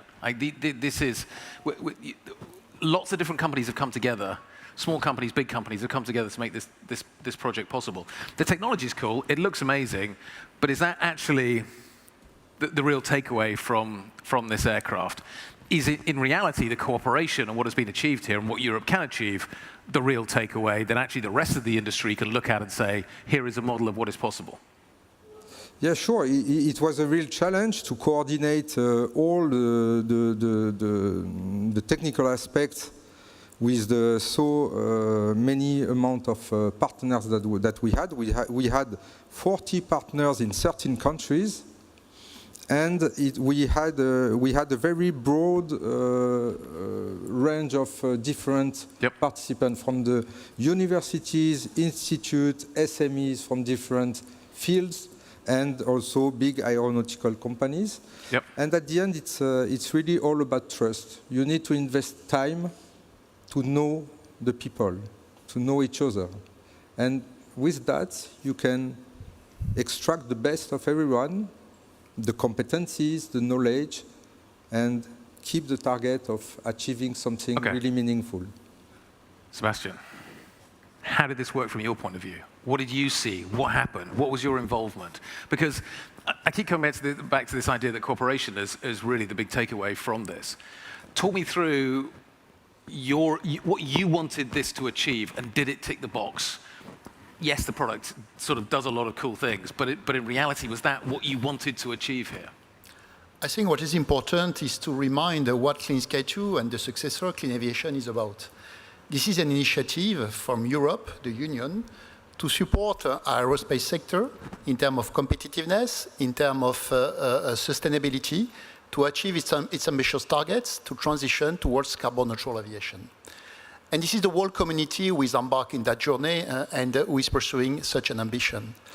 Clean Aviation and Clean Sky 2 set different targets. First of all, improving the performance and reducing the greenhouse gases emissions by no less than 30%. But when it comes to benefits for the society, for the customers, for the airlines, and in terms of competitiveness, it makes sense only if we are capable to exploit such a solution. And to exploit such a solution, we need to define a plan. This is exactly what the Racer did. The Racer started in 2014 with a clear vision about what they want to achieve and has delivered the result exactly as planned. And I can tell you that following what Brice mentioned, it was not a very easy going journey, because managing the complexity of a large number of entities, managing as well the challenges in terms of performance is something which is extremely ambitious. And for clean aviation, the ambition is now to make sure that we can deploy such solutions onto a product in order to exploit the results. The Racer is a world premiere. It's a world premiere in the sense that it's no longer an helicopter. This is something which is hybrid. This is a world premiere in the sense that in terms of innovation potential, we have already beaten speed records. We have developed altogether at EU level such an ambitious platform. This is something which is pretty unique and which brings value for the whole community. In terms of performance, we have also other examples in Clean Sky 2 about results which have been achieved. This morning there were a nice session about the way to transition towards carbon neutral aviation, about the way to explain what will the future look like. We have designed and developed a multifunctional fuselage demonstrator, which is in fact a semi-barrel fuselage made of thermoplastic composite, just to give you an idea about all the innovation potential that when at EU level we are willing to work together, we can benefit a lot and create a lot of value in terms of innovation, in terms of cohesion, and in terms of sustainability, and in terms of competitiveness. Okay, so you guys have set it up nicely. This is a product that has been born out of cooperation, and what has been achieved has been quite extraordinary. So let's actually look at what the Racer looks like and what it can do. We've got a short video.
Okay, some pretty amazing technology.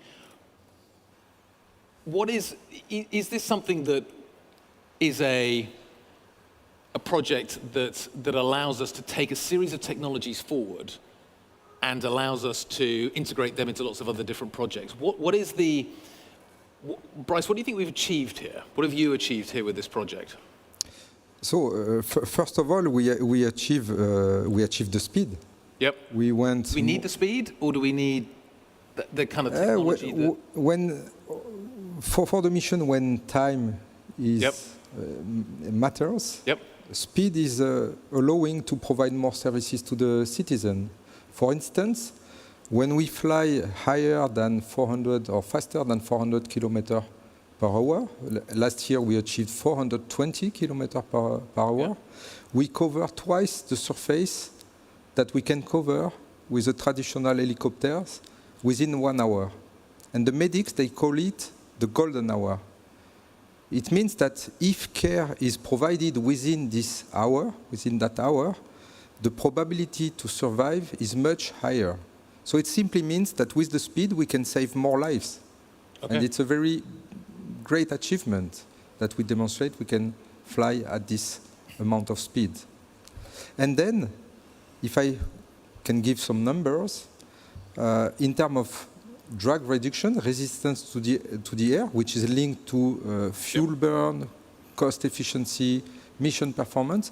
We divided the drag by a factor of 2 compared to a helicopter of the same weight. Okay. And at the end, we have 90 patents on this project. And amongst those 90 patents, there are technologies that we are able to integrate in our current legacy fleet to improve their performance. I think I can think about the asymmetrical tail boom, for example, all the means, the cowlings that we have optimized in order to further reduce the drag that we can also apply to our current fleet. Yep. And that's it. Okay. Konstantinos, let's bring you into this conversation. That's what's being achieved on the civil side. Can I expect, is there something parallel happening in the defense space as well? The idea that Europe needs to cooperate more, is that being replicated in your world at the moment? Yeah, of course. Thank you very much, first of all, for the invitation here. And indeed, in parallel, we have the ENGRT project, which is led by Airbus. It's a collaborative project under the framework of the EDF, European Defence Fund. And there are 8 member states that are participating, 27 entities, 27 participants. And it's quite optimistic because they are researching. It's a research project right now. They are researching on new rotorcraft, the new generation of rotorcraft technologies, and they are studying also the platforms, the possible platforms that they will develop in the future.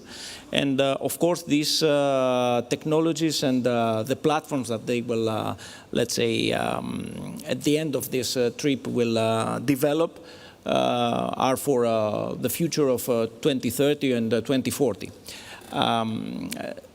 Getting this, grabbing this opportunity to speak about cooperation at the European level, the idea is old. However, the idea in defense is quite new. And it started in 2016 when Jean-Claude Juncker, the president of the European Commission, announced his idea, his vision for EU defense. And in his speech, Union State speech, he mentioned very clearly that the European countries should take, let's say, the responsibility of their security, and they need to develop defense capabilities. So the main idea in his speech was to develop defense capabilities, the one part, and establish a European Defense Fund. So before we arrive at the European Defense Fund, between 2017 and 2020, there were 2 pilot programs, the PADR and EDIDP, that paved the way for EDF, which started as EDF 2021, officially started at the end of 2022. So since then, there are a lot of programs and a lot of proposals and projects that are running already. This year we introduced the EDF 2025, and the main objectives is, first of all, to enhance and strengthen the cooperation among the member states and the European defense industry. Second, to develop capabilities, defense capabilities. And third, to develop advanced technologies and interoperable technologies in the defense domain. The budget of all this endeavor for 2021-2027 is 7.3 billion. It is allocated 1/3 at research actions and the 2/3 in development actions. Yep. The research actions are funded 100% from the European Commission. The development actions, some parts are co-funded by the member states. When I speak about member states, we also include Norway, which is an associated country. So we are talking about the 27 plus Norway. So what I'm hearing so far, we've talked about a project that's come out of the civil side. We've talked about the opportunity that exists to see similar things happening in the defense space and the funding programs that exist. Let's talk a little bit about actually kind of how this works and the partners and the breadth of the partners that are being pulled into these projects. Sebastian, talk to me a little bit about the range of partners that come into the projects that you're working on and the scale at which we're talking about here. Because these are projects that reach right across Europe and right into Europe, into the aerospace sector. Indeed, the notion of cooperation is something extremely important in that kind of program. Clean Sky 2, in terms of numbers, this is 950 participants, 1/3 of each are RTO, research organization, and academia. 39% are SMEs, small medium enterprise, and the rest are industry members. It shows the breadth and the diversity because, in fact, we need to cover the full innovation pipeline from early maturity level up to flight test demonstration. So which means design, testing, development, manufacturing. We cannot achieve that alone. We need all that breadth of expertise if we want to be capable to achieve that goal. And in addition, for Europe, it's a very important element if we want to preserve our sovereignty and our competitiveness.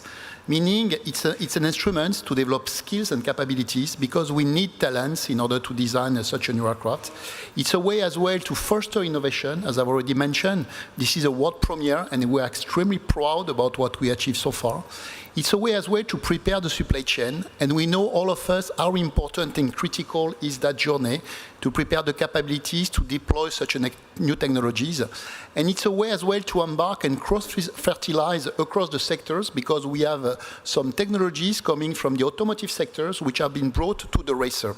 So all in all is to give you the way when we are all together, we can develop something which is pretty unique, a truly integrated approach, delivering such a result. Developing such a project. So Bryce, what was it like? Kind of, you have been at the pointy end of this and done it.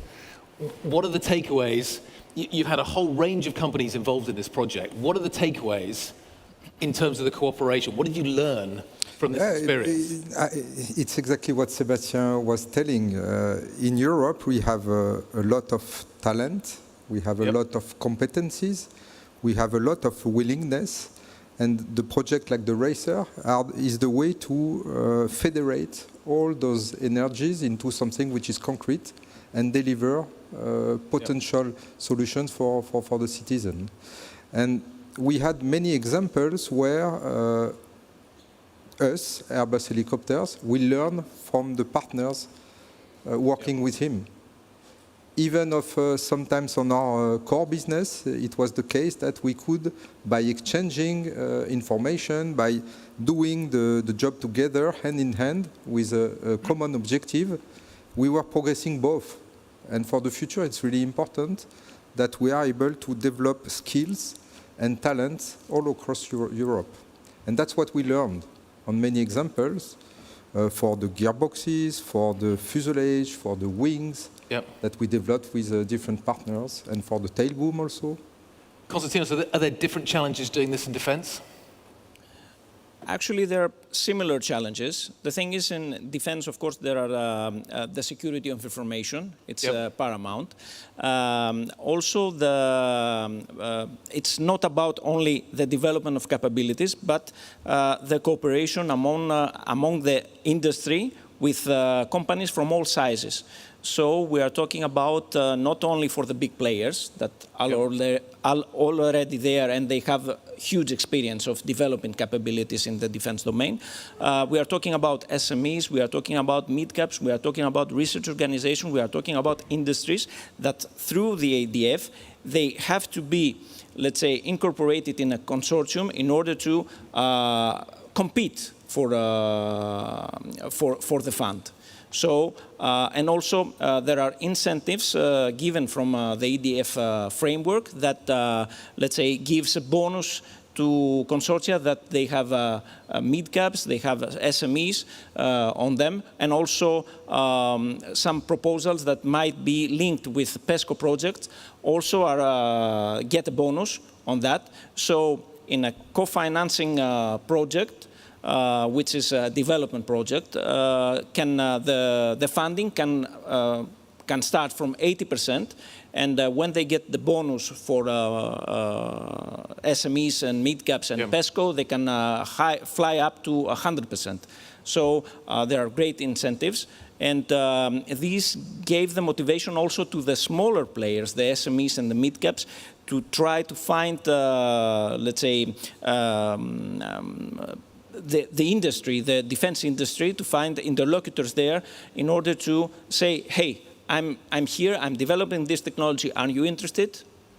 Yep. So this is quite innovative for the EDF framework, and promotes definitely the cooperation among the member states. We are going to need a new helicopter, medium-lift helicopter. How do I think about that project, given the conversation that we're having? Are we going to be better as a result of what we're doing here at developing new technology, at building this stuff and making it more useful, have a wider range of uses, have the more stable supply chain? Are we going to be able to do this better as a result of some of the projects that we've been talking about here? How much improvement are we seeing in terms of Europe's ability to be able to conceive, manage, and deliver big projects like this? Is it going to get better as a result? The thing is that definitely it will be better, of course, from the perspective that we are not giving money only for the cooperation, but also to develop technologies that will be acquired by the member states. Because the framework of the EDF, it starts from research actions, then goes to development action, but the acquisition and the use of the end products are for the member states. So the goal is there to produce products that can be used from the member states and the armed forces, of course. William, you sat there patiently at the end. Yeah, absolutely. So let's bring you into this conversation. Musha, what is it, and how does it fit into all of this? Well, absolutely. I think the project I'd like to showcase is, if you imagine the dream, we made it a reality of taking a helicopter, piloting remotely another aircraft from there, and really making sure that they could work as a team. I think we've got a short video just to show you what we mean by that.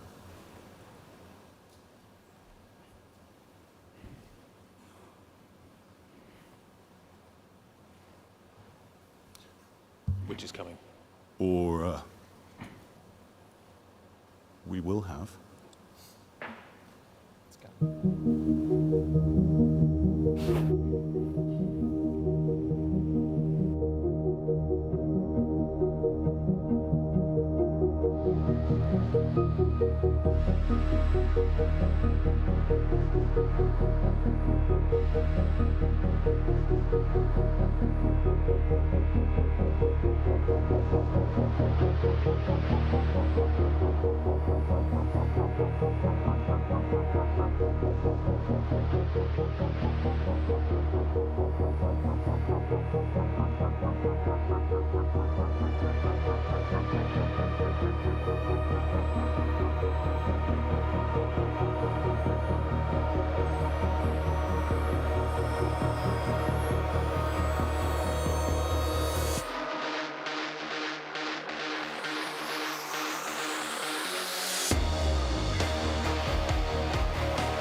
Another example of communication, maybe, in action. Well, absolutely. I mean, I think this communication is when we're talking to our customers. What do they really want? And what I hear from them is connectivity to enhance the capability of our aircraft. If you think about this, the ability to remotely pilot, to have these aircraft working as a team, it extends the eyes and ears of the helicopter in order to be more capable and to be able to see further. So this project, again, it was a great example of cooperation. We led a group of 5 stakeholders based in Italy, France, Spain, to develop this capability and demonstrate it. And actually, we went from controlling all the way up to controlling the remote aircraft in flight from the pilot helicopter, the crewed helicopter, what we call a level of interoperability level 4. And we were able to demonstrate this via satellite link. We could control on the other side of the Mediterranean in Italy an aircraft from another industrial partner. So really, when we're talking about building a resilient and cooperative defense industry, I think it's a great example. In terms of what was the takeaway from it, working with different partners, being able to be interoperable between different partners, how challenging is that? Is the technology the easy bit, or is the talking to each other the easy bit? Like, how does it actually work? Well, look, I think it was a great experience. Certainly, the team that were working on it at the time grew into the challenge. There was a certain amount of pressure. We all knew that we had to be able to deliver on the day. But the response from customers and potential customers has been enormous. So it was a job well done. Okay, let's open the floor up and maybe ask a few questions, if you have them, about cooperation, about the technology, and about where we go next. Gentleman in the second row.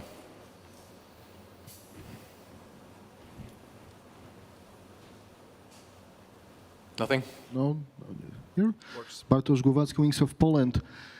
Racer looks very unique and futuristic. And can we expect that some technologies, some elements we will see some of these elements in future combat helicopters, future military helicopters in Europe, because Americans have its own valor. It looks also very futuristic. What is your response for American proposals? Yep, Will? It was interesting. I was at the IMH conference in London just a couple of weeks ago, where this was very much the discussion. And certainly, there are some circumstances where speed is the absolute necessity. If you look at what else is being demanded, application to, for example, hybrid warfare in the European theatre or other needs that we have, I think there was a consensus that high speed is not the only priority. So as we innovate for our customers, we may well bring in elements of the technologies we've developed within Racer into our future products. But I would say that perhaps there are other priorities for Europe at the moment. Anybody else? Or have you all eaten too much lunch? No? I'm going to carry on asking the questions then. Okay, so if that's the case, if speed isn't the only takeaway from this project, what else can we think about in terms of what does get taken forward? We are going to have capability. We are going to have a capability requirement in Europe for new helicopters. What have we got at the moment? What do we take out of Racer? What do we take out of Musha that is going to allow us to create a capability that is going to meet the need of what we are going to require almost immediately once this new project gets into place? Will? Yeah, absolutely. I mean, we're not just innovating for the sake of it, where we can go faster and stronger together by innovating with all the partners. But I think when I talk to customers, what they're most looking for is safety, connectivity, and better performance. Within that, I'd come back to the example of safety, where we're trying to work to reduce pilot workload, where we are in the critical missions, rescuing a fisherman in the North Sea, fighting wildfires. These are really difficult missions for our pilots and crews to be able to operate in. And there, the ability to reduce pilot workload. We had a project, for example, Vertex recently, which enabled with a tablet the pilot to be able to manage the flight from takeoff to landing with a touchscreen tablet, which gave more safety for him to focus on other areas. So one of the things we see in the United States has obviously been a lot of consolidation within both civil and defense. So we haven't had that level of consolidation here in Europe. What it seems to me, though, judging by this conversation, is that the capability exists here. It's just we need to figure out a way of organizing it into a process that produces the same level of output as what we're seeing in the United States with the big primes and the capability that they have. Is what we're getting in terms of the cooperation an example of that? And are we discovering, actually, the technology that exists within Europe? It seems to me that we have this huge talent pool, but actually figuring out kind of what fits together and what generates the best outcome remains a challenge. Sebastian, when you look at what you found, when you look at what is on the table, are we underestimating Europe's potential at the moment? I don't think we are underestimating Europe's potential. Look, we have a world premiere. We have beaten, in fact, speed records. Yeah. We have developed something which is pretty unique. We have developed a versatile demonstrator which can serve both military and civil applications. We are opening, in fact, a new area for future exploitation in terms of capabilities. I would say the other way around. We can be proud about what has been achieved so far.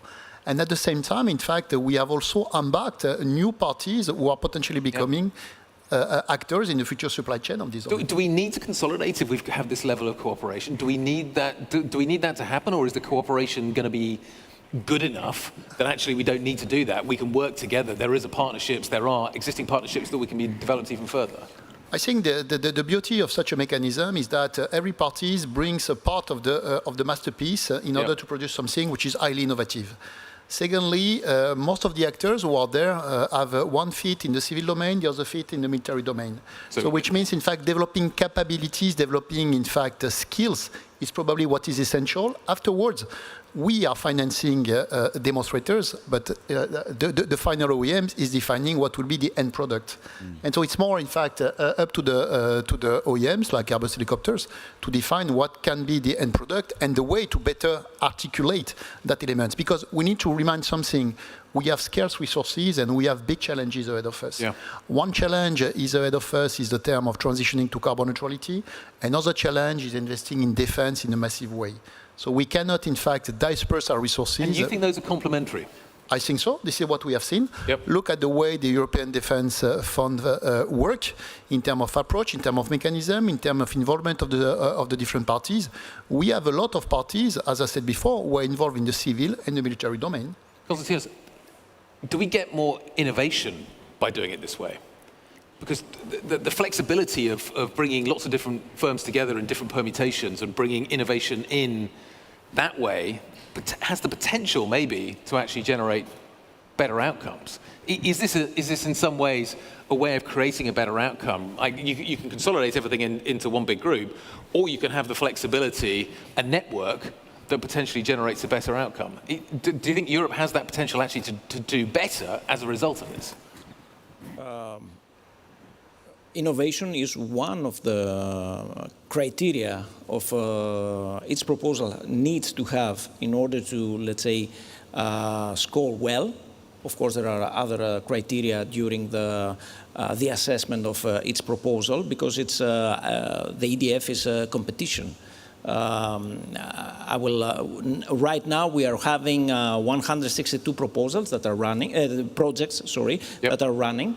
However, last year, I will make a comparison, we had almost 300 proposals to be assessed. So the competition is very high, the interest is very high, and one of the criteria that we must assess is innovation.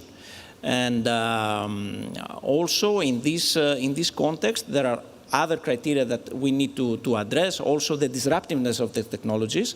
And for this reason, EDF has thematic categories that proposals, let's say, apply for the funding. Yeah. However, there are open calls that are focused for SMEs in order to help the SMEs to develop and produce and make the outcome, let's say, in defense domain. And also we have another open call that is that covers disruptive technologies. So this package of different calls for proposals, it's quite, let's say, challenging for all consortia that are participating in this. And I believe that this not only enhance the cooperation among the different players in the defense domain, but also strengthens the innovation, strengthens the collaboration, strengthens the development of technologies, of advanced technologies and capabilities. Bryce, final point to you. You've been through this. You've seen the innovation that can come out of it. Can you just give me an example of how Racer was more innovative because of the way that it was built, because of the way that it was funded, because of the cooperation that came together and produced this project? Yeah, so the example we can give is the one that Sébastien mentioned a little bit before. We were integrating in the Racer some technologies from and some companies, some SMEs from the different world, like the automotive. And when you do that, you need to check that the process they are using is compatible with the process of aeronautics. And sometimes we can take some little things they do that we can adapt to our processes and come to the solution in a more efficient way. And in that case, in the automotive industry, in that case it was Formula One. Right. They used to have processes in order to go very fast to prototyping and to test things really fast and easy. And this is something we have learned from them. So cooperation reaches not only sort of across the aerospace sector, but across other sectors as well. The opportunity to learn from that is amazing. Yeah. Ladies and gentlemen, I'm going to wrap it up there. Thank you very much indeed for our panel. Thank you very much indeed for the cooperation that they have generated. Konstantinos? If I may, before we end this discussion, I would like to inform our audience that next month, the 2nd and the 3rd of April, we are having the EDF Info Days 2025. You can watch it online. So it's a great opportunity to be informed how the EDF works. And there you can, of course, have more information on how it works, how you can apply, what are the criteria, and all this. Thank you very much. Thank you very much. Fantastic. What a great way to finish. More to come, I think, is probably the takeaway from that. Guys, thank you very much indeed. I greatly appreciated it. Thank you very much indeed for joining us. You okay?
Brice, welcome to the studio. Thank you. Glad to have you right from the stage. Welcome back, everyone. So we'll focus on the racer. Brice is our chief engineer for the racer demonstrator. We talked about it a bit on the stage. The idea is to go a bit deeper into the topics. We have 10 minutes. We'll try to cover as many questions as possible. If you want to add as well some topics, you're welcome to. Okay. We got some questions from the feed, from the chat. One of the first question, pretty basic. Racer, is it a plane or is it an helicopter? Yes, in fact, it's both, because it has some features from a helicopter and some features from an airplane, and it can hover like a helicopter and fly much faster than traditional helicopters. So in this sense, it's in between. You mentioned technologies from the automotive. Did you take also technologies from aviation? Yes, we took some technologies from aviation, more for the wings, because usually on traditional helicopters we do not have wings. We have stabilizers, but it's much smaller than wings. Now it's the first time that we did some wings, and we did it with a partner that has had experience on the airplane wings manufacturing. And something viewers may have noticed, we saw the open fan for the airplane earlier, which is more like with an open fan with the blades in front of the wing. Here we have the blades behind the wing. And you mentioned pusher engines. Can you explain the difference between pusher and maybe pull? So in fact, prior to the racer demonstrator, we made a technological demonstrator called X-Cube, where the propellers were in front. Okay. And it was a technological demonstrator. For the racer, we wanted to make an operational demonstrator. So first of all, we wanted to secure the safety of the people embarking and disembarking in the cabin. That's why we have put the lateral rotors, the propellers, behind the wings to protect this area. And the second effect is that doing so, we have the benefit of the vortices that are created from the wing, from the lower part of the wing to the upper part of the wing. It's like on the plane, at the tip of the wings of the plane, there is vortices. And here, the vortices are turning in one direction, and we have done the architecture so that the blades are turning in the other direction. So we benefit for more speed seen by the blade and more efficiency. It's 10% of performance that we have in cruise on top. Wow, okay, so it's building on from one demonstrator to the next one. Exactly. We learn from what we have done in the past, and we are more efficient. So what's the next demonstrator? What will you learn from this one for the next one? So for the moment, we are still exploring the capabilities of our demonstrator, and there are still a lot. We are very happy and very positively surprised from what we have already obtained, but we still have to explore more topics like the full flaring of the rotor that we have installed recently, the trapdoors also of the landing gears that we have installed recently also, and later this year we will test the hybrid engine system, what we call the Eco Mode system, allowing us to fly with one engine operative, the other one being in sleep mode, not burning any fuel. And with the fact that we have a very low drag on this aircraft, we can fly very fast with only one engine operating. And with the same handling qualities? Because you could expect that with only one engine it could change the balance? No, it will be exactly the same handling qualities, yes. Okay, very good. For commercial helicopters, can we expect this kind of hybrid aircraft to become a commercial aircraft? As I said, it's a demonstrator. It's an R&T demonstrator. It is not a product. We are still exploring the capabilities. And once we have analyzed all the capabilities, all the performances, all the different aspects of the formula, we will invite some pilots to test its capabilities. And later on, we will check where we are. So in the meantime, what could be the first elements or the first bricks of technologies from the racer that could embark the commercial helicopters or the more conventional helicopters? Yes, we could. We have in the Racer, we have notably the tail boom, which is asymmetrical. Okay. And the asymmetrical tail boom enhance the performances in hover, because when we are flying in hover, and the hover is really a typical flight phase of the helicopter. It's what makes the difference between airplane and helicopters. Helicopters, they can fly vertically with 0 speed. That's the hover. Yeah. And when we are in hover, the main rotor is blowing air through the tail boom, and as we have an asymmetrical profile, it creates a force in the lateral direction that helps the lateral rotor to make the anti-torque function. This, we can use it also for traditional helicopter. It will help the tail rotor on traditional helicopter to make the anti-torque function. So it's more performance with this technological bridge that we have put on the Racer. In terms of certification or safety, is there any challenges? And it was one question we got from the live. The major obstacles to ensure sustainability, but also safety, that you might have discovered thanks to the Racer. So in fact, the formula is also meant to remain in the helicopter field in terms of certification. It would be the same basis of certification with some minor changes. But basically, we do what we know. It's our core business, and there is not a system that I would consider not certifiable on this aircraft. Okay, interesting. I'd like now to make the link also with the previous panels we had. We had one on SAF, we had one on hydrogen aircraft.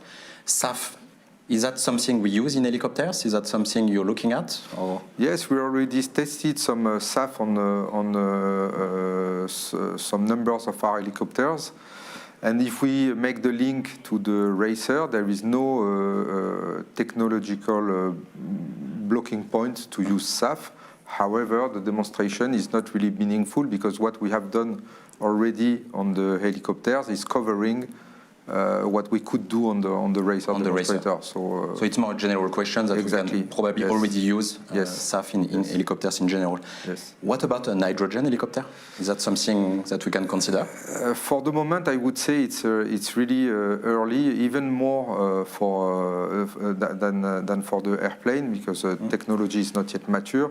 And on the helicopter, as we are really much smaller than what we do on the airplane, we have a question of volume and of space to integrate. In fact. Okay.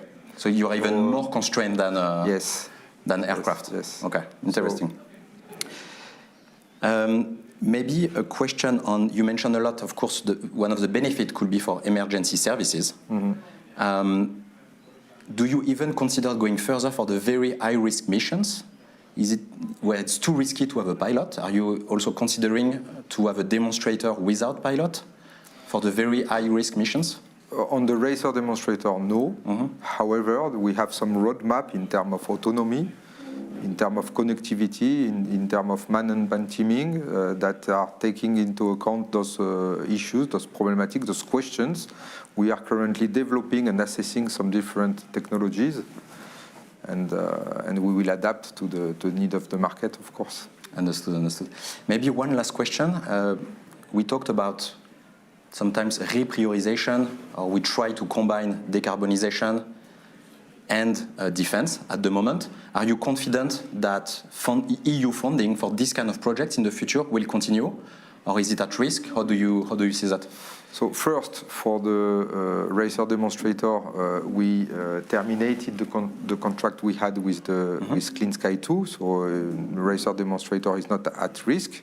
And then, according to the panel we just had, yes, I'm confident that in the future there will be other projects that will emerge from this kind of cooperation and fundings. So next time we announce the next demonstrator, right? We'll Hopefully. We'll see. Thank you very much, Brice. You're welcome. Thank you, everyone. This was round 4. We will come back for a last round after the next panel, which will be on AI, Earth observation. So stay tuned, because we have plenty of topics to cover in the last round. See you later. Thank you, Brice. Thank you.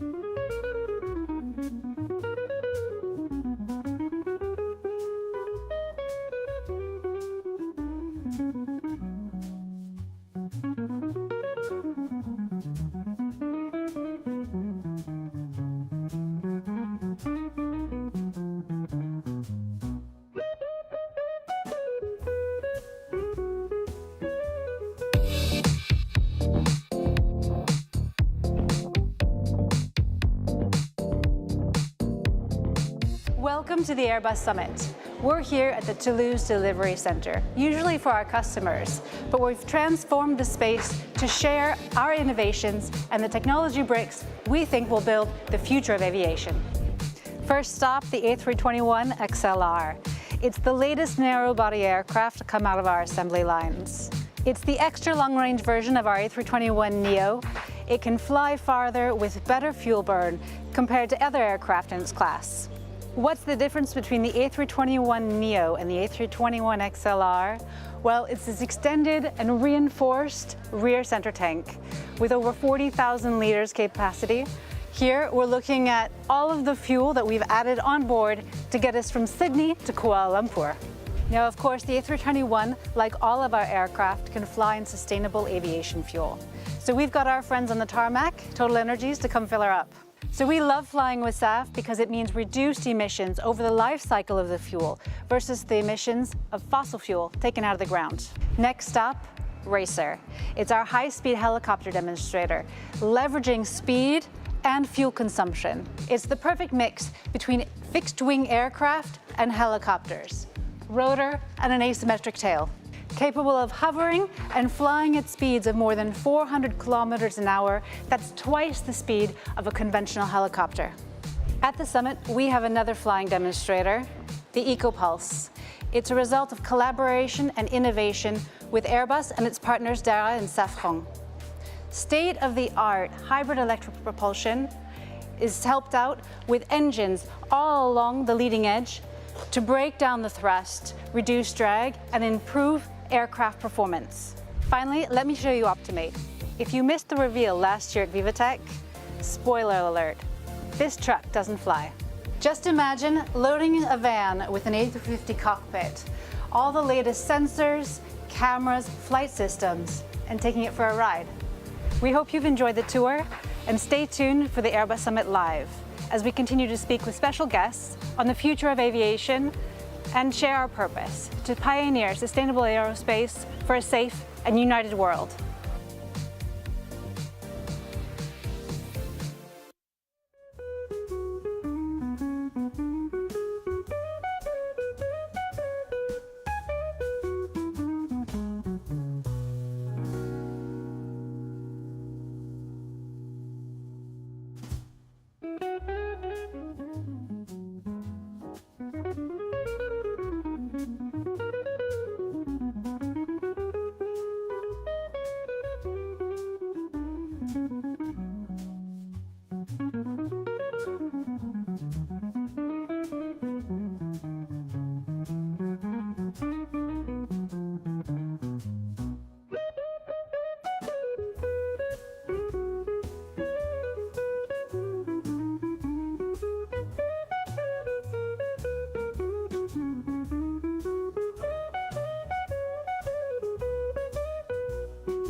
go. It is the final panel of the afternoon, the final panel of the event. Julie's back. She's going to be making some comments to wrap things up very shortly. But before we let her back onto stage, we are going to talk a little bit about AI. I'm definitely not leaving this to the last deliberately, because I think this is potentially one of the most exciting areas that we are going to be talking about. And I think it's an area that's going to have a massive impact in terms of, A, the sustainability story, though that comes with obviously some fairly substantial caveats, but B, how the industry moves forward, how it changes the R&D agenda, how different industries interact. There's an awful lot going on in this space, and we have assembled an all-star cast, I have to say, to talk us through what is going to be happening in this space going forward from here. So let me introduce them, then we'll get into it. I think what we're going to do is we're going to talk about what's exciting sort of now, what's happening now. Then we're going to talk a little bit about some of the challenges that go with that.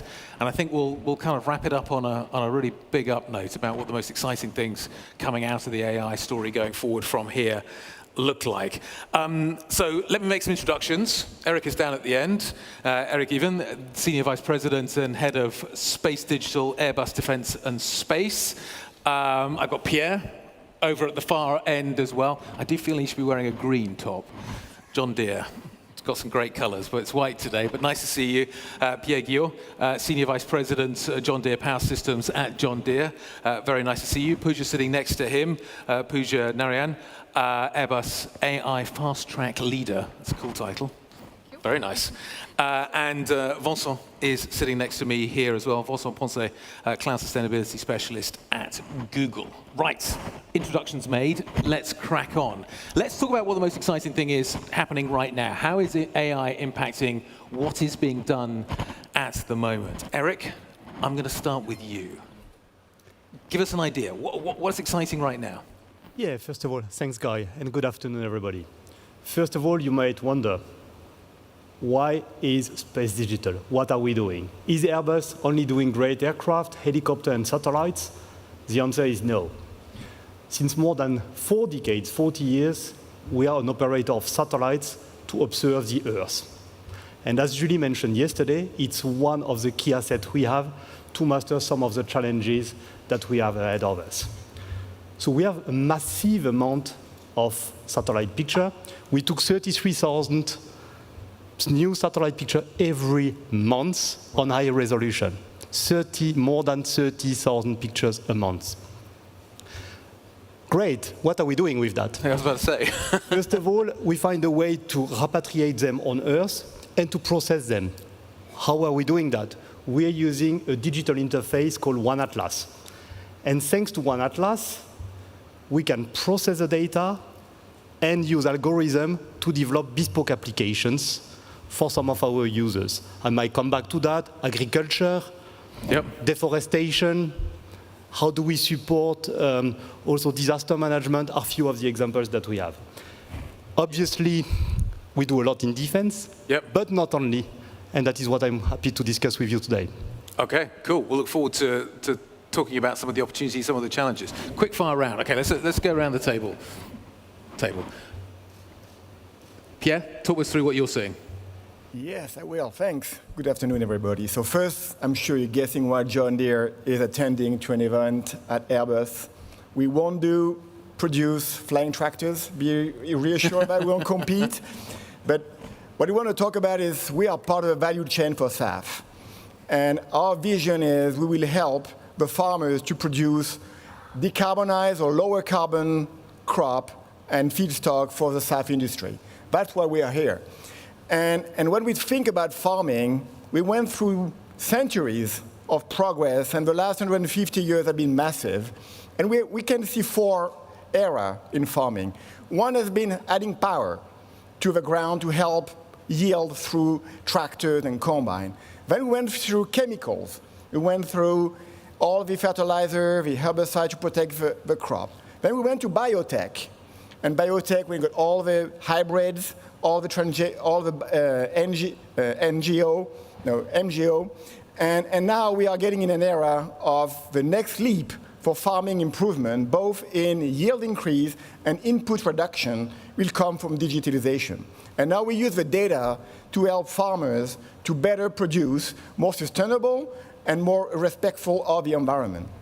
So this is what we are doing, and this is what AI is becoming critical in the farming industry.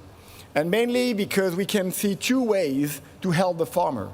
One is to put some intelligence on the machine itself to help the farmer to do a better job and get the machine more effective.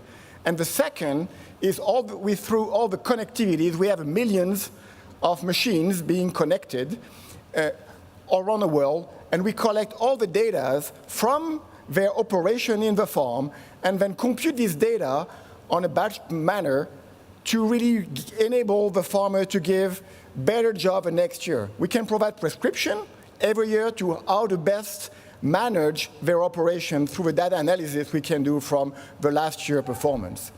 Lastly, we do that also internally. We use AI to improve our internal processes, software development, manufacturing, quality, some customer-facing things like detail, like service, customer support and service in the field, where we can analyze our data quality and get some prescription and recommendation to how to maintain the product. Not talking about predictive maintenance, stuff like this, but really helping the machine by putting intelligence on the machine, collecting the data from farming, connect the two, and optimize the farming industry to get a better yield and lower input. Pooja? What's exciting right now? A great question. In fact, artificial intelligence, it's not a buzzword at Airbus anymore. It's a strategic priority. Okay. And why do I say that? It's because of all the experience that we have been able to gather in this technology by being active in working on it from the past 2 decades. And we are convinced with the transformative power that this technology brings today. And when we look at all the areas where it can add value, 2 areas really stand out. One is the improvement of our internal efficiency. When I say that, it means making our processes smoother and faster.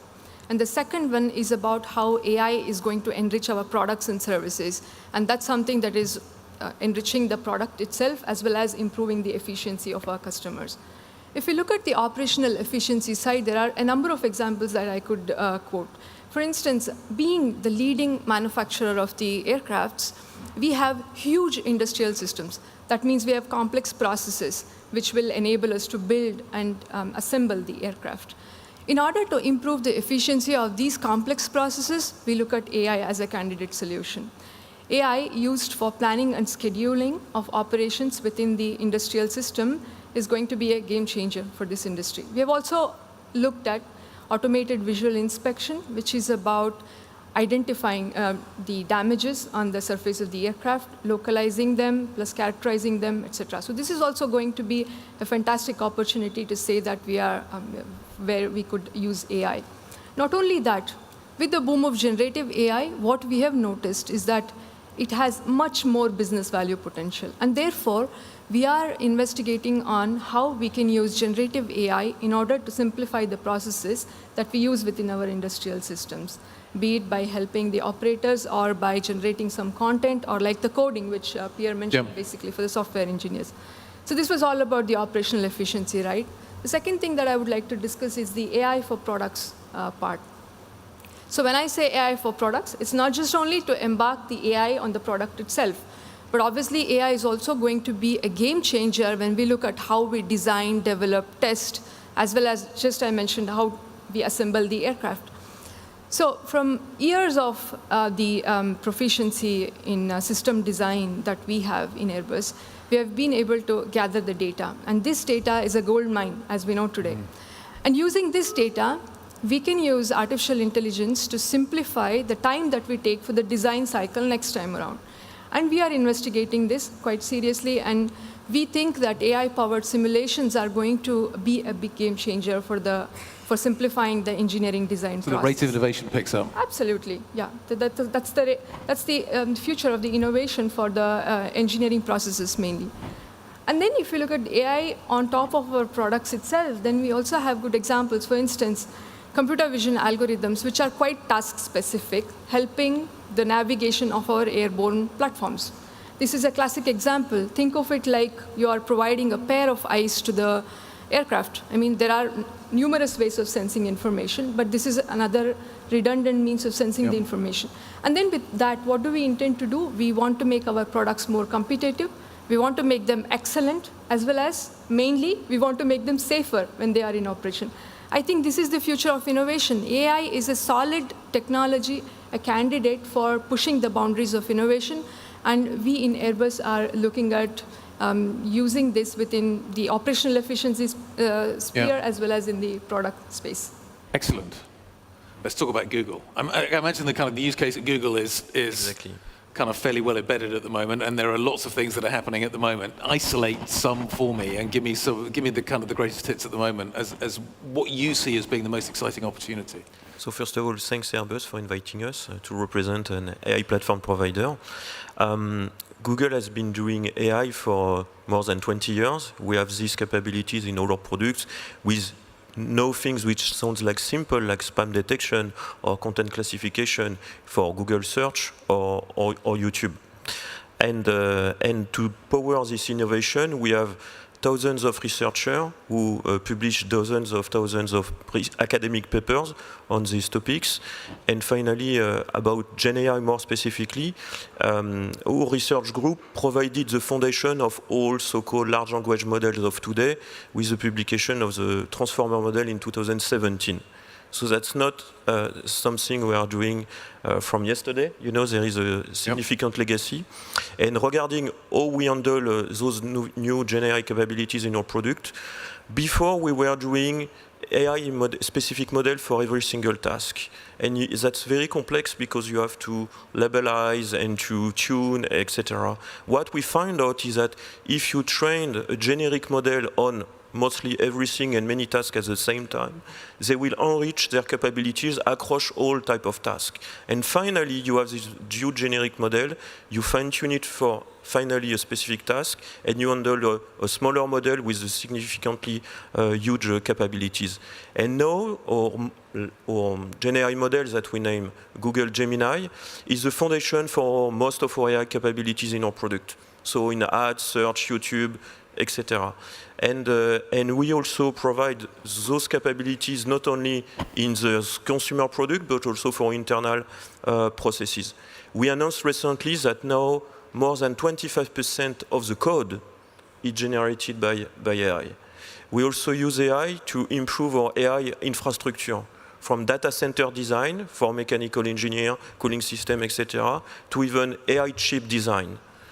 And we provide those capabilities to our customers through Google Cloud and Google Workspace to enable our customers to provide those AI acceleration capabilities in their own business processes. Okay, that's where we are. I think we've got an idea of where we are from everybody. Let's talk about the challenges and how we incorporate the AI into what we do, into what Airbus does, into what Google does, into what John Deere does, in a way that is going to be practical and sustainable. And sustainable is quite an important word here. AI, as we all know, uses enormous amounts of energy. I can't remember who it was. We were just standing outside, and there was a comparison made to a steel plant. This is how you want to think about a data center. That is the kind of energy sort of consumption that we're talking about here.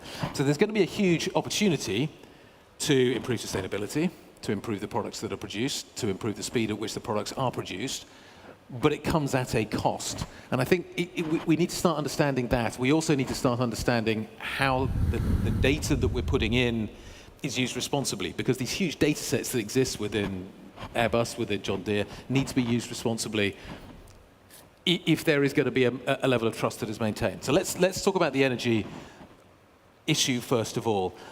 Vincent, let me just come back to you again. Give me a sense of when we are talking about the opportunity within the AI space, the amount of energy that is required and how we should think about, we think about scope 3 as being a way in which we get a full understanding of what energy usage is across the supply chain. Do we need to share that responsibility? Is there a need for industry, when it goes to a data provider, an AI provider, to share the responsibility of the energy that is used? And how do we incorporate that back into the way that all of us think about our energy consumption? Yeah, that's exactly the right word. Shared responsibility across end-to-end value chain. And that's what I say to my cloud customers. Our responsibility as Google, as a platform vendor is to provide the most efficient AI capabilities, meaning using less energy, using the less carbonized energy to power those capabilities. And also to have those optimization in the model that they consume the less, as less as possible. So as an example, over the last year, our current Gemini capabilities are more capable than the one from a year ago, and at the same time cost at least 10 times less per unit of work. On the AI infrastructure side, we made our own custom AI accelerator chips. And we do that since 2015, so that's now 10 years that we're running our own AI chips. And I mentioned before, we optimize it through AI now. And the latest version of our own chip, named TPU V6, is 67% more energy efficient than the one from the previous one. And then you have the question about what type of energy is powering your AI system. So data centers are energy intensive facilities, and they rely on the local grid mix. But you have a leverage as a company to mitigate this impact. So Google is financing renewable energy since 2010, and we achieve 100% renewable energy since 2017. And by the end of 2023, we contracted more than 14 gigawatts of renewable energy capacity, meaning that when we add new consumption, our goal is to at the same time finance an equivalent amount of clean energy production. So this is where we are now, but we also announced that for the future, we are financing new technology for energy production. For example, one on deep geothermal power plants, meaning it's technically repurposing oil and gas exploration techniques. If you dig deep to 3,000–4,000 meters, you can reach high temperature rocks, you can inject water, you create steam, you can run a turbine, and you have a renewable and dispatchable clean energy. And also, recently we announced that we committed with a startup to finance small and modular nuclear reactors. So we believe with all those action, AI at Google is made in the most responsible way.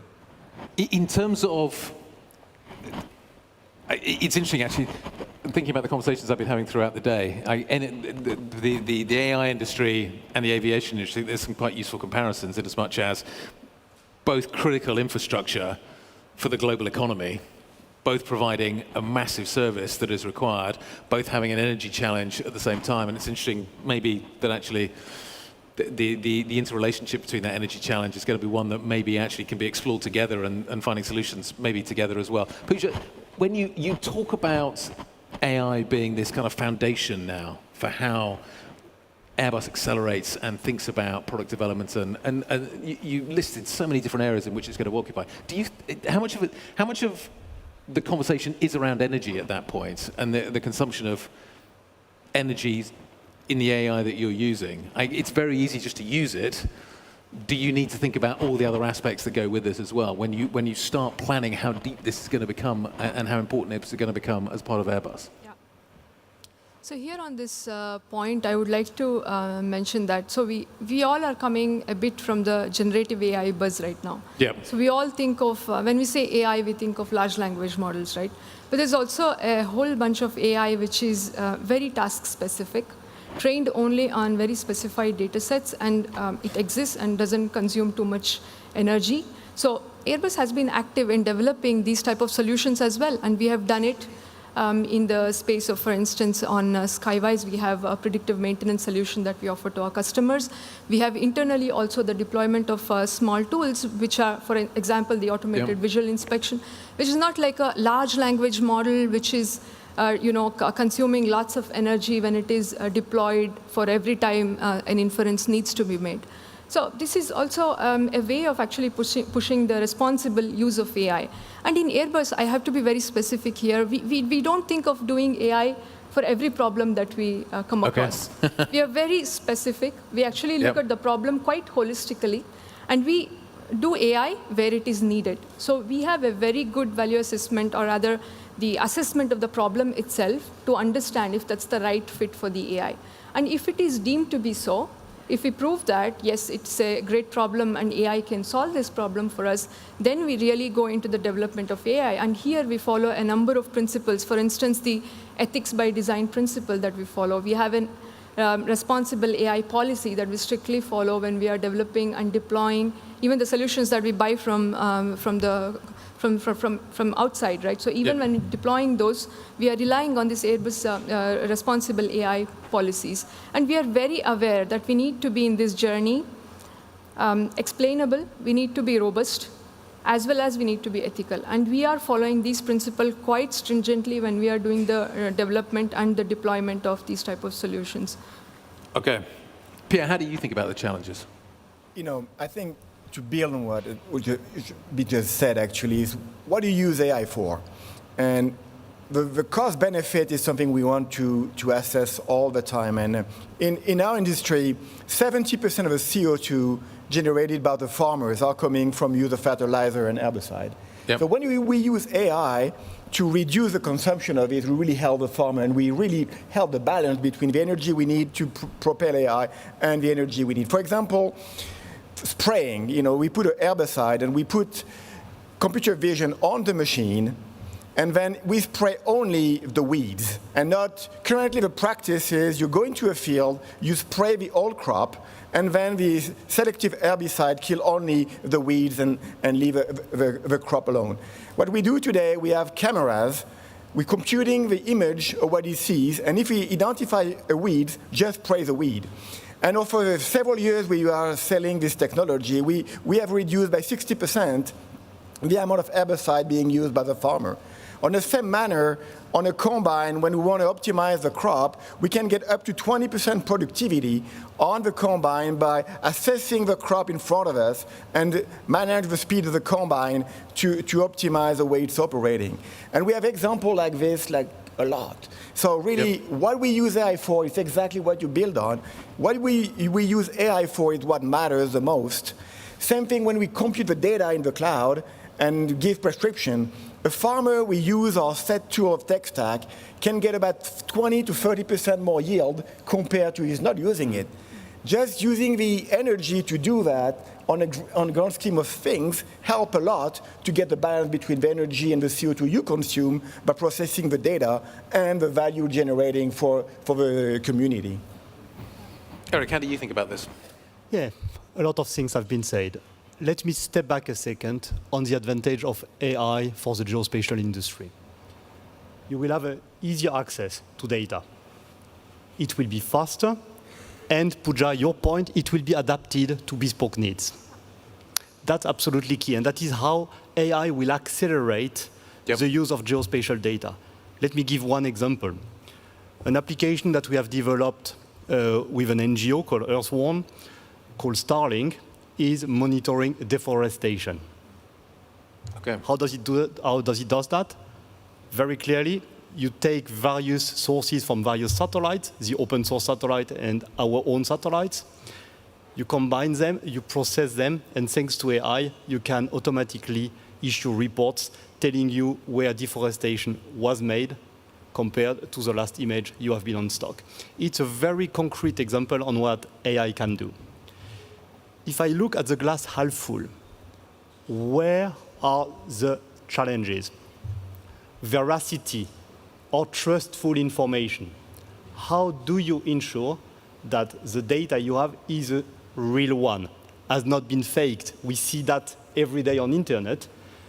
We see our kids playing around that, but here we are not playing, especially in the kind of field we are operating. Yeah. That is where, first of all, you need to have access to a very good source of information and of satellite data. And you need to work also on how we track the origin of the data, blockchain technology being one of the answers. So I think we're moving into kind of responsibility now.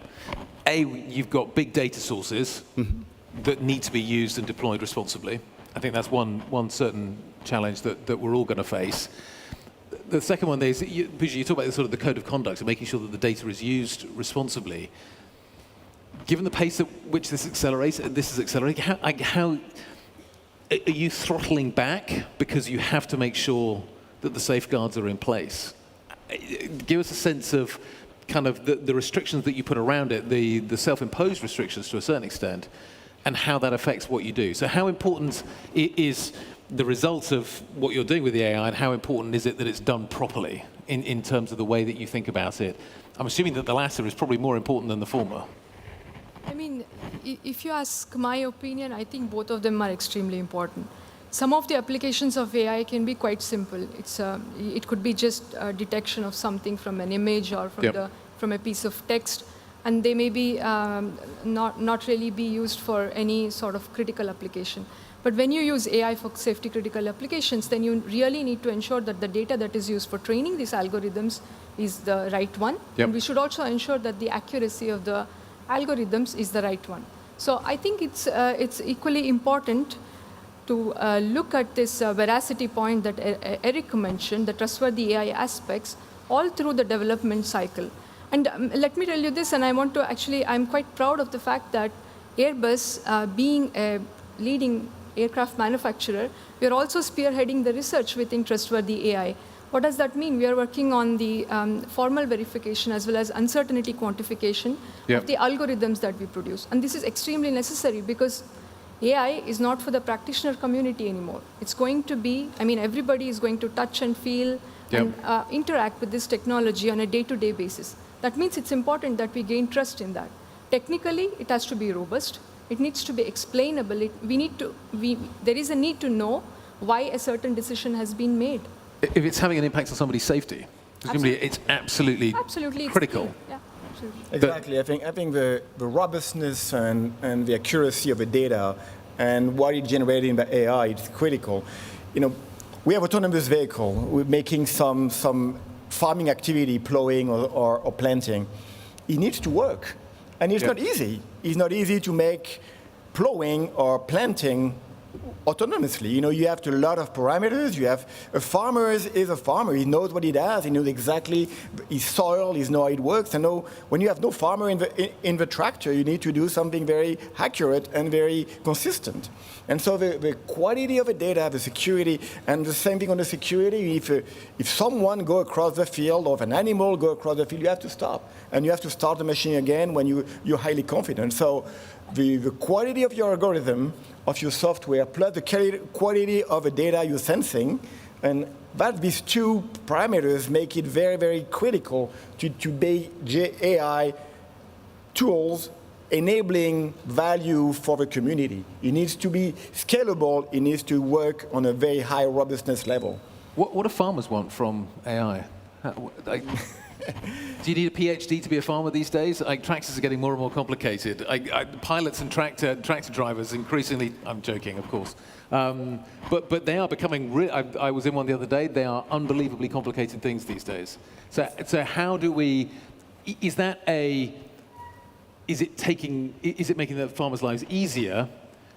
In one way, I suspect the answer is probably yes. Both. But it also provides huge challenges in terms of the robustness of the equipment, things when they work or don't work. There's all kinds of other challenges that come with that. Exactly. I think it's both. You know, on one end, you make it very intuitive and very easy to operate because you don't have a lot of settings to do on a machine and it's done automatically.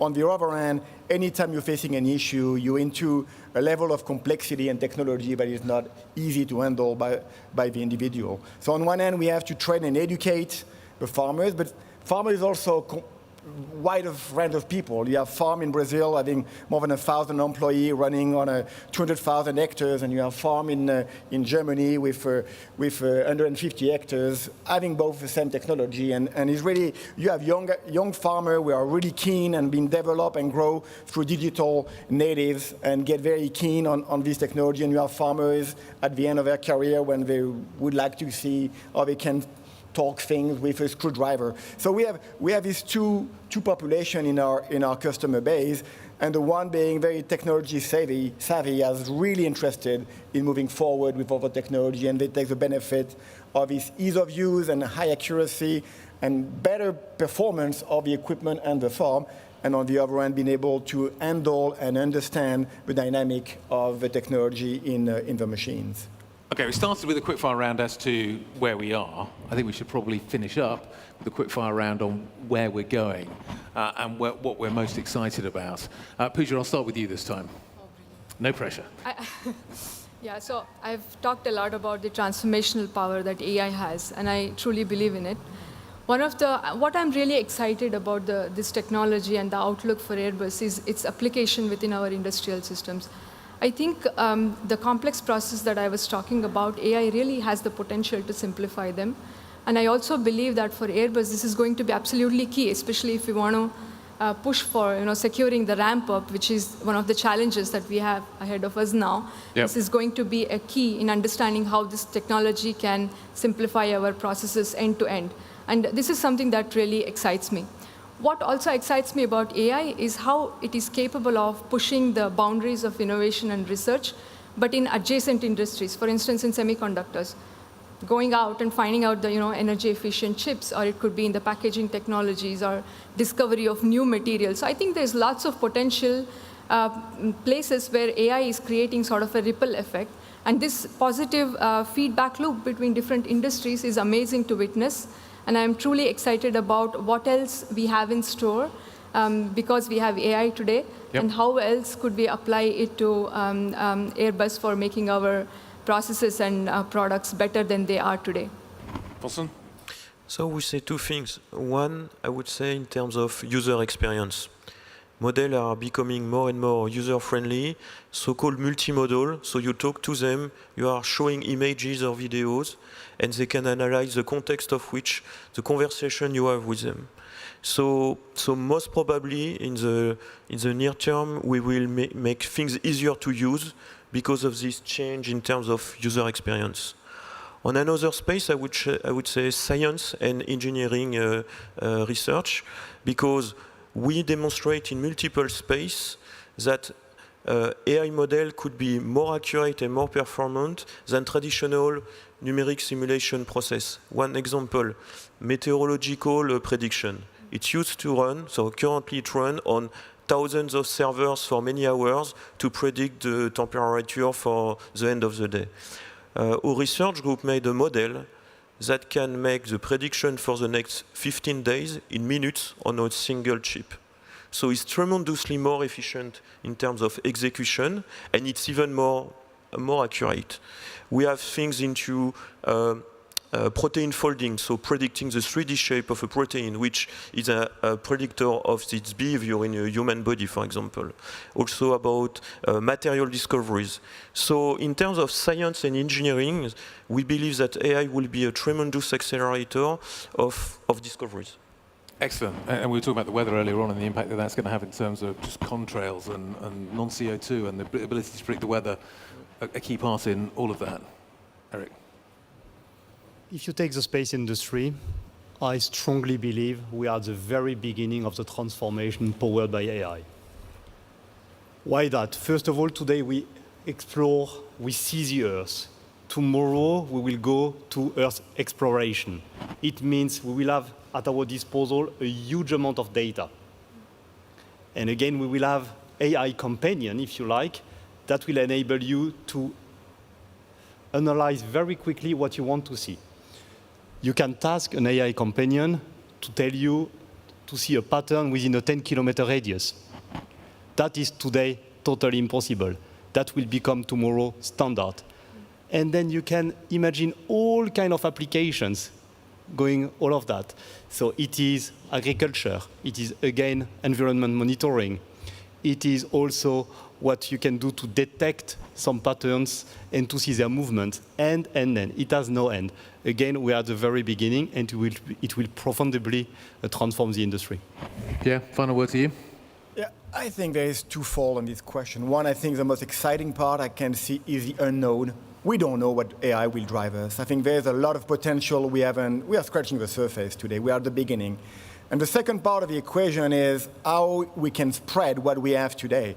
I think deploying the tools and the system we have in place today and scale that to a large population and already harvest the benefit, that's very exciting. So on one hand, the unknown is exciting, and the other hand, deploying what we have is exciting as well. So these two together, and we are moving up and up and up, we really can help to transform not only the industry, but I think the world, actually.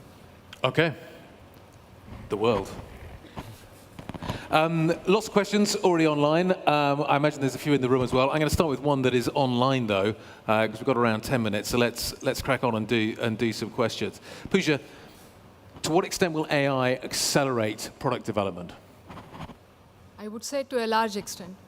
Exactly the topic that Vincent was mentioning just before. So AI for improving the simulations is an interesting topic, and that's going to be very useful for the design of any product, be it an aircraft or another product from our portfolio, for instance.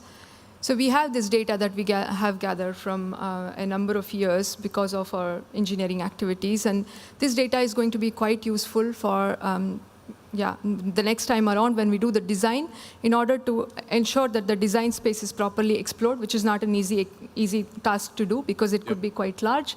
The combination of parameters could be quite large. If you have an AI-powered surrogate model which represents your simulation, then you don't have to run the costly simulations, time-costly simulations again and again. How useful is that data set that you've got? You've got this enormous level of data from years and years and years and years.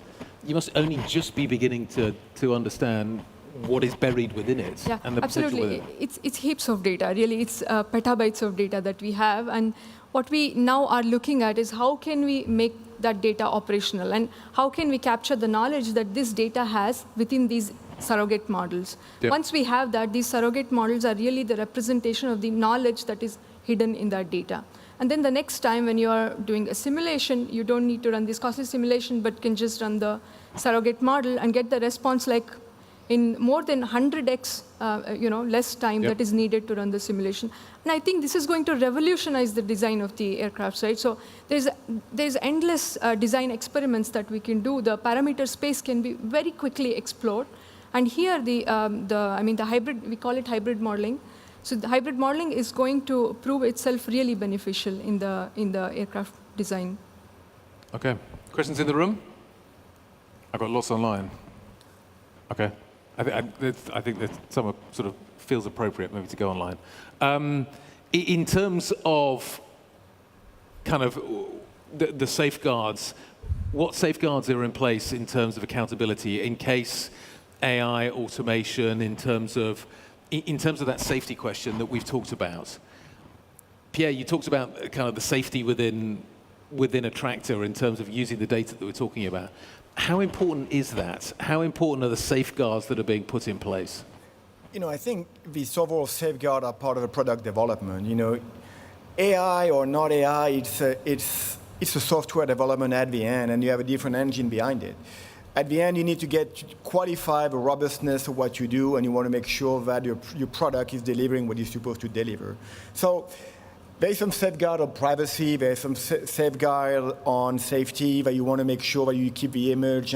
But overall, I think it's exactly the same type of border or of boundary that we are putting in any type of product development. Okay.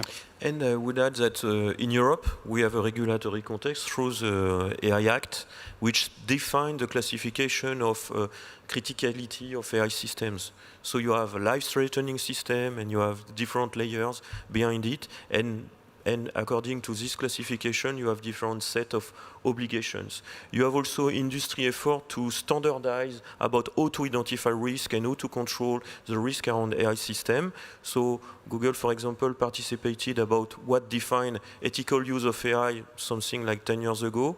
And we recently participate to the ISO 42001, which is about governance of AI systems, in order to have a governance system in place to control your end-to-end definition of your AI system and their risks.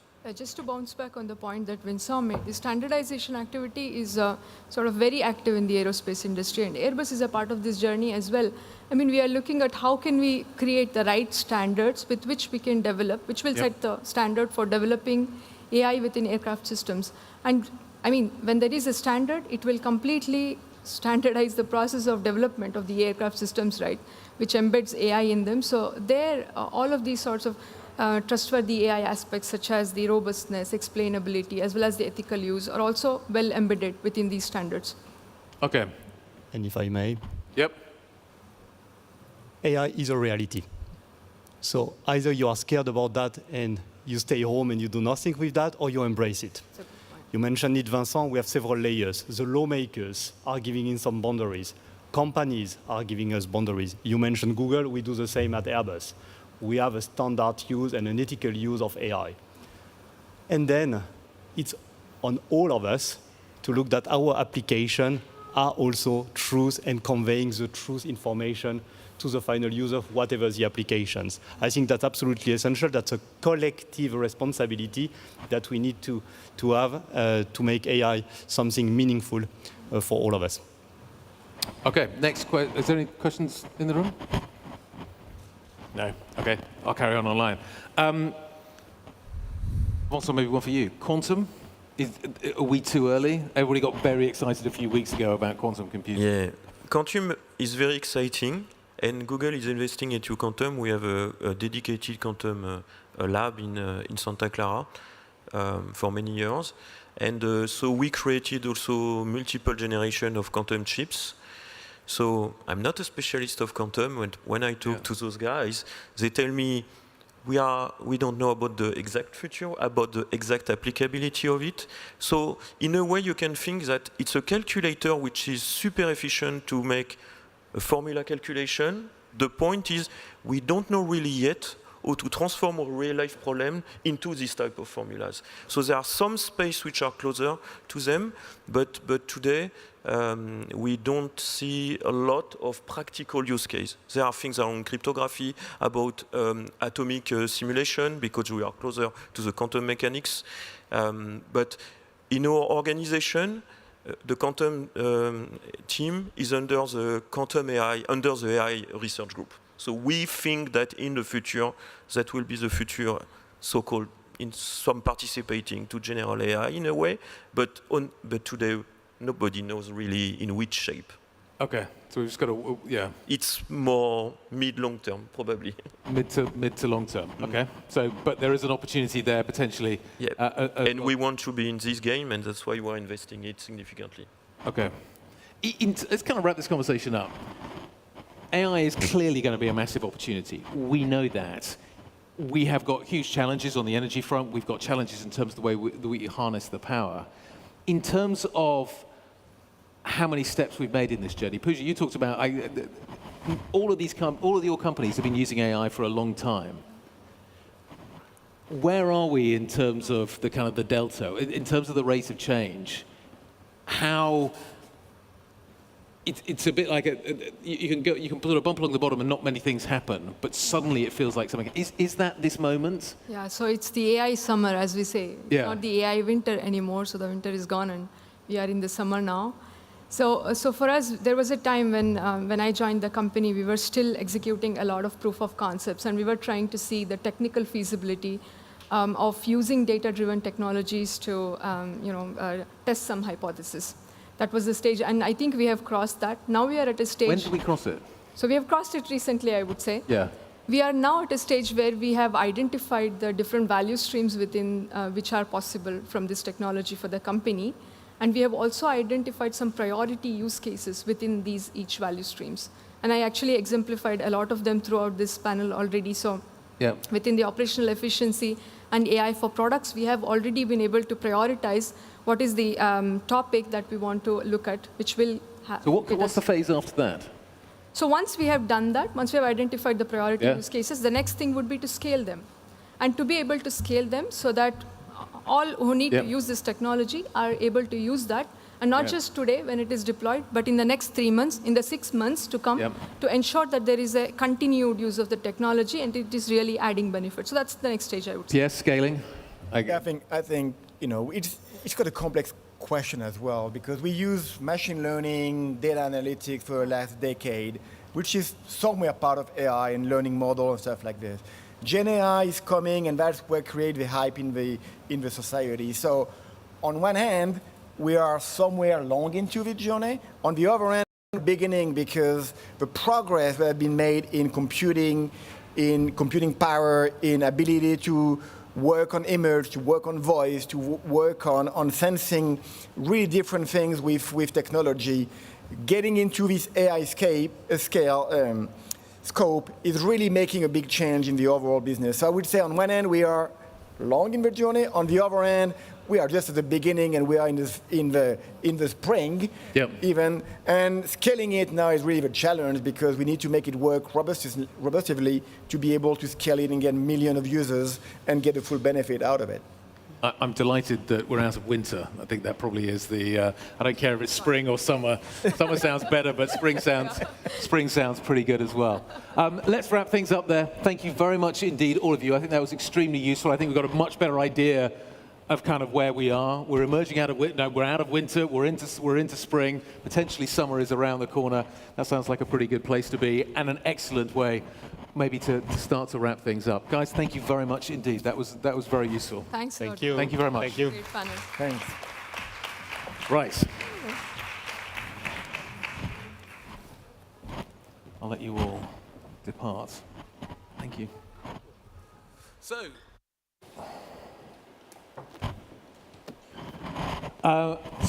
that wraps things up from me. It has been a great pleasure. I'm going to go and stand over there, actually. It has been a great pleasure to be with you over the last couple of days. I'll come and stand on the blue dot. Thank you very much indeed for being here and listening to me through the 3, 4, 5 panels. I can't remember how many, I've lost track. I think we've actually taken an awful lot away from this. I'm actually quite excited about some of the things that I've learned here, and it's been an incredible experience to be here. This wasn't my show, though. This was Julie's show.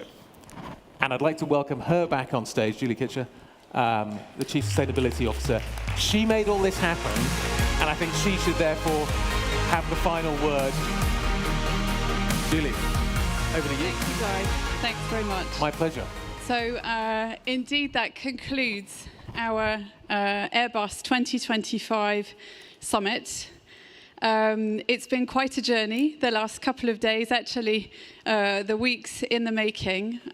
So first, I'd like to thank all of you for staying with us, investing this time with us over the last couple of days. And to all of you online as well, thank you for sharing. Our goal was really to innovate, to inform, and to inspire. And I hope we've managed to achieve all three. So I'd like to thank our speakers and our partners. Of course, the great Guy Johnson. Thank you, Guy, for moderating this event over the last couple of days. And I'd really, above all, like to thank my incredible team and Airbus colleagues for working so hard to make this a success. When we talk about innovate, hopefully we've innovated with this event for the last couple of days. We've talked about aviation, of course. We've talked about SAF. We've talked about hydrogen, CDR, collaboration, digital, space, technology, because it's really all about innovation and technology that will help us transform the future of aerospace. And it's about partnership and unprecedented collaboration. So I really hope that we have, above all, inspired, despite the unpredictability, instability that we face today in the world. Airbus's conviction remains we're pioneering sustainable aerospace for a safe and united world. And I hope, we hope, that we've inspired you to use this platform as an accelerator for that transformation to come. So, ladies and gentlemen, thank you very much, and we look forward to continuing our exchanges with you. Thank you.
Eric.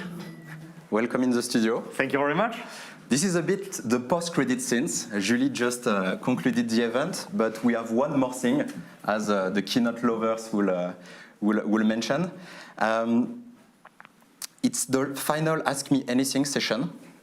We have 10 minutes. It will be the last 10 minutes of the summit, so let's enjoy it. We have the opportunity to have Eric Evan, head of Space Digital at Airbus. You were just on stage. We will try to address as many questions as possible, different topics. If you want to bring something else that you want to mention, feel free to do it. Maybe first question, you mentioned a lot of use cases that in the future we could have enormous number of use cases. Even for individuals, like could I buy a satellite image of my house, for example, to monitor it or to...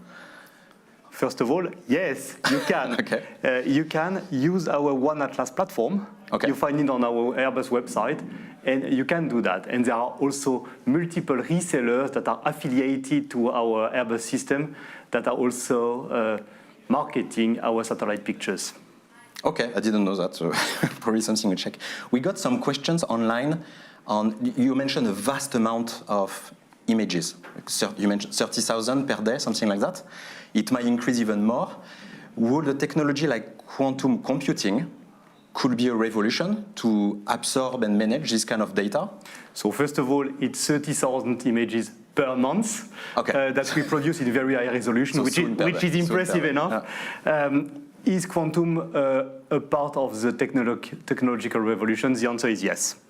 And clearly, yes, we will be able to master and to master the number of operations in a much, much quicker way. We are investing tons of money on that and also put our best specialists into that to define the use cases of the future.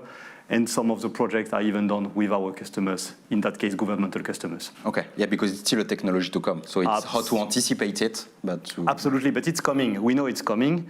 We know the first use cases are in front of us, but not in front of us in 10 years. It's a question of a few months or a few years. And how do you make sure we are still ahead of, as you said, there is always a risk of hacking these kind of things.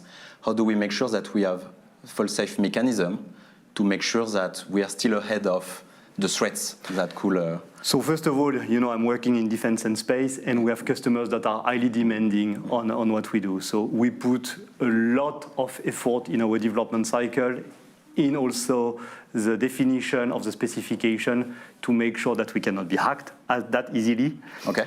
And I mentioned that just before, that our data are true. The veracity of the data are key. And we will have also a machine learning mechanism to detect if the data is true or has a risk to be fake.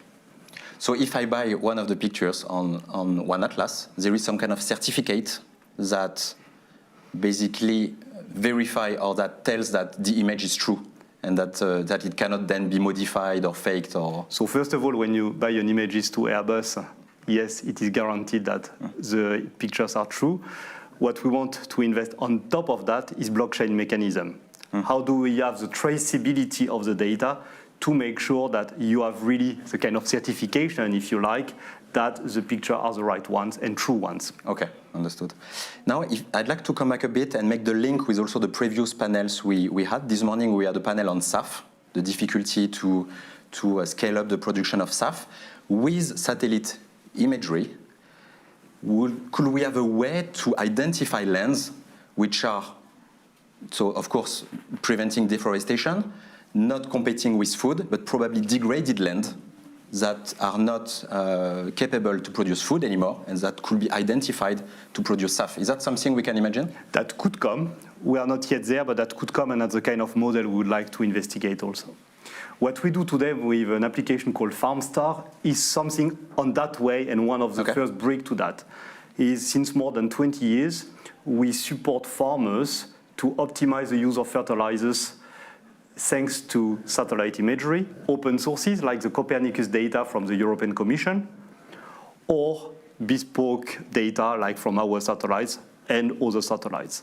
We master all of those data, and then you can optimize not only the use of fertilizers, but also the output of the farmer territory. To really optimize the use of each land. Absolutely. And that is, and again, you've heard, more than 20 years. So obviously you can imagine 20 years ago we had no AI. Yeah. So this trend is accelerating to see what can we do best and better to optimize the use of those data and using machine learning for that. Continuing on aviation, we talked a lot about in the last 2 days on the impact of aviation on climate change, but there will be also impact of climate change on aviation, more turbulence, more heat waves, etc. Also, thanks to satellite imagery, is there a way to prevent or to anticipate extreme weather events, for example, that could disrupt aviation? So obviously, anticipating a natural disaster is not possible, not today. What we do, however, is when a natural disaster happens, we can task immediately the satellite to take a picture, a very precise picture of the place that has been damaged. Imagine an earthquake. We have on archive a picture. There is an earthquake, and the day after we take a picture, and we can make an automatic detection thanks to AI to help the emergency services to go exactly where it is the most urgent and where the damage happened. That is something we can do. AI will drastically accelerate this cycle. We'll monitor all the data, and we'll be able to say, go there first. It is more urgent, or there are more damages here. Or we have seen humans looking forward. That could be also something. Here, we have seen human presence. We should go there first. And so all these images, we said a lot of images, 30,000 per month. Do we put them back into the learning process so that the AI learns, as you said, to see signs of earthquakes, to see differences from one day to the other? So it's like a circle. That's a circle. We put all of those data in our database, if you like, in our cloud. Yeah. And then we have archived data that are enriched every single day and that you can use to compare even more what could happen in the future. You mentioned cloud. I'm guessing there is sovereignty. Every continent is also trying to secure their sovereignty. The cloud for our satellites, for the Airbus satellites, is that something European? There is a cooperation? So here you will easily understand that I will not enter into the detail. It's quite sensitive. But yes, of course, we have a secure and sovereign way of handling the data. Yes, I can imagine. And it must be ethical. There was several questions online, but maybe it's not for you. We discussed it this morning. It's, will AI play a role in enabling automation, fully automation for aviation? And I think it's something we talked about with Bruno this morning.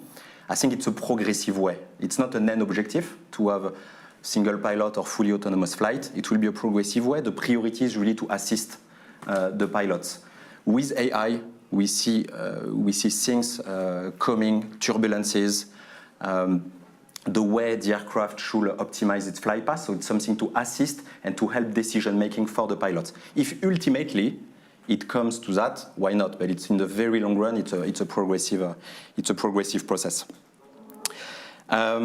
I think we covered many of the questions. Was there something in addition that you wanted to bring before we close? I've mentioned it before. We should not be scared about AI. AI is an opportunity if we master it well, and master it well all along the value chain. Starting with, again, let me repeat it, the veracity of the data. Avoid fake news. Yeah. That is exactly what is key in our geospatial data. If you show something which is wrong, it can have dramatic consequences, and we want to avoid that. Having said that, the use of AI, the proper use of AI, will accelerate the access to geospatial data. It will be quicker, easier, and we will be able to have adapted use cases, adapted applications to various usages. As a wrap-up. Thank you very much, Eric. So that brings us to the end of the summit, the actual end of the summit. So thank you all for your insightful questions.